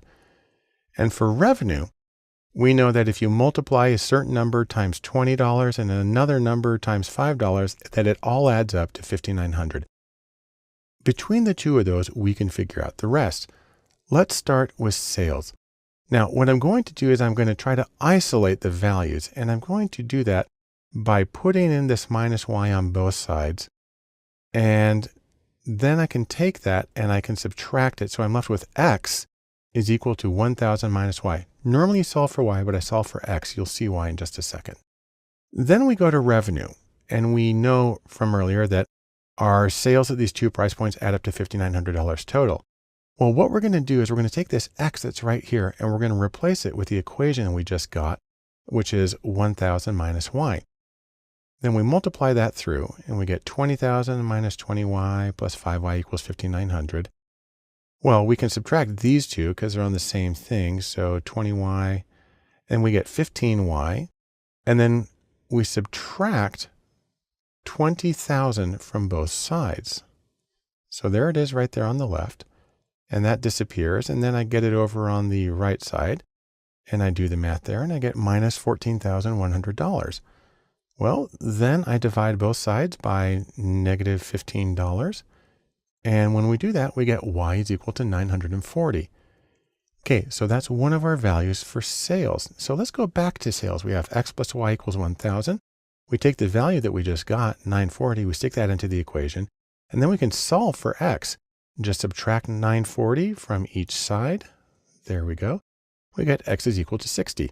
So let's put it all together just to recap what happened.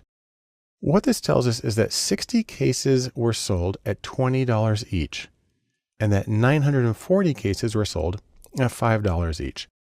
Now, what's interesting about this is you can also do this graphically. We're going to draw it.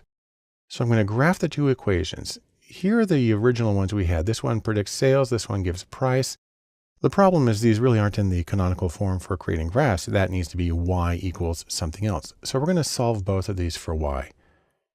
We subtract X from both sides. There it is on the left. We subtract that, and then we have Y is equal to minus X plus 1,000. That's something that we can graph. Then we do the same thing for price. Let's divide by 5 all the way through. That gets rid of that. And then we've got this 4X, and then let's subtract 4X from each side. And what we're left with is minus 4X plus 1180. That's also something that we can graph. So here's the first line. This indicates cases sold. It originally said X plus Y equals 1,000, but we rearranged it to Y is equal to minus X plus 1,000. And so that's the line we have here. And then we have another line, which indicates earnings. And this one was originally written as $20 times X plus $5 times Y equals $5,900 total. We rearrange that to Y equals minus 4X plus 1180. That's the equation for the line. And then the solution is right here at the intersection. There's our intersection, and it's at 60 on the number of cases sold at $20 and 940 on the number of cases sold at $5. And that also represents the solution of these joint equations. And so it's a graphical way of solving a system of linear equations. So in sum, systems of linear equations allow us to balance several unknowns and find the unique solution. And in many cases, it's easy to solve by hand.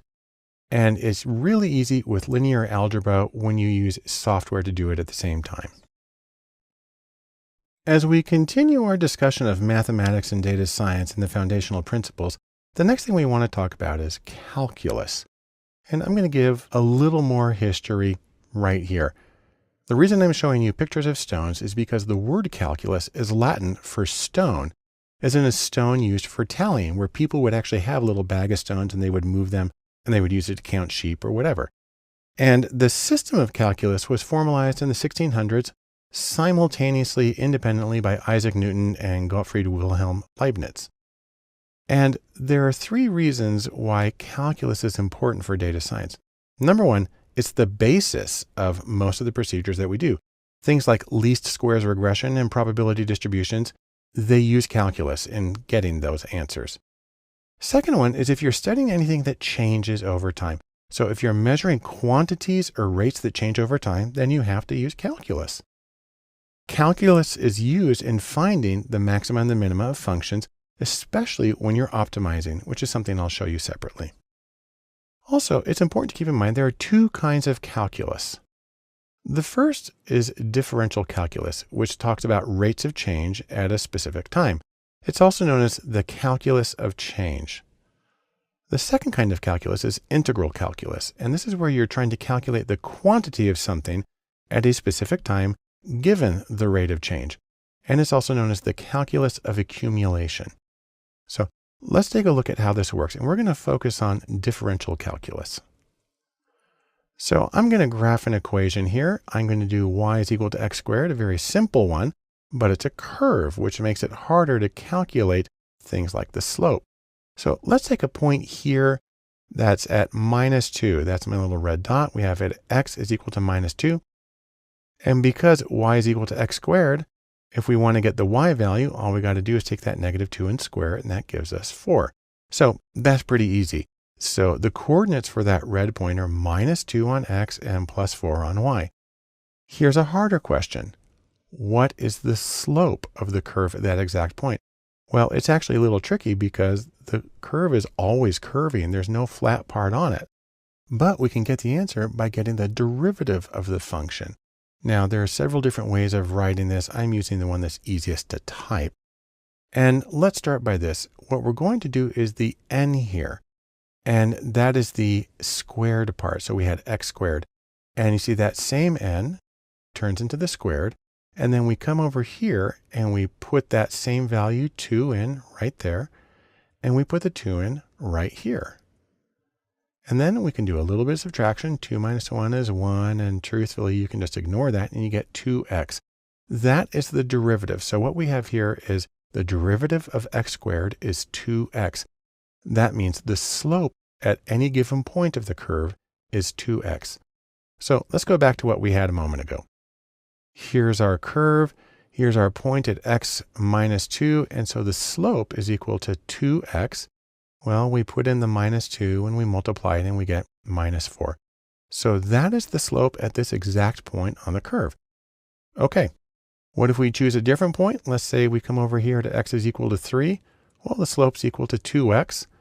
So that's 2 times 3 is equal to 6. Great. And on the other hand, you might be saying to yourself, and why do I care about this? There's a reason that this is important. And what it is that you can use these procedures to optimize decisions. And if that seems a little too abstract to you, that means you can use them to make more money. And I'm going to demonstrate that in the next video. But for right now, in sum, let's say this.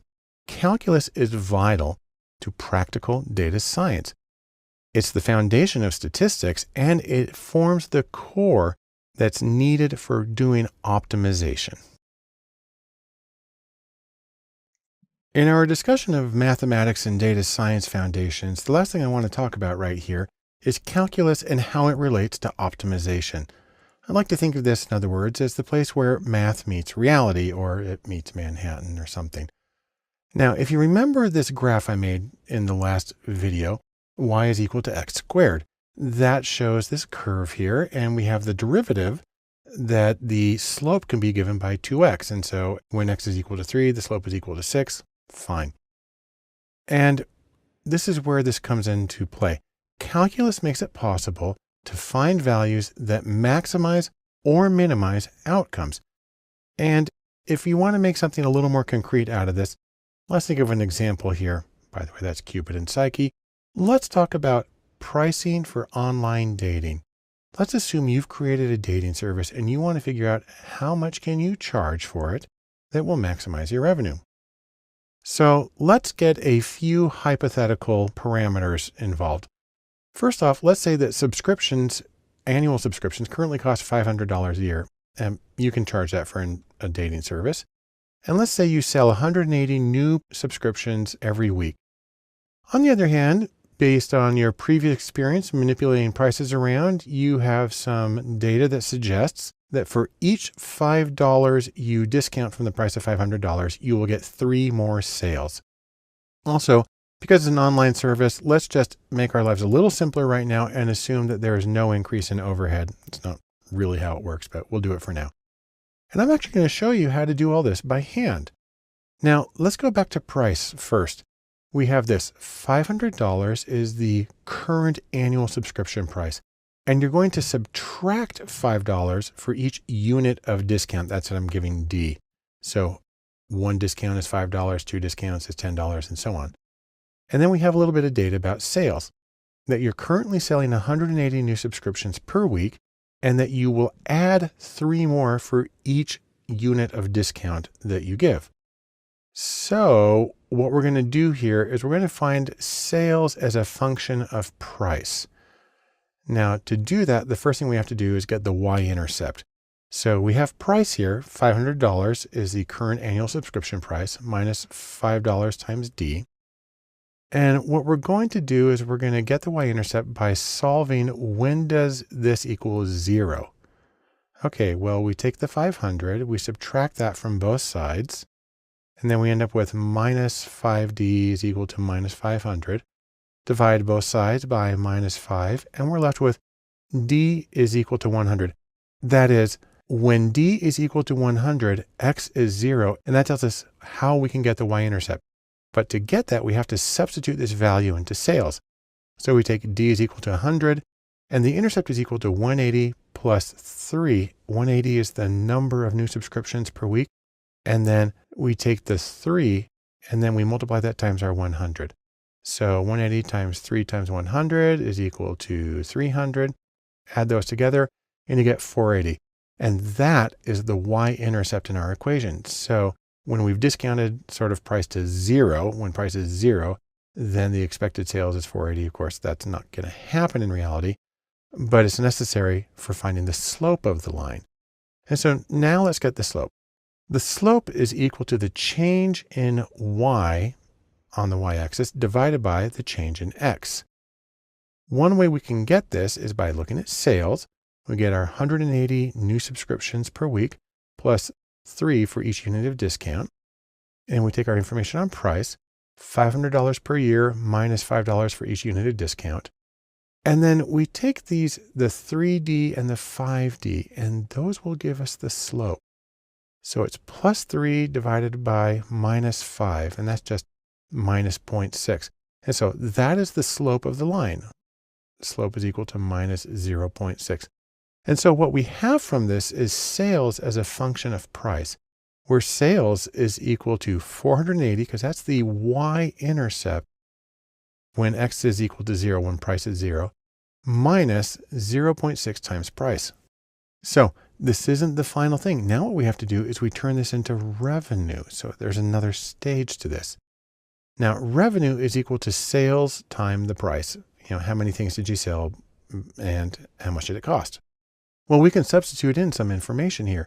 If we take sales and we put it in as a function of price, because we just calculated that a moment ago, we get this, and then we do a little bit of multiplication, and then we get that revenue is equal to 480 times the price minus 0.6 times the square of the price.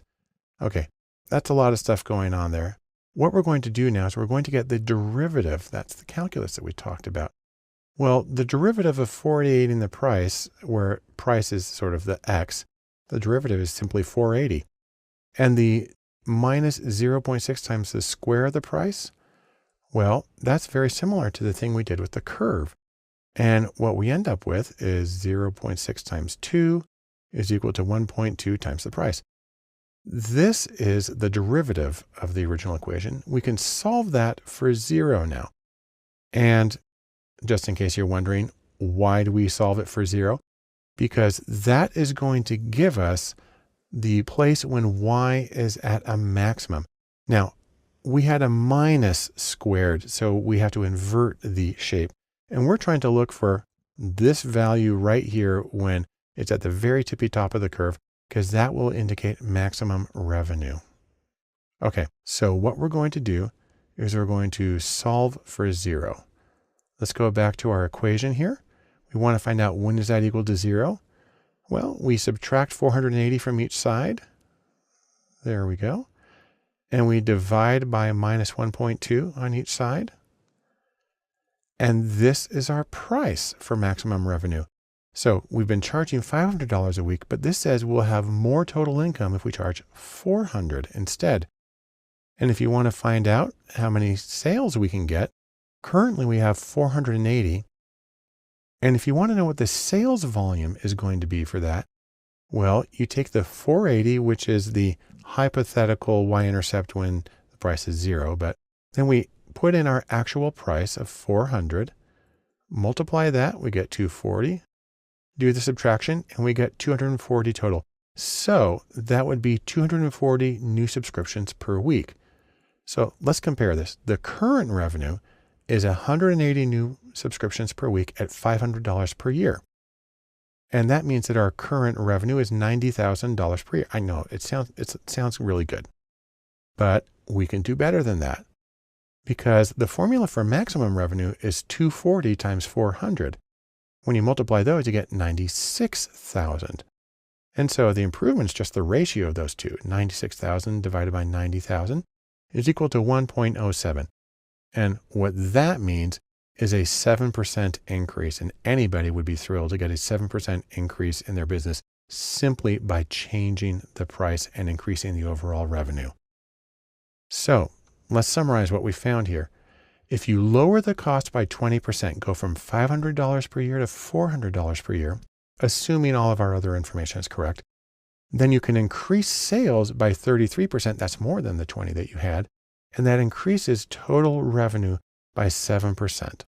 And so we can optimize the price to get the maximum total revenue. And it has to do with this little bit of calculus and the derivative of a function. So in sum, calculus can be used to find the minima and the maxima of functions, including prices. It allows for optimization, and that in turn allows you to make better business decisions. Our next topic in mathematics and data principles is something called Big O.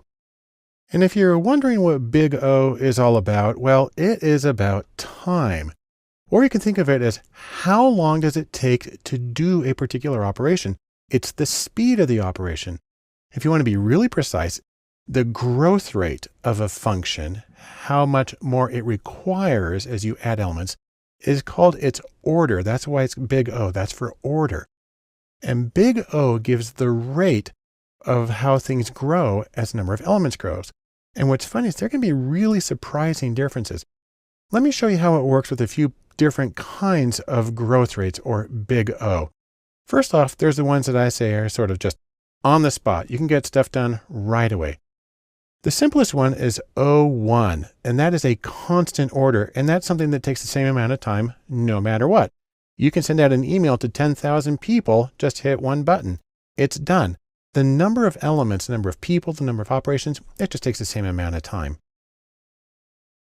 Up from that is logarithmic, where you take the number of operations, you get the logarithm of that, and you see it's increased, but it's really only a small increase, and it tapers off really quickly. So an example is finding an item in a sorted array. Not a big deal. Next one up from that. Now, this looks like a big change, but in the grand schemes, it's not a big change.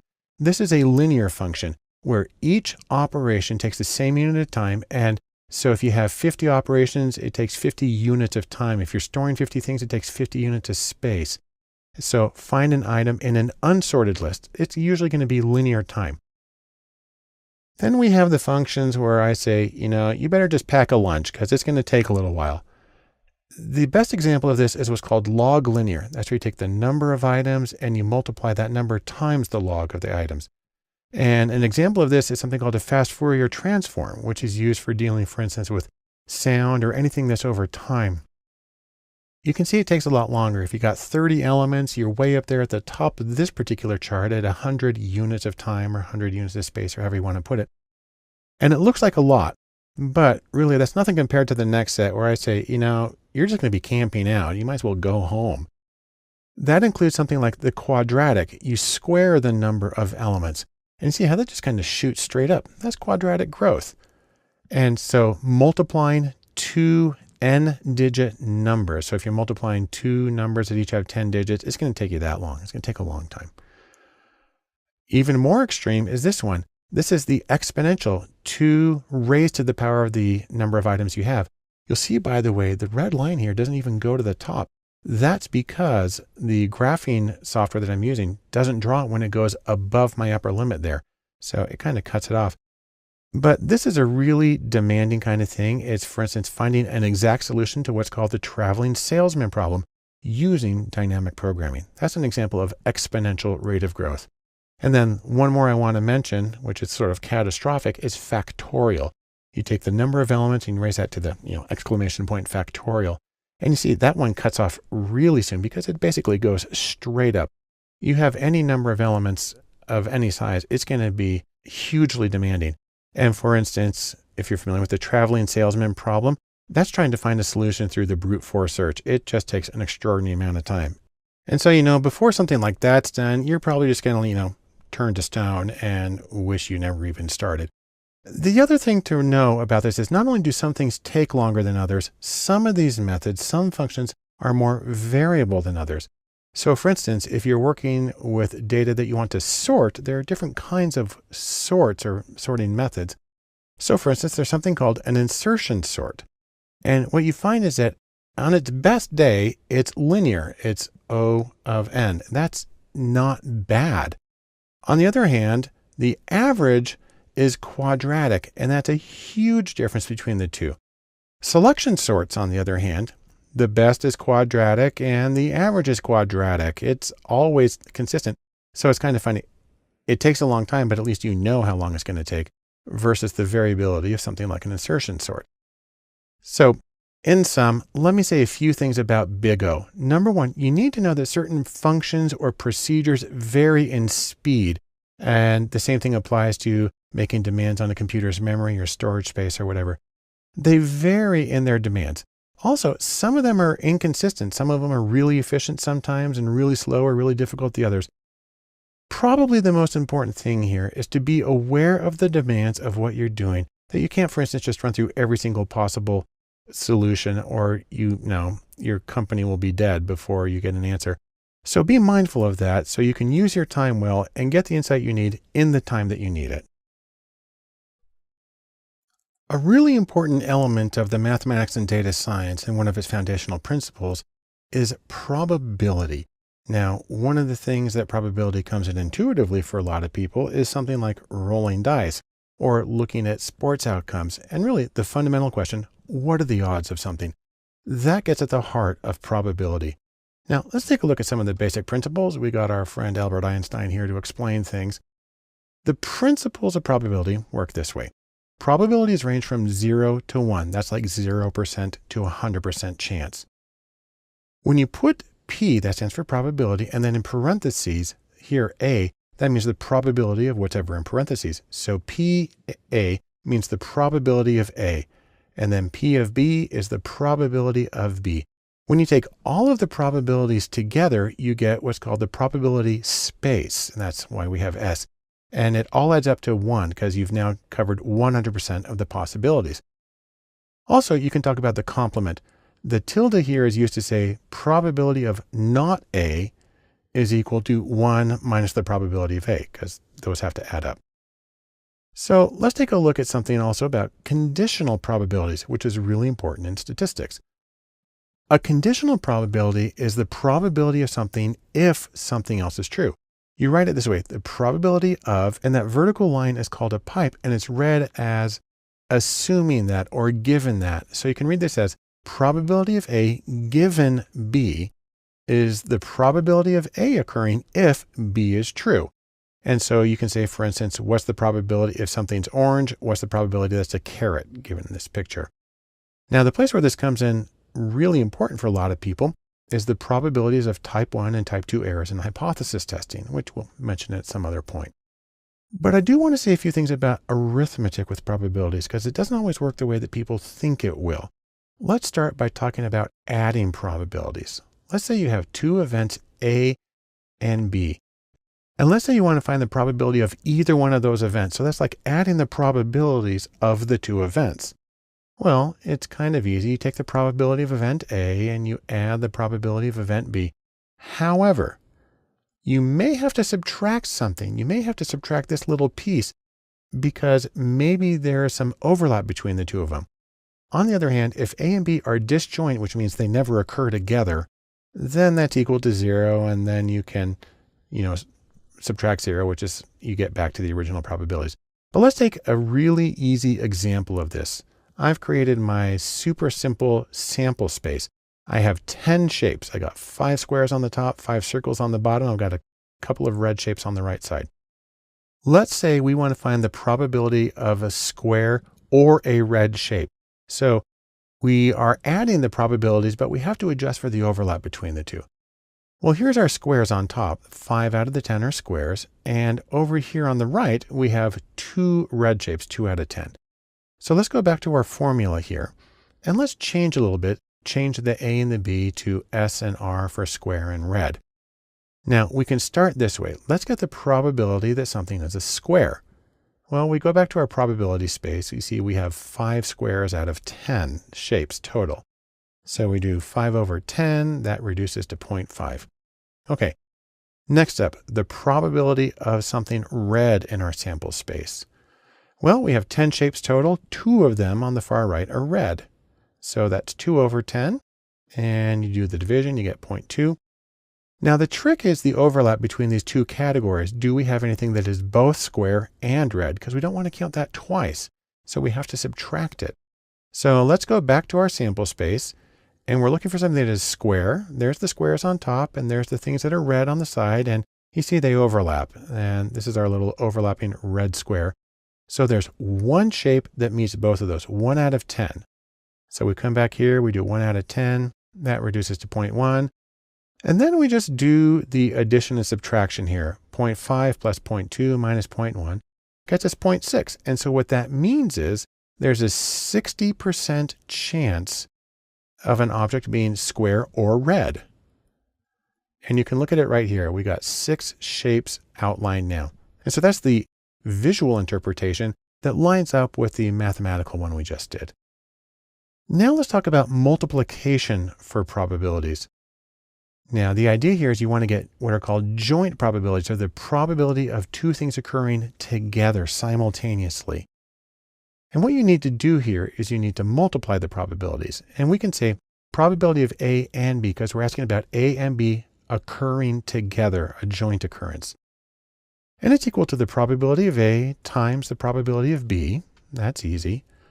But you do have to expand it just a little bit because you again have the problem of things overlapping a little bit. And so you actually need to expand it to a conditional probability. The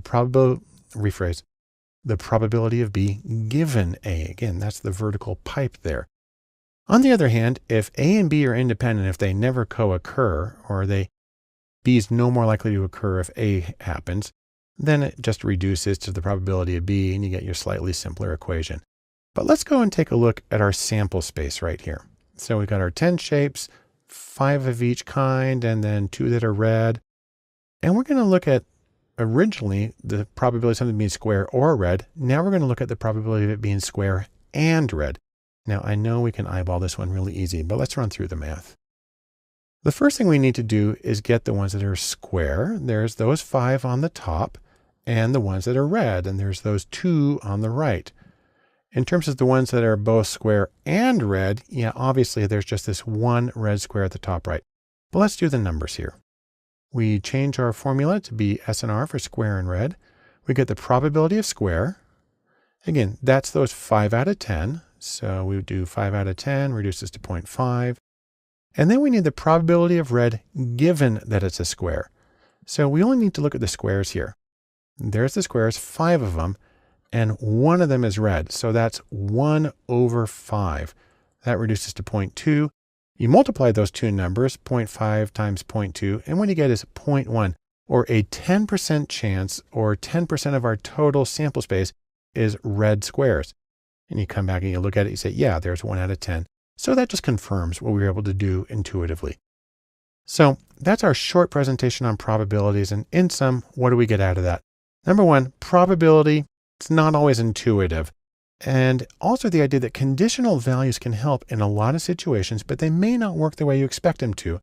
And really, the arithmetic of probability can surprise people. So pay attention when you're working with it so you can get a more accurate conclusion in your own calculations. Welcome to Statistics and Data Science. I'm Barton Polson, and what we're going to be doing in this course is talking about some of the ways that you can use statistics to see the unseen, to infer what's there even when most of it's hidden. Now, this shouldn't be a surprise if you remember the data science Venn diagram that we talked about a while ago. We have math up here in the top right corner, but if you were to go to the original description of this Venn diagram, its full name was Math and Stats. And let me just mention something in case it's not completely obvious about why statistics matters to data science. And the idea is this: counting is easy. It's easy to say how many times a word appears in a document. It's easy to say how many people voted for a particular candidate in one part of the country. Counting is easy, but summarizing and generalizing, those things are hard. And part of the problem is there's no such thing as a definitive analysis. All analyses really depend on the purposes that you're dealing with. So as an example, let me give you a couple of pairs of words and try to summarize the difference between them in just 2 or 3 words. I mean, in a word or two, how is a souffle different from a quiche? Or how is an aspen different from a pine tree? Or how is baseball different from cricket? And how are musicals different from opera? It really depends on who you're talking to. It depends on your goals, and it depends on sort of the shared knowledge. And so there's not a single definitive answer. And then there's the matter of generalization. Think about, again, take music. Listen to 3 Concerti by Antonio Vivaldi, and do you think you can safely and accurately describe all of his music? Now, I actually chose Vivaldi on purpose because Igor Stravinsky said you could. He said he didn't write 500 concertos. He wrote the same concerto 500 times. But take something more real world like politics. If you talk to 400 registered voters in the US, can you then accurately predict the behavior of all of the voters? There's about 100 million voters in the US. And that's a matter of generalization. And that's the sort of thing that we try to take care of with inferential statistics. Now, there are different methods that you can use in statistics, and all of them are designed to give you sort of a map, a description of the data you're working with.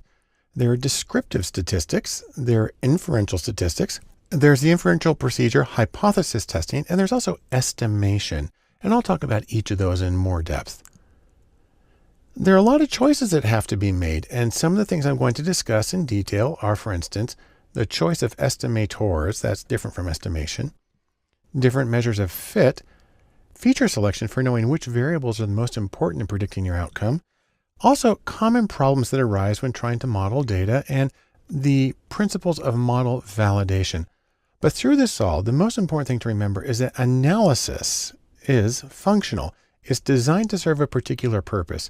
And there's a very wonderful quote within the statistics world that says, all models are wrong. All statistical descriptions of reality are wrong because they're not exact depictions, they're summaries. But some are useful. And that's from George Box. And so really the question is, you're not trying to be totally completely accurate, because in that case you just wouldn't do an analysis. The real question is, are you better off doing your analysis than not doing it? And truthfully, I bet you are. So in sum, we can say 3 things. Number 1, you want to use statistics to both summarize your data and to generalize from one group to another if you can. On the other hand, there's no one true answer with data. You got to be flexible in terms of what your goals are and the shared knowledge. And no matter what you're doing, the utility of your analysis should guide you in your decisions. The first thing we want to cover in statistics and data science is the principle of exploring data. And this video is just designed to give an exploration overview. So we like to think of this, the intrepid explorers. They're out there exploring and seeing what's in the world. You can see what's in your data. More specifically, you want to see what your data set is like. You want to see if your assumptions are met so you can do a valid analysis with your chosen procedure. And really, something that may seem very weird is you want to listen to your data. If something's not working out, if it's not going the way you want, then you need to pay a little more attention, and exploratory data analysis is going to help you do that. Now, there are two general approaches to this. First off, there's a graphical exploration. So you use graphs and pictures and visualizations to explore your data. The reason you want to do this is that graphics are very dense in information. They're also really good, in fact, the best way to get the overall impression of your data. Second to that, there is numerical exploration. I make it very clear, this is the second step. Do the visualization first, then do the numerical part. Now, you want to do this because it can give greater precision, and this is also an opportunity to try variations on the data. You can actually do some transformations, move things around a little bit, and try different methods and see how that affects the results and see how it looks. So let's go first to the graphical part. There are very quick and simple plots that you can do. Those include things like bar charts and histograms and scatter plots. Very easy to make and very quick way of getting an understanding of the variables in your data set. In terms of numerical analysis, again, after the graphical methods, you can do things like transform the data, that is, take like the logarithm of your numbers. You can do empirical estimates of population parameters, and you can use robust methods. And I'll talk about all of those in more length in later videos. But for right now, I can sum it up this way. The purpose of exploration is to help you get to know your data. And also, you want to explore your data thoroughly before you start modeling it, before you build statistical models. And all the way through, you want to make sure you listen carefully so that you can find hidden or unassumed details and leads in your data. As we move in our discussion of statistics and exploring data, the single most important thing we can do is exploratory graphics. In the words of the late great Yankees catcher Yogi Berra, you can see a lot by just looking. That applies to data as much as it applies to baseball. Now, there's a few reasons you want to start with graphics. Number one is to actually get a feel for the data. I mean, what's it distributed like? What's the shape? Are there strange things going on? Also, it allows you to check the assumptions and see how well your data match the requirements of the analytical procedures you hope to use. You can check for anomalies like outliers and unusual distributions and errors. And also you can get suggestions. If something unusual is happening in the data, that might be a clue that you need to pursue a different angle or do a deeper analysis. Now, we want to do graphics first for a couple of reasons. Number one is they're very information dense, and fundamentally humans are visual. It's our single highest bandwidth way of getting information. It's also the best way to check for shape and gaps and outliers. There are a few ways you can do this if you want to. The first is with programs that rely on code. So you can use the statistical programming language R, the general purpose programming language Python. You can actually do a huge amount in JavaScript, especially in D3.js, or you can use apps that are specifically designed for exploratory analysis. That includes Tableau, both the desktop and the public versions, Click, and even Excel is a good way to do this. And then finally, if you really want to know, you can do this by hand. John Tukey, who's the father of exploratory data analysis, wrote his seminal book, a wonderful book, where it's all hand graphs, and actually it's a wonderful way to do it. But let's start the process for doing these graphics. We start with one variable, that is univariate distributions. And so you're going to get something like this. The fundamental chart is the bar chart. This is when you're dealing with categories and you're simply counting how many cases there are in each category. The nice thing about bar charts is they're really easy to read. Put them in descending order and maybe have them vertical, maybe have them horizontal. Horizontal can be nice to make the labels a little easier to read. This is about psychological profiles of the United States. This is real data, and that we have the most states in the friendly and conventional, a smaller number in temperamental and uninhibited, and the least common of the United States is relaxed and creative. Next, you can do a box plot, or sometimes called a box and whiskers plot. This is when you have a quantitative variable, something that's measured, and you can say how far apart scores are. A box plot shows quartile values. It also shows outliers. So for instance, this is Google searches for modern dance, and That's Utah at 5 standard deviations above the national average. That's where I'm from, and I'm glad to see that there.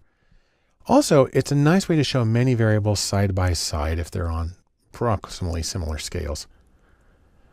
Next, if you have quantitative variables, you're going to want to do a histogram. Again, quantitative, so interval or ratio level or measured variables. And these let you see the shape of a distribution and potentially compare many. So here are 3 histograms for Google searches on data science and entrepreneur and modern dance. And you can see mostly for the part normally distributed with a couple of outliers. Once you've done one variable or the univariate analyses, you're going to want to do 2 variables at a time. That is bivariate distributions or joint distributions. Now, one easy way to do this is with grouped plots. So you can do grouped bar charts and box plots. What I have right here is grouped box plots. I have my 3 regions, psychological regions of the United States, and I'm showing how they rank on openness. That's a psychological characteristic. And what you can see is that the relaxed and creative are highest and the friendly and conventional tend to go to the lowest. And that's kind of how that works. It's also a good way of seeing the association between a categorical variable like region of the United States psychologically and a quantitative outcome, which is what we have here with openness. Next, you can also do a scatter plot. That's where you have 2 quantitative variables. And what you're looking for here is it a straight line? That is it linear? Do we have outliers? And also the strength of association. How closely do the dots all come to the regression line that we have here in the middle? And this is an interesting one for me because we have openness across the bottom. So more open as you go to the right, and agreeableness. And what we see is there's a strong downhill association. The states in the United States that are the most open apparently are also the least agreeable. So we're going to have to do something about that. And then finally, you want to go to many variables, that is multivariate distributions. Now, one big question here is 3D or not 3D. Let me actually make an argument for not 3D. So what I have here is a 3D scatter plot of 3 variables about Google searches. Up the left, I have FIFA, which is for professional soccer. Down there on the bottom left, I have searches for NFL, and on the right, I have searches for NBA. Now, I did this in R, and what's neat about this is you can click and drag and move it around. And that's kind of fun. You kind of spin around, and it gets kind of nauseating as you look at it.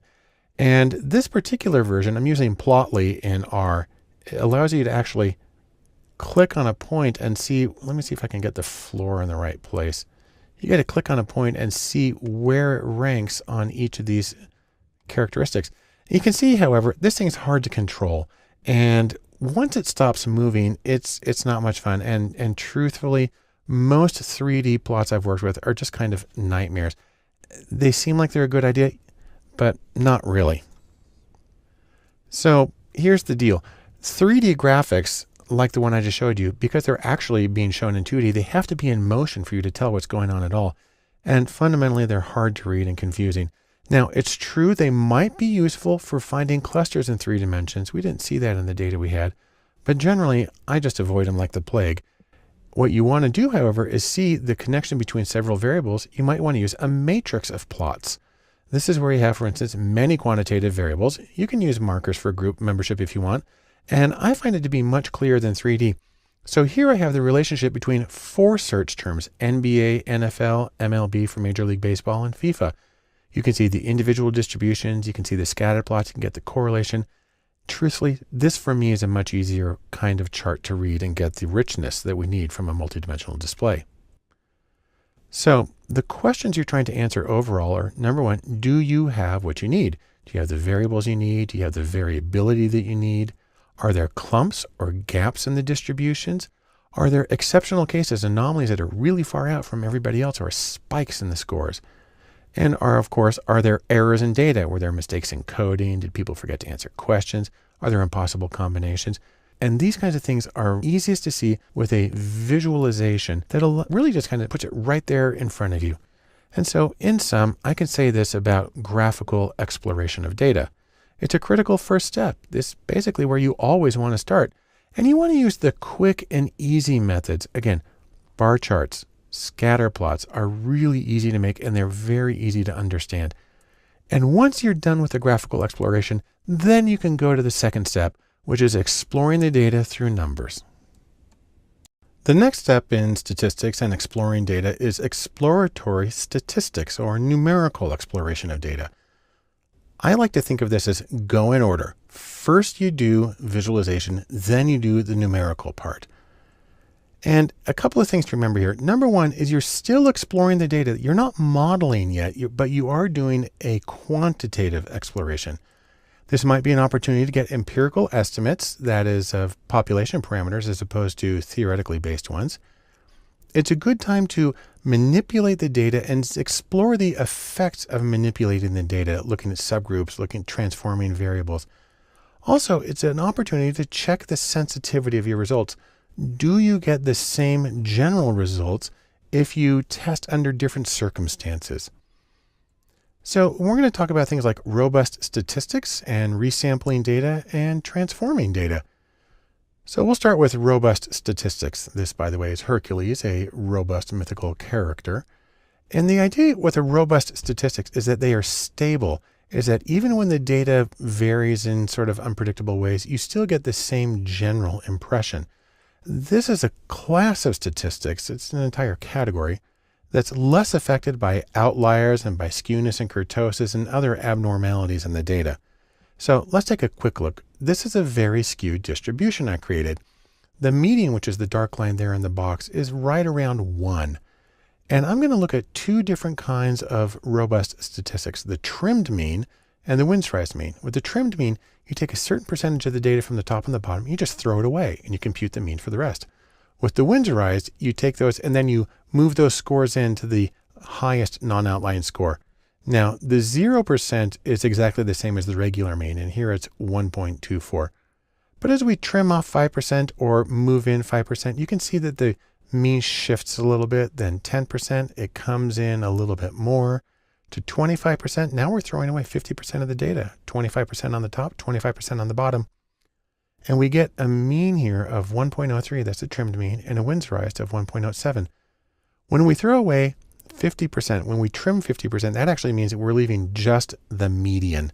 Only the middle score is left. Then we get 1.01. What's interesting is how close we get to that even when we have 50% of the data left. And so that's an interesting example of how you can use robust statistics to explore data even when you have things like strong skewness. Next is the principle of resampling. And that's like pulling marbles repeatedly out of a jar, counting the colors, putting them back in and trying again. That's an empirical estimate of sampling variability. So sometimes you get 20% red marble, sometimes you get 30, sometimes you get 22, and so on. There are several versions of this. They go by the names the jackknife and the bootstrap and the permutation. And the basic principle of resampling is also key to the process of cross-validation. I'll have more to say about validation later. And then finally, there's transforming variables. Here's our caterpillars in the process of transforming into butterflies. But the idea here is you take a sort of difficult data set and then you do what's called a smooth function. There's no jumps in it, and something that preserves the order and it allows you to work on the full data set. So you can fix skewed data, and in a scatter plot, you might have a curved line. You can fix that. And probably the best way to look at this is with something called Tukey's ladder of powers. I mentioned before John Tukey, the father of exploratory data analysis. He talked a lot about transformations. This is his ladder starting at the bottom with the -1 over x squared up to the top with his x cubed.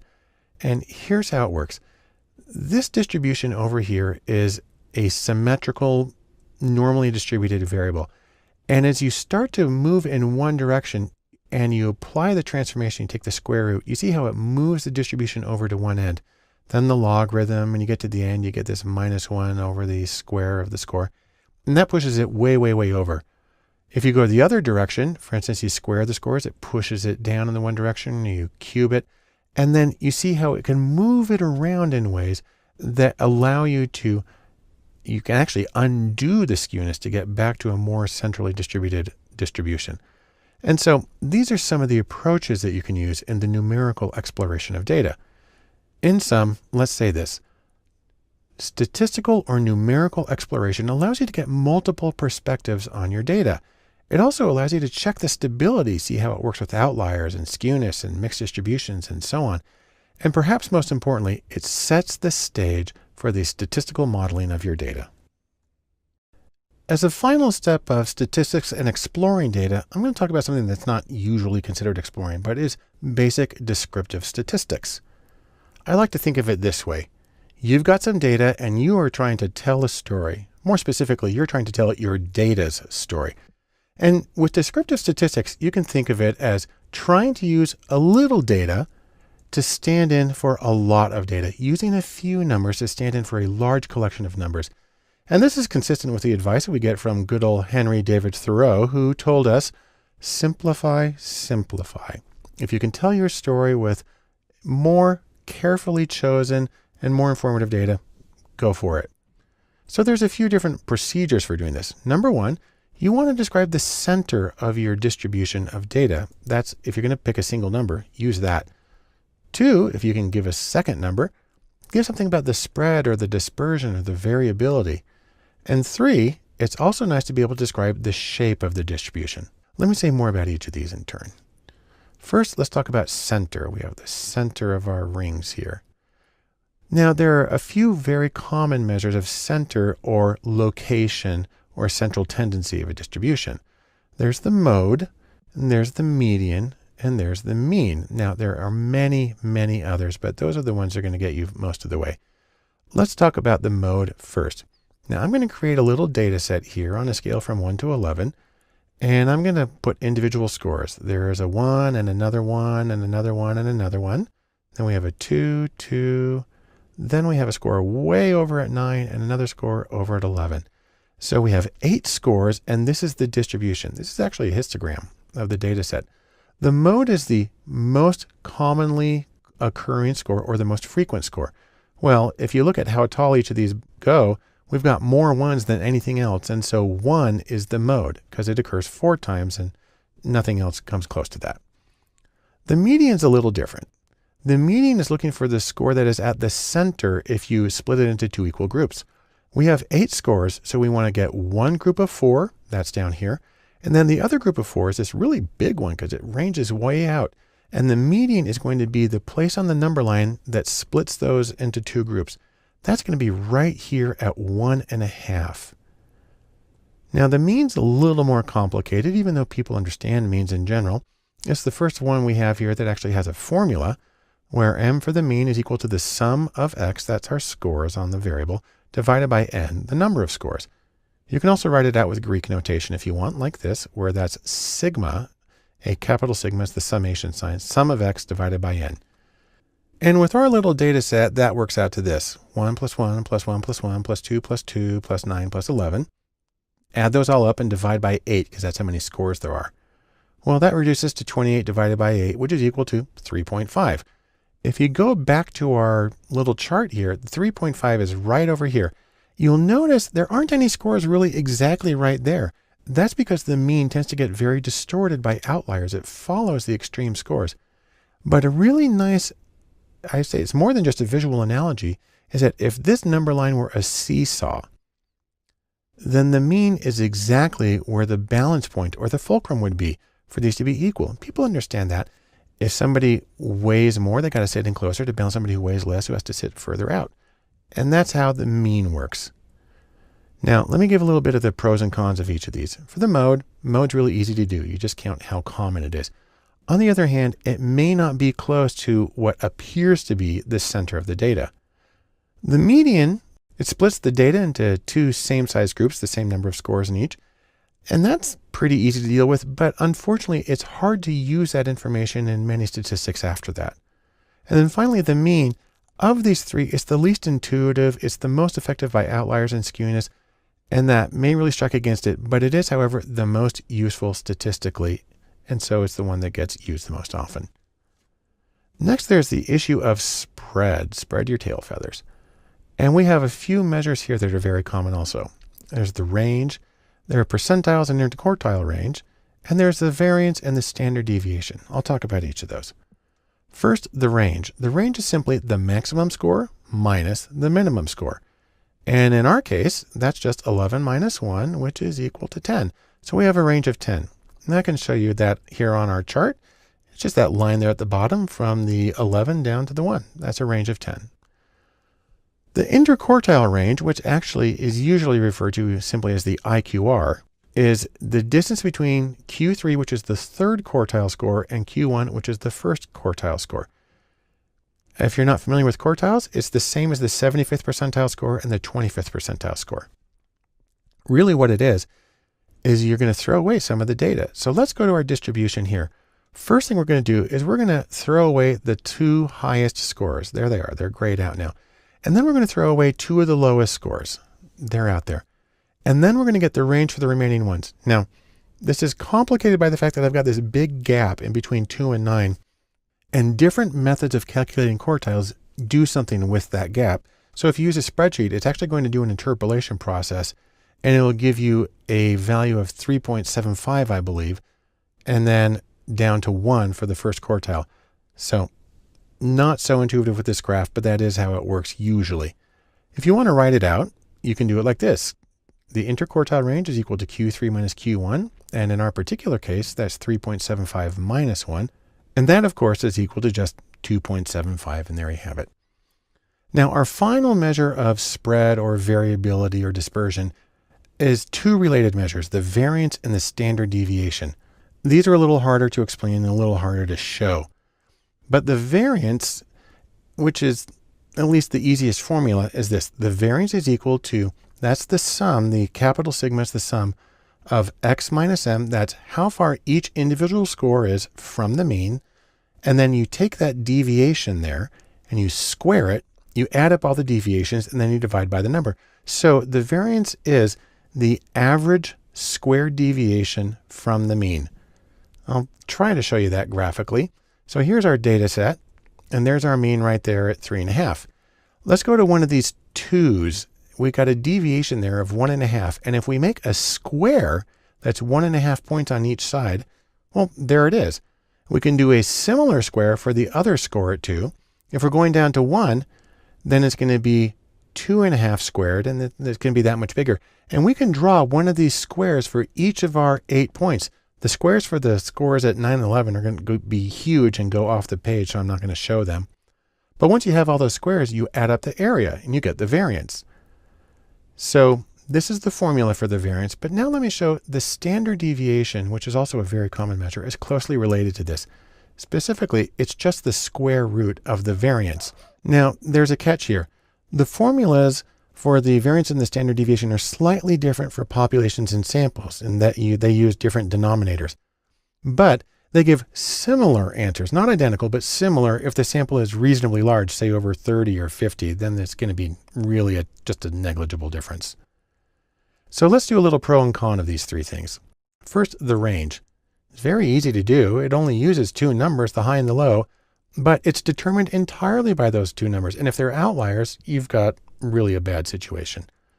The interquartile range, or IQR, it's really good for skewed data, and that's because it ignores extremes on either end. So that's nice. And the variance and the standard deviation, while they are the least intuitive and they are the most affected by outliers, they are also generally the most useful because they feed into so many other procedures that are used in data science. Finally, let's talk a little bit about the shape of a distribution. You can have symmetrical or skewed distributions, unimodal, uniform, or U-shaped. You can have outliers. There's a lot of variations. Let me show you a few of them. First off is a symmetrical distribution. Pretty easy. They're the same on the left and on the right. And this little pyramid shape is an example of a symmetrical distribution. There are also skewed distributions where most of the scores are on one end and then they taper off. This right here is a positively skewed distribution where most of the scores are at the low end and the outliers are on the high end. This is unimodal. It's our same pyramid shape. Unimodal means it has one mode, or really kind of one hump in the data. That's contrasted, for instance, to bimodal, where you have two modes. And that usually happens when you have two distributions that got mixed together. There's also uniform distributions where every response is equally common. There's U-shaped distributions where people tend to pile up at one end or the other and a big dip in the middle. And so there's a lot of different variations, and You want to get the shape of the distribution to help you understand and put the numerical summaries like the mean and like the standard deviation and put those into context. In sum, we can say this. When you use descriptive statistics, that allows you to be concise with your data, tell the story and tell it succinctly. You want to focus on things like the center of the data, the spread of the data, the shape of the data. And above all, watch out for anomalies because they can exercise really undue influence on your interpretations. But this will help you better understand your data and prepare you for the steps that follow. The next step in our discussion of statistics and inference is hypothesis testing, a very common procedure in some fields of research. I like to think of it as put your money where your mouth is and test your theory. Here's the Wright brothers out testing their plane. Now, the basic idea behind hypothesis testing is this. You start with a question, and it's something like, what is the probability of X occurring by chance if randomness or meaningless sampling variation is the only explanation? Well, the response is this. If the probability of that data arising by chance when nothing's happening is low, then you reject randomness as a likely explanation. Okay, there's a few things I can say about this. Number one, it's really common in scientific research. Say, for instance, in the social sciences, it's used all the time. Number two, this kind of approach can be really helpful in medical diagnostics where you're trying to make a yes-no decision. Does a person have a particular disease? And three, really, anytime you're trying to make a go, no-go decision, which might be made, for instance, with a purchasing decision for a school district or implementing a particular law, you base it on the data and you have to make a yes-no. Hypothesis testing might be helpful in those situations. Now, you have to have hypotheses to do hypothesis testing. You start with H sub 0, which is the shorthand version for the null hypothesis. And what that is in and what that is in lengthier terms is that there is no systematic effect between groups. There's no association between variables, and random sampling error is the only explanation for any observed differences that you see. And then contrast that with H sub A, which is the alternative hypothesis. And this really just says that there's a systematic effect, that there is in fact a correlation between variables, that there is in fact a difference between two groups, that this variable does in fact predict the other one. Let's take a look at the simplest version of this, statistically speaking. Now, what I have here is a null distribution. This is a bell curve. It's actually the standard normal distribution, which shows z-scores and relative frequency. And what you do with this is you mark off what are called regions of rejection. And so I've actually shaded off the highest 2.5% of the distribution and the lowest 2.5%. What's funny about this is even though I draw it to plus and minus 3 and it looks like it hits 0, it's actually infinite and asymptotic. But that's the highest and lowest 2.5%. Collectively, that leaves 95% in the middle. Now, the idea is then you gather your data, you calculate a score for your data, and you see where it falls in this distribution. And I like to think of that as you have to go down one path or the other. You have to make a decision. And you have to decide whether to retain your null hypothesis, maybe it is random, or reject it and decide, no, I don't think it's random. The trick is things can go wrong. You can get a false positive. And this is when the sample shows some kind of statistical effect, but it's really randomness. And so, for instance, this scatter plot I have right here, you can see a little downhill association here, but this is in fact drawn from data that has a true correlation of 0.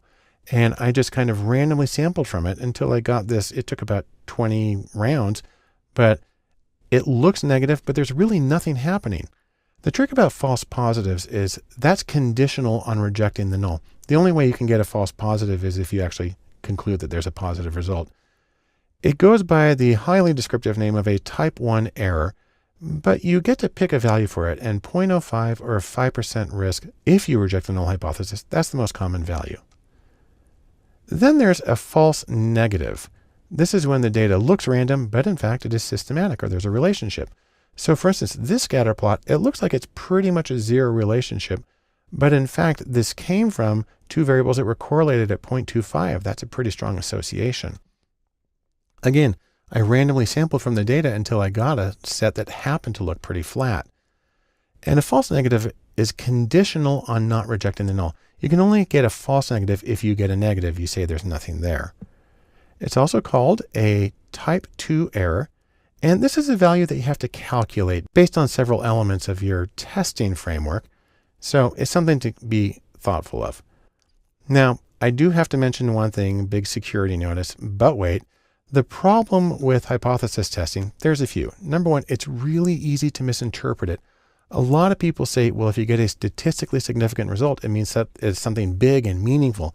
And that's not true because it's confounded with sample size and a lot of other things that just don't really matter. Also, a lot of people take exception with the assumption of a null effect or even a nil effect, that there's zero difference at all. And that could be, in certain situations, it could be an absurd claim. So got to watch out for that. There's also bias from the use of a cutoff. Anytime you have a cutoff, you're going to have problems where you have cases that would have been just slightly higher, slightly lower. It would have switched on the dichotomous outcome. So that is a problem. And then a lot of people say that it just answers the wrong question because of what it's telling you is, what's the probability of getting this data at random? Well, that's not what most people care about. They want it the other way, which is why I mentioned previously Bayes' theorem, and I'll say more about that later. That being said, hypothesis testing is still very deeply ingrained, very useful in a lot of questions, and it's gotten us really far in a lot of domains. So in sum, let me say this. Hypothesis testing is very common for yes-no outcomes, and it's the default in many fields. And I'd argue that it is still useful and informative despite many of the well-substantiated critiques. We'll continue in statistics and inference by discussing estimation. Now, as opposed to hypothesis testing, estimation is designed to actually give you a number, give you a value, not just a yes, no, go, no go, but give you an estimate for a parameter that you're trying to get. I like to think of it as sort of a new angle, looking at something from a different way. The most common approach to this is confidence intervals. Now, the important thing to remember is this is still an inferential procedure. You're still using sample data and trying to make conclusions about a larger group or population. The difference here is instead of coming up with a yes, no, you instead focus on likely values for the population value. Most versions of estimation are closely related to hypothesis testing, sometimes seen as the flip side of the coin, and we'll see how that works in later videos. Now, I like to think of this as an ability to estimate any sample statistic, and there's a few different versions. We have parametric versions of estimation and bootstrap versions. That's why I got the boots here. And that's where you just kind of randomly sample from the data in an effort to get an idea of the variability. You can also have what are called central versus non-central confidence intervals in estimation, but we're not going to deal with those. Now, there are three general steps to this. First, you need to choose a confidence level, anywhere from, say, well, you can't have 0. It has to be more than 0, and it can't be 100%. Choose something in between. 95% is the most common. And what it does is it gives you a range of numbers, a high and a low. And the higher your level of confidence, the more confident you want to be, the wider the range is going to be between your high and your low estimates. Now, there's a fundamental trade-off in what's happening here, and it's the trade-off between accuracy, which means you're on target, or more specifically, that your interval contains the true population value. And the idea is that leads you to the correct inference. There's a trade-off between accuracy and what's called precision in this context. And precision means a narrow interval, and it's a small range of likely values. And what's important to emphasize is this is independent of accuracy. You can have one without the other, or neither or both. In fact, let me show you how this works. What I have here is a little hypothetical situation. I've got a variable that goes from maybe 10 to 90, and I've drawn a thick black line at 50. If you think of this in terms of percentages and political polls, it makes a very big difference if you're on the left or the right of 50%. And then I've drawn a dotted vertical line at 55 to say that that's our theoretical true population value. And then what I have here is a distribution that shows possible values based on our sample data. And what you get here is it's not accurate because it's centered on the wrong thing. It's actually centered on 45 as opposed to 55. And it's not precise because it's spread way out from maybe 10 up to almost 80. So this situation, the data is no help really at all. Now here's another one. This is accurate because it's centered on the true value. That's nice, but it's still really spread out. And you see that about 40% of the values are going to be on the other side of 50%. It might lead you to reach the wrong conclusion. So that's a problem. Now here's the nightmare situation. This is when you have a very, very precise estimate, but it's not accurate. It's wrong. And this leads you to a very false sense of security and understanding of what's going on. And you're going to totally blow it all the time. The ideal situation is this. You have an accurate estimate where the distribution of sample values is really close to the true population value and is precise. It's really tightly knit, and you can see that just about 95% of it is on the correct side of 50, and that's good. If you want to see all four of them here at once, we have the precise two on the bottom, the unprecise ones on the top, the accurate ones on the right, the inaccurate ones on the left. And so that's a way of comparing it. But no matter what you do, you have to interpret a confidence interval. Now, the statistically accurate way that has very little interpretation is this. You would say the 95% confidence interval for the mean is 5.8 to 7.2. Okay, so that's just kind of taking the output from your computer and sticking it into sentence form. The colloquial interpretation of this goes like this. There's a 95% chance that the population mean is between 5.8 and 7.2. Well, in most statistical procedures, specifically frequentist as opposed to Bayesian, you can't do that. That implies that the population mean shifts. That's not usually how people see it. Instead, a better interpretation is this. 95% of confidence intervals for randomly selected samples will contain the population mean. Now I can show you this really easily with a little demonstration. This is where I randomly generated data from a population with a mean of 55, and I got 20 different samples. And I got the confidence interval for each sample, and I've charted the high and the low. And the question is, did it include the true population value? And you can see that of these 20, 19 of them included it. Some of them barely made it. If you look at sample number 1 on the far left, barely made it. Sample number 8, it doesn't look like it made it. Sample 20 on the far right, barely made it on the other end. Only one of them missed it completely, that's sample number 2, which is shown in red on the left. Now, it's not always just 1 out of 20. I actually had to run the simulation about 8 times because it gave me either 0 or 3 or 1 or 2. And I had to run it until I got exactly what I was looking for here. But this is what you would expect on average. So let's say a few things about this. There are some things that affect the width of a confidence interval. The first is the confidence level, or CL. Higher confidence levels create wider intervals. The more certain you have to be, you're going to give a bigger range to cover your bases.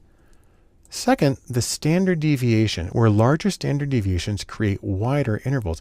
If the thing that you're studying is inherently really variable, then of course your estimate of the range is going to be more variable as well. And then finally, there's the N, or the sample size. This one goes the other way. Larger sample sizes create narrower intervals.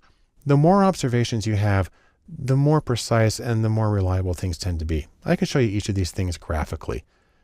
Here we have a bunch of confidence intervals where I'm simply changing the confidence level from 0.50 at the left side up through 0.999. And you can see it gets much bigger as we increase. Next one is standard deviations. As the sample standard deviation increases from 1 to 16, you can see that the interval gets a lot bigger. And then we have sample size going from just 2 up to 512. I'm doubling it at each point. And you can see how the interval gets more and more and more precise as we go through. And so let's say this to sum up our discussion of estimation. Confidence intervals, which are the most common version of estimation, focus on the population parameter. And the variation in the data is explicitly included in that estimation. Also, you can argue that they're more informative because not only do they tell you whether the population value is likely, but they give you a sense of the variability of the data itself. And that's one reason that people argue that confidence intervals should nearly always be included in any statistical analysis. As we continue our discussion of statistics and data science, we need to talk about some of the choices that you have to make, some of the trade-offs, and some of the effects that these things have. we'll begin by talking about estimators.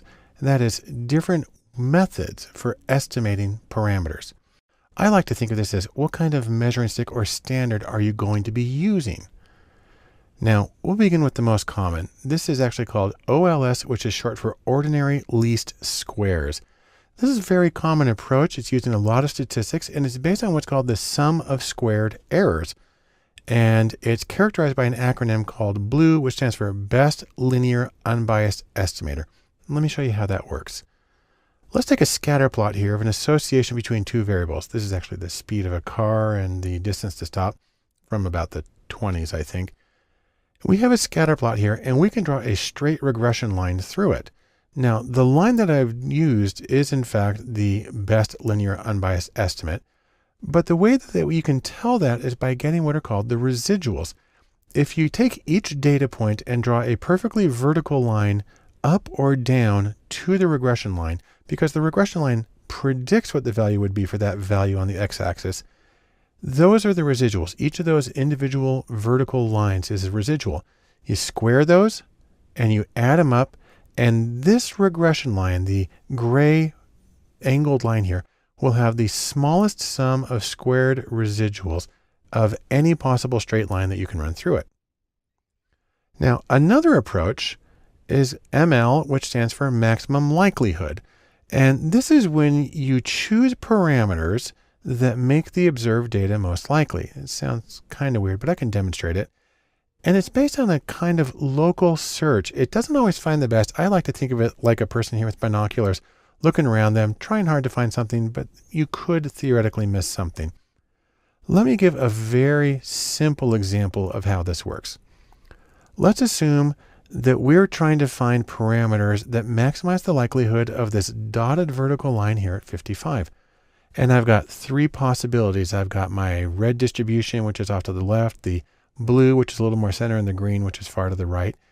And these are all identical, except they have different means. And by changing the means, you see that the one that is highest where the dotted line is the blue one. And so if only thing we're doing is changing the mean and we're looking at these three distributions, then the blue one is the one that has the maximum likelihood for this particular parameter. On the other hand, we could give them all the same mean right around 50 and vary their standard deviations instead. And so they spread out different amounts. In this case, the red distribution is highest at the dotted vertical line, and so it has the maximum value. Or if you want to, you can vary both the mean and the standard deviation simultaneously. And here the green gets a slight advantage. Now, this is really a caricature of the process because obviously you would just want to center it right there on the 55 and be done with it. The question is when you have many variables in your data set, then it's a very complex process of choosing values that can maximize the association between all of them. But you get a feel for how it works with this. The third approach that's pretty common is something called map for maximum a posteriori. This is a Bayesian approach to parameter estimation. And what it does is it adds the prior distribution, and then it goes through sort of an anchoring and adjusting process. What happens, by the way, is that stronger prior estimates exert more influence on the estimate. And that might mean, for instance, a larger sample or more extreme values. And those have a greater influence on the posterior estimate of the parameters. Now, what's interesting is that these three methods all connect with each other. Let me show you exactly how they connect. The ordinary least squares, OLS, this is equivalent to maximum likelihood when it has normally distributed error terms. And maximum likelihood, ML, is equivalent to maximum a posteriori, or MAP, with a uniform prior distribution. You want to put it another way, ordinary least squares, or OLS, is a special case of maximum likelihood. And then maximum likelihood, or ML, is a special case of maximum a posteriori. And just in case you like it, we can put it in set notation. OLS is a subset of ML, is a subset of MAP. And so there are connections between these three methods of estimating population parameters. Let me just sum it up briefly this way. The standards that you use, OLS, ML, MAP, they affect your choices and the ways that you determine what parameters best estimate what's happening in your data. Several methods exist, and there's obviously more than what I showed you right here, but many are closely related, and under certain circumstances, they're all identical. And so it comes down to exactly what are your purposes and what do you think is going to best work with the data that you have to give you the insight that you need in your own project. The next step we want to consider in our statistics and data science and the choices that we have to make has to do with measures of fit, or the correspondence between the data that you have and the model that you create. Now, it turns out there's a lot of different ways to measure this, and one big question is how close is close enough? Or how can you see the difference between the model and reality? Well, there's a few really common approaches to this. The first one is what's called R squared. It's got a longer name. That's the coefficient of determination. There's a variation, adjusted R squared, which takes into consideration the number of variables. Then there's minus 2LL, which is based on the likelihood ratio, and a couple of variations, the Akaike information criterion, or AIC, and the Bayesian information criterion, or BIC. And then there's also chi-squared. Now that's actually a Greek C there. It looks like an X, but it's a C, and that's chi-squared. And so let's talk about each of these in turn. First off is R squared. This is the squared multiple correlation, or the coefficient of determination. And what it does is it compares the variance of Y. So if you have an outcome variable, it looks at the total variance of that and compares it to the residuals on Y after you've made your prediction. The scores on R squared range from 0 to 1, and higher is better. The next is minus 2 log likelihood. That's the likelihood ratio, or as I just said it, the minus 2 log likelihood. And what this does is it compares the fit of nested models. We have a subset, then a larger set, then a larger set overall. This approach is used a lot in logistic regression when you have a binary outcome. And in general, smaller values are considered better fit.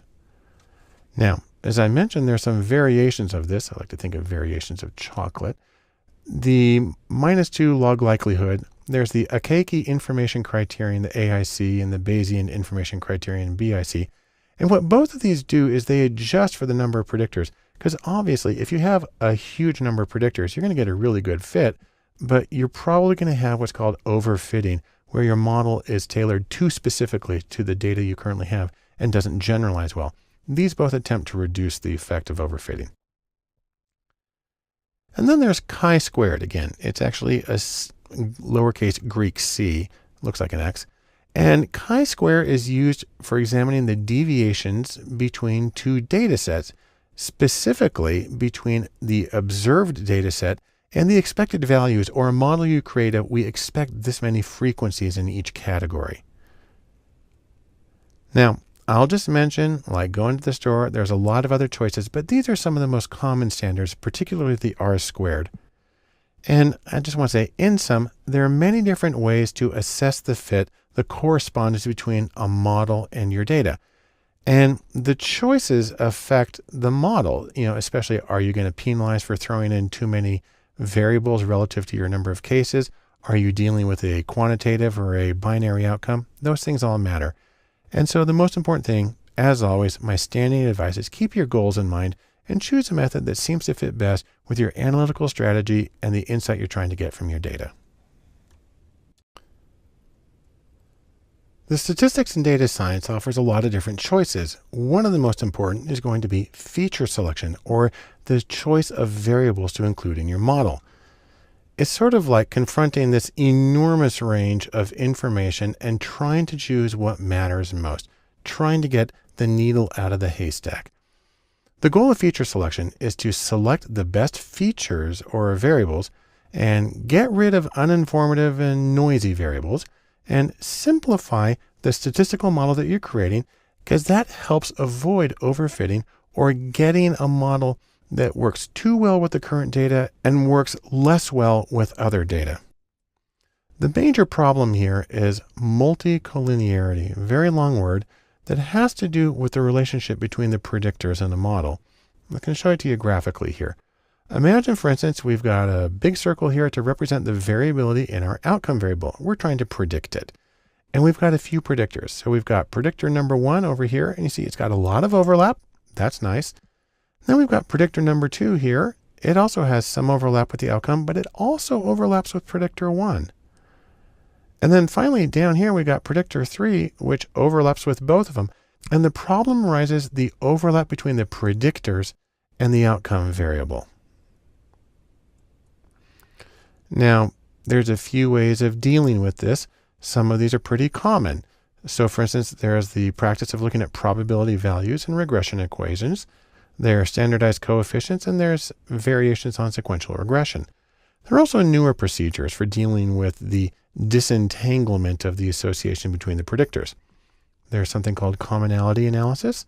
There's dominance analysis, and there are relative importance weights. Of course, there are many other choices in both the common and the newer, but these are a few that are worth taking a special look at.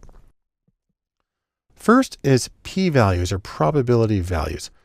This is the simplest method because most statistical packages will calculate probability values for each predictor, and they'll put little asterisks next to it. And so what you're doing is you're looking at the p-values, the probabilities for each predictor, or more often the asterisks next to it, which sometimes give it the name of star search. You're just kind of cruising through a large output of data and just looking for the stars or asterisks. This is fundamentally a problematic approach for a lot of reasons. The problem here is you're looking individually and it inflates false positives. Say you have 20 variables, each is entered and tested with an alpha or false positive of 5%. You end up with nearly a 65% chance of at least one false positive in there. It's distorted by sample size because with a large enough sample, anything becomes statistically significant. And so relying on p-values can be a seriously problematic approach. Slightly better approach is to use betas or standardized regression coefficients. And this is where you put all the variables on the same scale. So usually standardized from 0 and then to either -1, +1, or with a standard deviation of 1. The trick is though, they're still in the same context of each other and you can't really separate them because those coefficients are only valid when you take that group of predictors as a whole. So one way to try to get around that is to do what they call stepwise procedures, where you look at the variables in sequence. There are several versions of sequential regression that allow you to do that. You can put the variables into groups or blocks and enter them in blocks and look at how the equation changes overall. You can examine the change in fit at each step. The problem with a stepwise procedure like this is it dramatically increases the risk of overfitting, which again is a bad thing if you want to generalize your data. And so to deal with this, there's a whole collection of newer methods. A few of them include commonality analysis, which provides separate estimates for the unique and shared contributions of each variable. Well, that's a neat statistical trick, but the problem is it just moves the problem of disentanglement to the analyst, so you're really not better off than you were as far as I can tell. There's dominance analysis, which compares every possible subset of predictors. Again, sounds really good, but you have the problem known as the combinatorial explosion. If you have 50 variables that you could use, and there are some that have millions of variables, with 50 variables, you have over 1 quadrillion possible combinations. You're not going to finish that in your lifetime. And it's also really hard to get things like standard errors and perform inferential statistics with this kind of model. And then there's also something that's even more recent than these others called relative importance weights. And what this does is it creates a set of predictors that are orthogonal or uncorrelated with each other, basing them off of the originals. And then it predicts the scores, and then it can predict the outcome without the multicollinear because these new predictors are uncorrelated. It then rescales the coefficients back to the original variables. That's the back transform. And then from that, it assigns relative importance or a percentage of explanatory power to each predictor variable. Now, despite this very different approach, it tends to have results that resemble dominance analysis. It's actually really easy to do. Their websites, you just plug in your information and it does it for you. And so that's yet another way of dealing with the problem of multicollinearity and trying to disentangle the contribution of different variables. In sum, let's say this. What you're trying to do here is choose the most useful variables to include into your model. Make it simpler, be parsimonious. Also, reduce the noise and distractions in your data. And in doing so, you're going to always have to confront the ever-present problem of multicollinearity, or the association between the predictors in your model, with several different ways of dealing with that. As we continue our discussion of statistics and the choices that are made, one important consideration is model validation. And the idea here is, as you're doing your analysis, are you on target? More specifically, your model that you create through regression or whatever you do, your model fits the sample data beautifully, you've optimized it there, but will it work well with other data? Fundamentally, this is the question of generalizability, also sometimes called scalability, because you're trying to apply it in other situations. And you don't want to get too specific or it won't work in other situations. Now, there are a few general ways of dealing with this and trying to get some sort of generalizability. Number one is Bayes, a Bayesian approach. Then there's replication. Then there's something called holdout validation, and then there's cross-validation. I'll discuss each of these very briefly in conceptual terms. The first one is Bayes, and the idea here is you want to get what are called posterior probabilities. Most analyses give you a probability value for the data given the hypothesis, so you have to start with an assumption about the hypothesis. But instead, it's possible to flip that around by combining it with special kinds of data to get the probability of the hypothesis given the data. And that is the purpose of Bayes' theorem, which I've talked about elsewhere. Another way of finding out how well things are going to work is through replication. That is, do the study again. It's considered the gold standard in many different fields. The question is whether you need an exact replication or a conceptual one that is similar in certain respects. You can argue for both ways, but one thing you want to do is when you do a replication, then you actually want to combine the results. And what's interesting is the first study can serve as the Bayesian prior probability for the second study. So you can actually use meta-analysis or Bayesian methods for combining the data from the two of them. Then there's holdout validation. This is where you build your statistical model on one part of the data and you test it on another. I like to think of it as the eggs in separate baskets. The trick is that you need a large sample in order to have enough to do these two steps separately. On the other hand, it's also used very often in data science competitions as a way of having a sort of gold standard for assessing the validity of a model. Finally, I'll just mention one more, and that's cross-validation. This is when you use the same data for both training and for testing or validating. There are several different versions of it, and the idea is you're not using all the data at once, but you're kind of cycling through and weaving the results together. There's leave one out, where you leave out one case at a time, also called LOO, L-O-O. There's leave P out, where you leave out a certain number at each point. There's K-fold, where you split the data into, say, for instance, 10 groups, and you leave out one and you develop it on the other 9, and then you cycle through. And there's repeated random subsampling, where you use a random process at each point. Any of those can be used to develop the model on one part of the data and test it on another, and then cycle through to see how well it holds up under different circumstances. And so, in sum, I can say this about validation. You want to make your analysis count by testing how well your model holds up from the data you developed it on to other situations, because that's really what you're trying to accomplish. This allows you to check the validity of your analysis and your reasoning, and it allows you to build confidence in the utility of your results. To finish up our discussion of statistics and data science and the choices that are involved, I want to mention something that really isn't a choice, but more an attitude. It's DIY for do it yourself.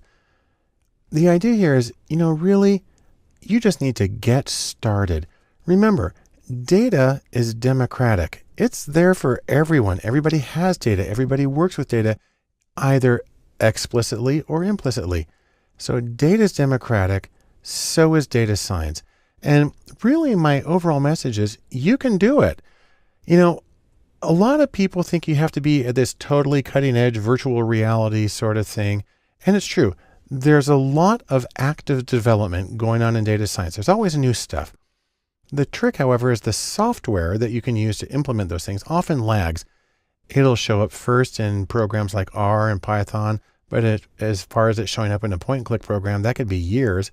What's funny though is often these cutting edge developments don't really make much of a difference in the results of the interpretation.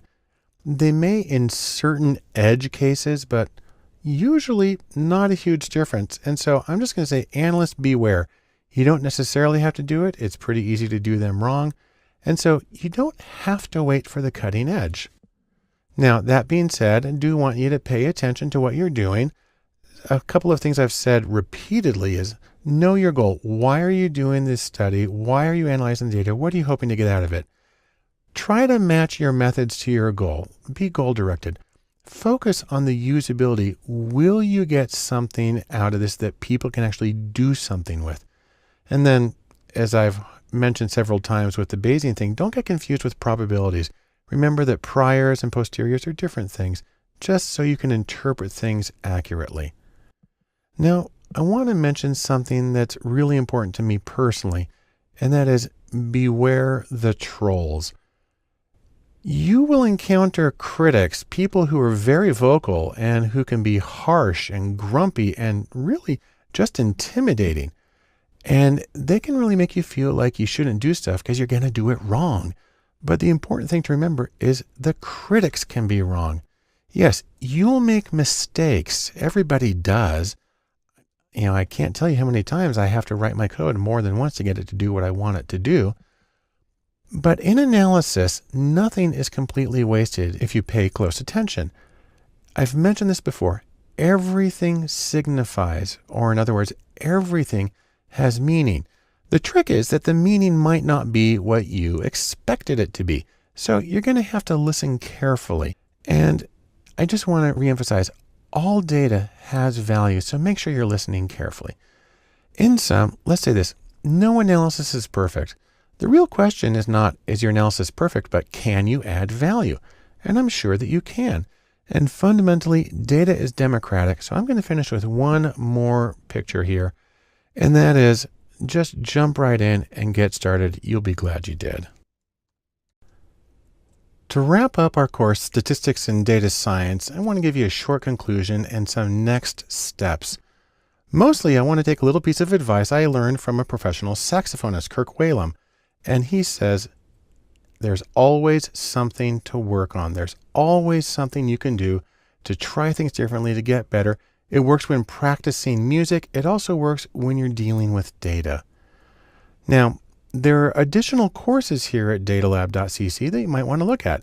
There are conceptual courses, additional high-level overviews on things like machine learning, data visualization, and other topics. And I encourage you to take a look at those as well to round out your general understanding of the field. There are also, however, many practical courses. These are hands-on tutorials on the statistical procedures I've covered, and you learn how to do them in R and Python and SPSS and other programs. But whatever you're doing, keep this other little piece of advice from writers in mind, and that is write what you know. And I'm going to say it this way, explore and analyze and delve into what you know. Remember, when we talked about data science in the Venn diagram, we've talked about the coding and the stats, but don't forget this part here on the bottom.